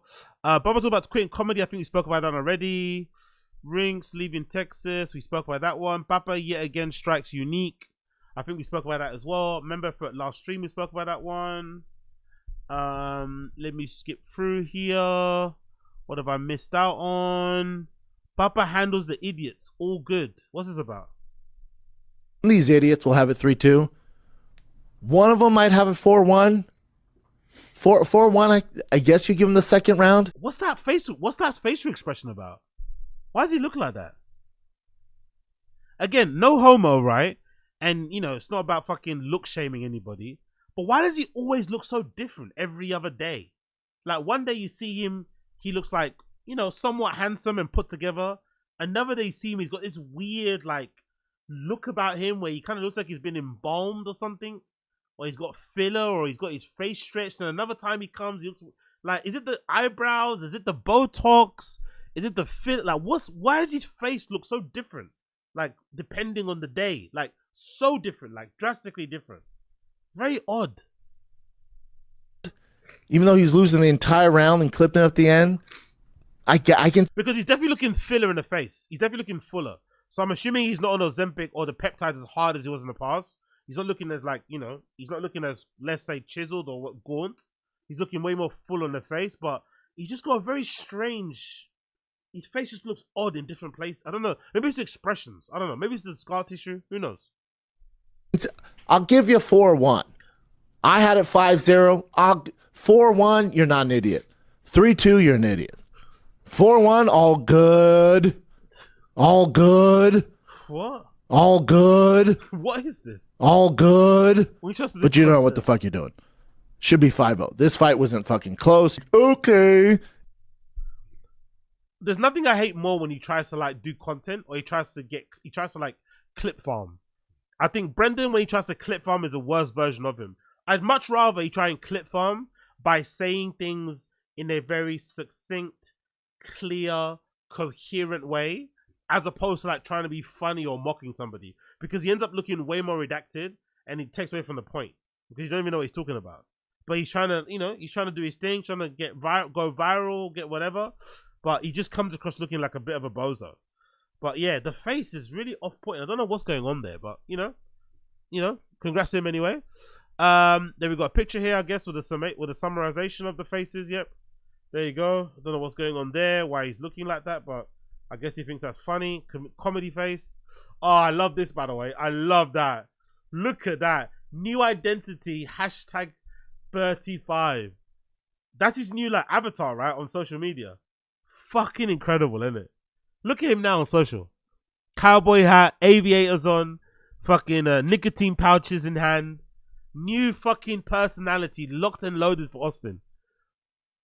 No more jerseys, no more sneakers, no more pictures of him holding a microphone on stage, crushing, killing an audience somewhere. Now it's all about pickup trucks, cowboy hats, and fucking nicotine pouches. Totally fucking authentic. I don't know. I don't have a problem. Like, there's nothing wrong with reinventing yourself, is there really? Especially nowadays in media or in life in general. Reinventing yourself and constantly keeping your brand fresh. There's nothing wrong with it. But just the way that he does it, it just seems so insincere. And the thing that really drives me nuts about the way he does it is this refusal to be a novice. A refusal to be an amateur. A refusal to be a starter. Like, anything he gets into, no matter what it is, I can't think of one thing he's done where he's like been happy to like learn. He's always been like, yeah, I've always been to this. I've always been into it. This has always been my thing. Always been a passion. From comedy to whatever, this, sneakers, to this, to that. Like, it's always been like, there's always a need to justify that he's been doing it forever. It's like, no, you haven't. Like, just be a novice and be okay learning stuff in real time about the thing that you're into. You need to pretend like you've always been into it. Like, it's such a strange thing to do. Such an obvious example of somebody that's very, very insecure, or has a very fragile sense of self, very fragile ego, very thin-skinned, that you'd need to like always go out of your way to prove to people that don't really matter in the grand scheme of things that you've always been like, I don't know, a cowboy guy, like, it's so fucking weird. But yeah, new identity, locked and loaded. New identity. And again, no more jerseys, by the way. All the jerseys are gone too. But yeah, big up him. Another post here, Oldanis. Yeah, exactly. That face again. Very, very lovely to see there. Will Sasso taking everything Brian worked hard for without his consent. Brian can't ever go back to the scene of the crime. It's hilarious. Addies. Yeah, people always say, how do you get so big and muscular? And I say to them, creatine, creatine, creatine. I put it in my coffee, on my food, and in my ass. Honestly. That's actually kind of funny. I never realized, you see the video, how big BGL's head is, isn't it? He's got a very maybe, is that the gear or is that just in general? Maybe it's the hair too. His head is, he's got a big crane. He's got a dome on him, innit? Like, can you imagine what his skull must look like? He's got his skeletal structure of his skull. He's got a massive fucking head. Fucking hell. Bless him anyway, by the way. He's still doing his thing. Good to see. Out there in fucking Coachella. An attempted self-deprecate fails twice. No, there's no weight in space. Gail doesn't have talent. Well, she's made a name for herself in the From Oprah. She's like me. I don't know enough about Gayle King, so whatever. I just know it would be funny if she interviewed. The Brian Callen of. At least Brian has talent. No, she's more like me. If there's no Rogan, I'm fucked. If there's no Oprah, she's fucked. But you take it. Well, whatever. You almost go to space. Absolute crickets, by the way. Absolute crickets. For once, he actually tells a somewhat funny, self-deprecating joke, and he gets absolute crickets from the room. And it probably has to do with it just being the worst type of timing. He tried to repeat it twice and force his way in there. I think everyone kind of got the hint of the joke the first time around. But obviously, Brendan, you know him. If you don't laugh the first time, he's gonna repeat the joke a second time and a third and maybe a fourth, just so you can get it through your head and then laugh just to kind of agree with him, so you can kind of move on and stop talking about it. But you also wonder to yourself, like, how different my guy's stand-up comedy career would be if he could have laughed at himself just a little bit the way he did there. If he could have poked fun at his existence, at the ridiculousness of his situation, or of the place he had in culture, in terms of having a special after doing stand-up for like a fucking year, of having one on Showtime, being booked at the Comedy Store, doing all these things. If he could have just laughed at himself and mocked himself for what he was doing, and had some level of like self-awareness and ability to laugh at himself, I wonder how much different his career would have been. I wonder, would Tfatk even have been able to exist if he was able to kind of laugh at the meme, at the joke, and take it in his stride? Would it still be the same thing it is now? I guess we'll never know. I guess we'll never know. Like my goat Ye said, I guess we'll never know. Another one, what's this? BJ Penn is schooling Brendan Schaub on CTE. What did he say? What did he say there? BJ Penn to Brendan Schaub. What did he say about Brendan Schaub? Let's see. What's this about? What did BJ say? What did BJ Penn say about Brendan? The caption: CTE is a way for sports leagues to say expensive athletes in their 30s have brain damage and need to retire, and then pay young no-name athletes peanuts. It ain't about the money. It's about the money. Is brain damage real? I'm sure it is. Is punch drunk real? I'm sure it is. Is sludge peach real? I'm sure it is. Hashtag Hawaii. BJ Penn. Brendan Schaub. Aaron Hernandez. Brendan Schaub. Aaron Hernandez. Oh, sorry, the door. One sec. I'll go get the door. One sec.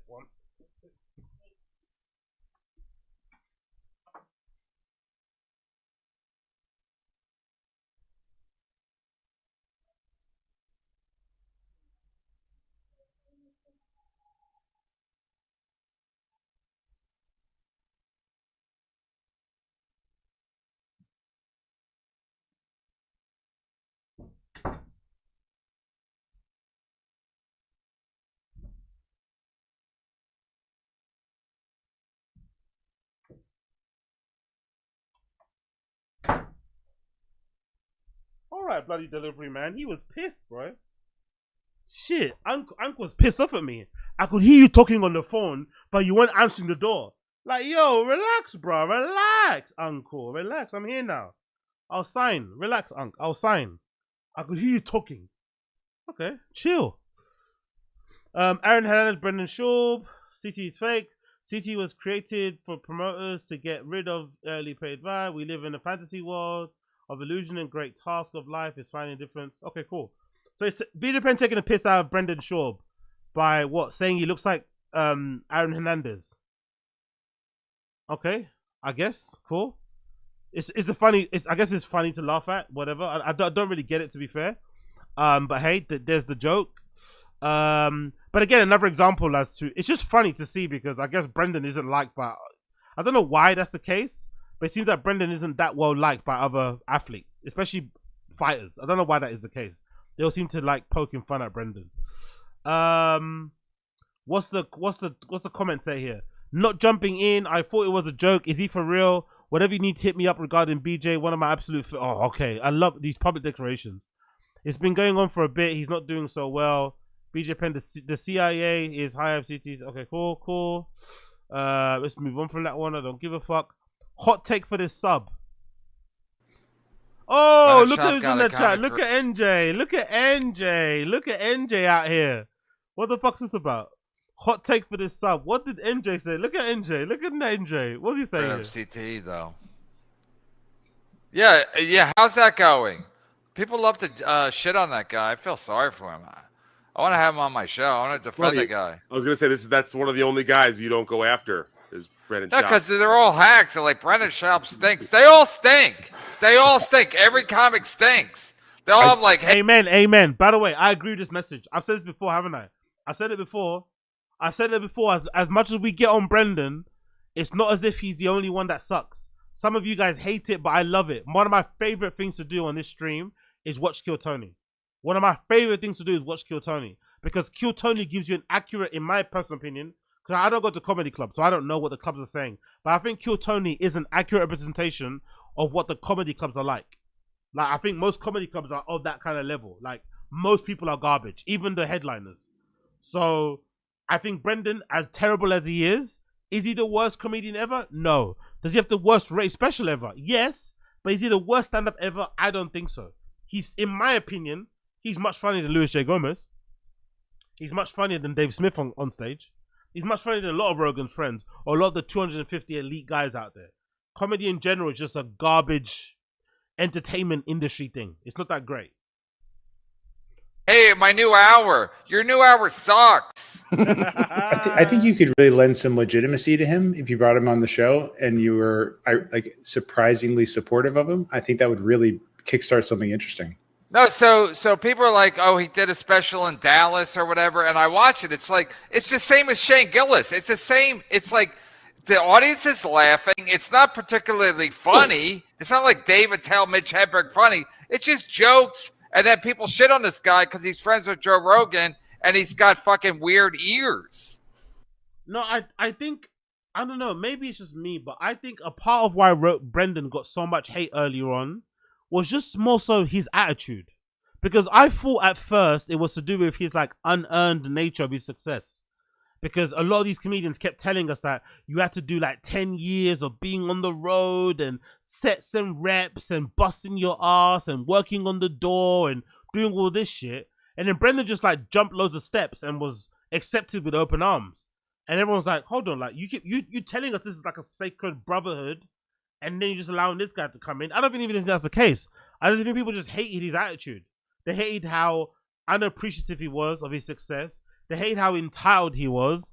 And if anything, the more Brendan was successful, the more of a cunt he turned to be. Like, think about it. Like, some of you in the stream chat don't agree with me that Tfatk ever had a funny period or a good period, but I do in the beginning. But if you think about it, the only time the show was good was in the beginning when they weren't as successful or weren't as famous or didn't make as much money. The moment the money started coming in, the moment the fame and the clout and the attention started coming in, Brendan especially turned into his worst version of himself, which is probably his true version of himself, but he never got cool again, you know? He just turned into more and more of a cunt. So I think that was a problem. And obviously Rogan's endorsement, thinking that the only reason people don't like Brendan is because he can steal your girl and he can beat you up. And it's like, fucking hell, really? So I think that's mostly it. It's mostly self-inflicted. Brendan kind of fucked it. Like, no one really cares that he's not funny. I don't think anyone cares that he's not funny. I think people just care that he has a bit of a very, a very obvious bad attitude. And he comes across like a bit of a cunt. And I think, he's kind of easy to not like because he does a lot of things that people don't like. But he's not any worse than anybody else. He's way better than Neil and Lenny. The one thing about Schaub that I get is that it feels like someone ghost wrote all of his shit. It don't matter. Comedy sucks. Stevie, you can do it. Carmix can do it. Ray thinks he. That's actually a good point. I actually don't care if they write their jokes on it. That's my hot take. My hot take is that I don't even care if they write their own jokes. I'm not even into this whole like play. I don't even give a fuck. I don't care if you write your own jokes or not. Just make a comedy special that's good, for fuck's sake. Make me laugh. I don't care if you write your jokes or not. I don't care if your stories are not true. I don't care if your stories are all fake, all made up. Are you funny, yes or no? Most of these guys aren't even funny. And they're making lies, and they're making up stuff, and they're stealing stuff. It's like, that's like a double entendre, triple entendre.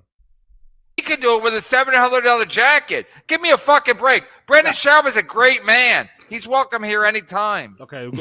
He's a family man. He's a family man. He's a family. We've got to relax on that. So I support him 100%. We've got to relax on the great Whoever man. clips Stalin, send that to him. We've got to relax on the He'd great be like, man. I don't want to get the wrong side of Neil. Get on the wrong side of Neil. It does very well over here. Thank you. Yeah, okay, cool. Fair enough. Again, Big up NJ Ranger. Good little bit of bait there. Got them very triggered. I love that.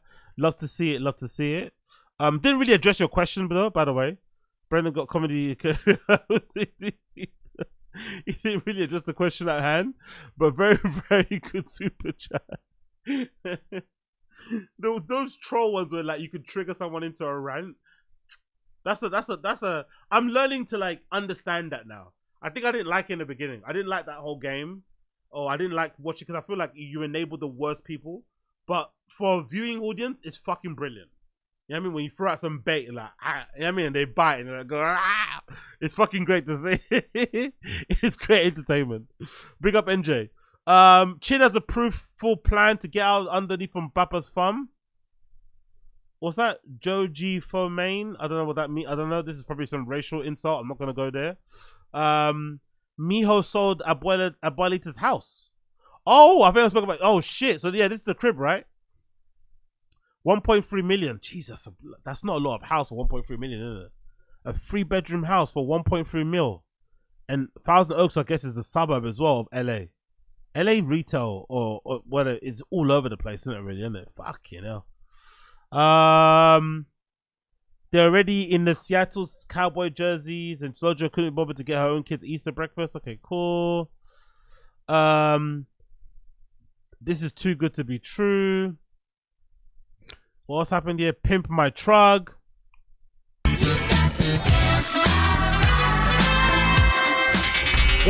What's up, guys? It's a special Friday here because I told my brother-in-law Steven I would hook his Bronco up before I leave for Austin. I'm headed there very soon, so today is the day. When we first got your car, it was all jacked up old family truck to stop. We hooked it up with this one-of-a-kind hood with Cadicius on it, and check this out. Try to open the door. It's locked. Don't open, huh? No.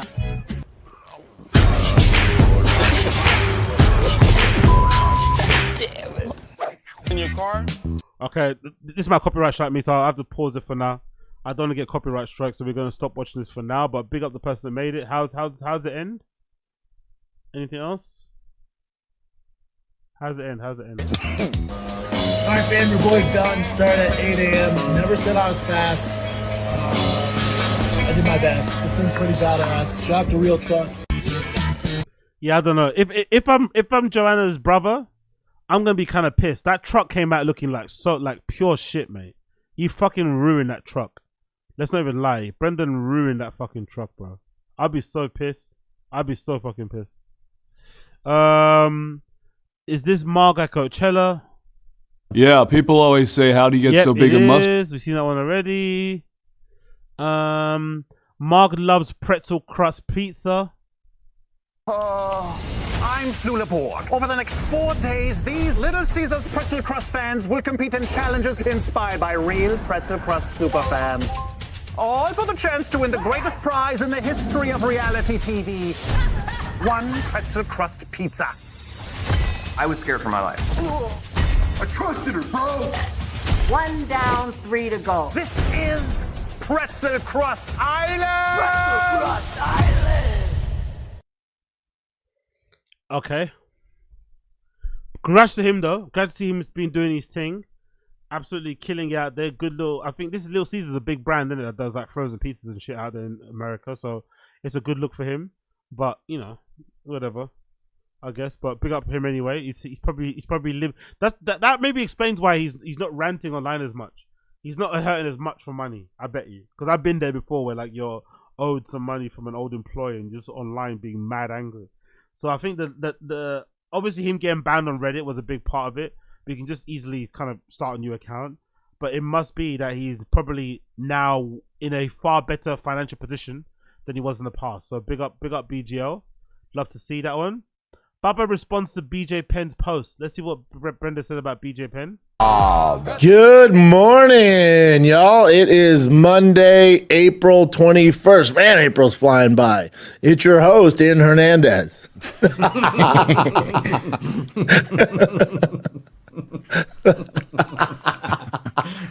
Can you imagine? Okay, cool. Very, very organic, very authentic, very real. Very non-fake laughing. We love to see that, by the way. If I was Aaron Hernandez, oh, some people can. Listen, some of this, so many people sent this to me in my group chats and also on Instagram. Here's the way I first looked at it. First, I love how he never sees stuff himself, by the way. A little pet peeve of mine, but I love how he never ever sees anything himself. Everyone always sends stuff to him.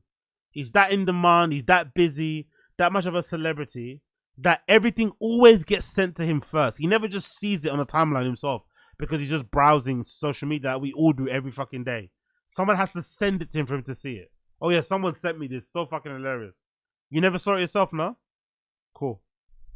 So I looked at, there's a lot of bullshit, you know, people take shots at me all the time, you catch strays, there's, you know, the internet's getting internet, and I don't really. By the way, that's not a good thing, by the way. People take shots at me all the time, people take shots straight, that's not a good thing. Engage with it. And then when they told me it's BJ, I just figured it was another one of these Real Housewives of MMA things where it's like, okay, doing it for attention or get clicks or all, any of that bullshit. And it's hilarious. I was like, oh God, here we go, BJ. And I love BJ. It never hurts my feelings. I don't take any of it personal, ever. You know, people love the drama and MMA, shit like that. So like, all right, whatever. And I put a laughing emoji. And then Mayhem Miller reached out to me. I was like, dude, this isn't a joke. Like, he legit thinks you're Aaron Hernandez. And I was like, oh, well, you took the wind out of my sails. Like, that's not funny anymore. That's not fun. Well, you're just laughing like 30 seconds ago. I was going to repost it. I had some jokes and have fun with it. And it's just not, it's more sad than anything. I figured he did this because, you know, I was like, with BJ stuff, I'm never had fun with it. It was always like, this dude needs help. This doesn't end well. You know, it's a shame to see he's a legend. So it just takes all the fun out of it. You know, this isn't something to mess around with. If he legit thinks I'm Aaron Hernandez, it just we did in his things. He did it's probably their best editing job yet. It's pretty good. Our faces are a tad different. I do see the similarities. People made that comparison all the time. Let me take the music off. Yeah. Few differences between me and Aaron Hernandez, just for you people out there who believe this. I was good at football. Aaron's great at football. I'm stronger than Aaron Hernandez. What the fuck is this? At least make a joke out of it. At least be entertaining. Like, he's actually taking this comparison thing seriously and going through the list. Like, what? It's just like, either you take it seriously that he's got some mental health issues or whatever's going on, right? In terms of BJ Penn, and you just move on from the topic and say, I hope him the best. I pray for him. If he needs my help, he knows where to find me. Whatever.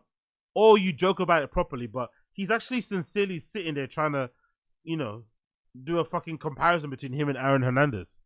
All right. From the rumors, he used to have a bigger dick than me. I heard he has a real swamp slapper on him. Just a real gator tail on him. Okay. Straight up, dude. I'm not into dudes. Wow. Might be surprised to you guys. I'm not into dudes. And I don't murder people. So there's a few differences there.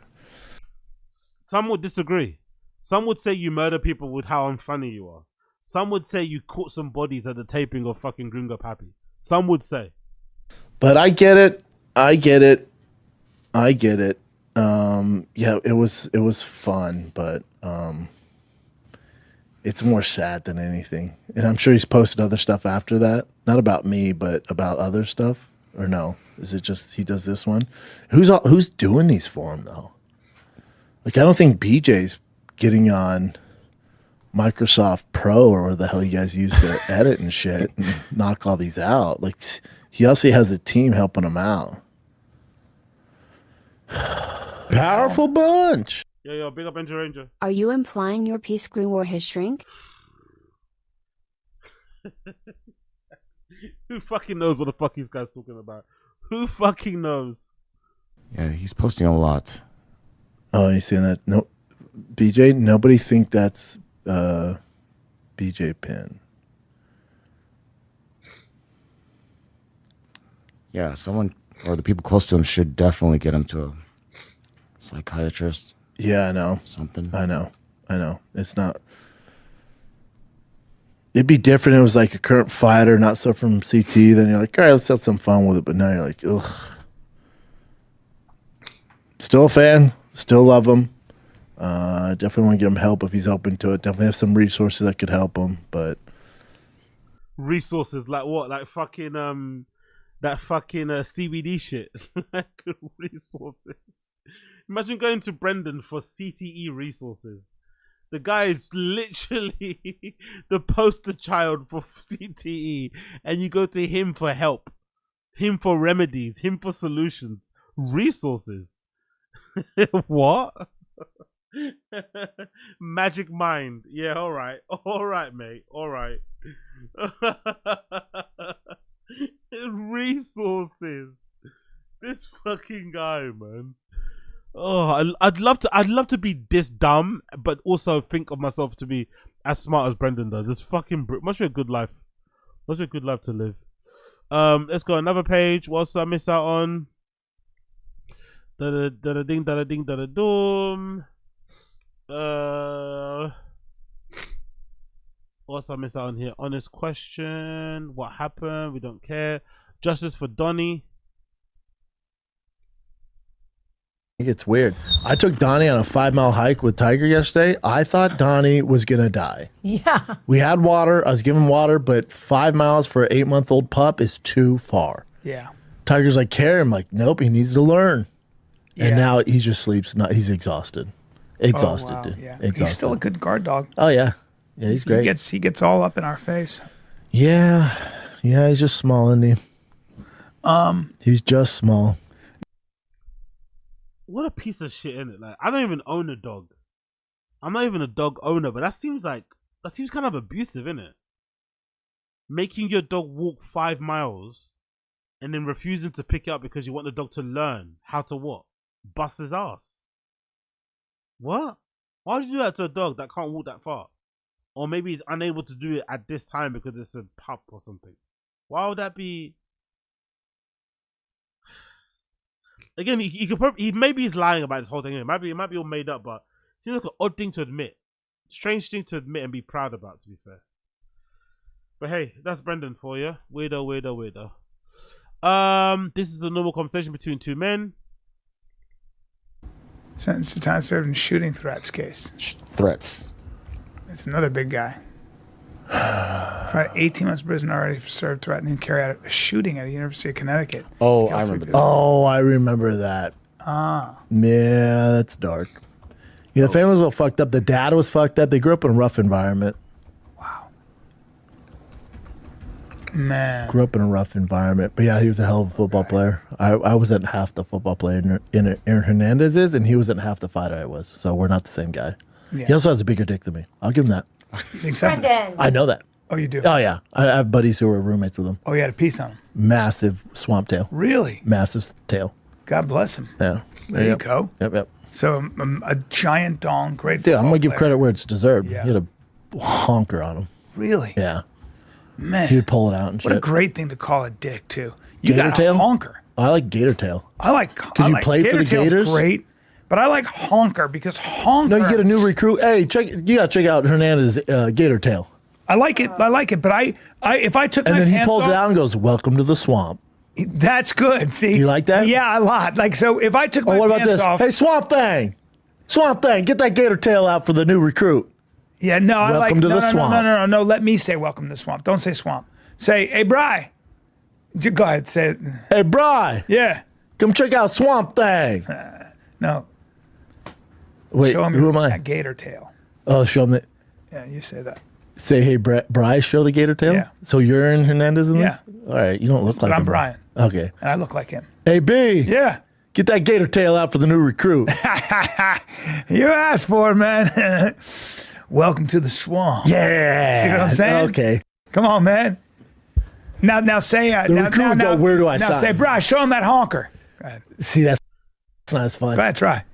Now we're recruiting West Virginia. Yeah, I know, but that's all right. Hey, Bri, show him that big old honker. You asked for it, brother. Honk, honk. Honk, honk, honk, honk. It generally makes them laugh, innit?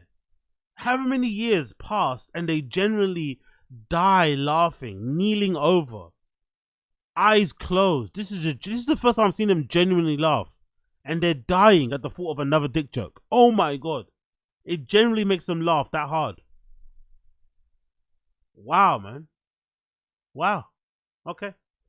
Anyway, guys, I'm gonna have to stop it there. I'm gonna come back later on this evening for part 2 of the B-Day stream. Part 2. I'm gonna go to the gym and shit, do what needs to be done around the house and blah blah blah blah. But I'll see you later at around probably 11:30 p.m. my time for part 2 of the B-Day stream, and we'll finish the rest of Tfatk. We'll do some stuff about what's his face, Yuri and No Jumper and Riley. There's some fucking crazy drama there we need to try to check out. So yeah, big up everyone for tuning in. Appreciate you. I'll see you again in about 6 to 7 hours. All right, 6 to 7 hours. Hang in there, 6-7 hours. But yeah, fuck. Okay. Big up. Maybe there is a thing in boy circles when you have a joke that you've done with your friend, even when you're younger, when you meet them again in your older age. Maybe there is a thing that you kind of can still laugh about that same thing. Maybe. I don't know. Seems I don't know. Like they really find that shit funny. Like, okay. Anyway, for now, enjoy, people. Take care. We'll see you again in a few hours. All right. Love you and leave you. Thank you for tuning in. Part 2 of the B-Day stream happening in about 6 to 8 hours. All right. Cool. I'll put up a stream so you can see it when I finish now. But for now, friends, love you and leave you. Take care. Peace.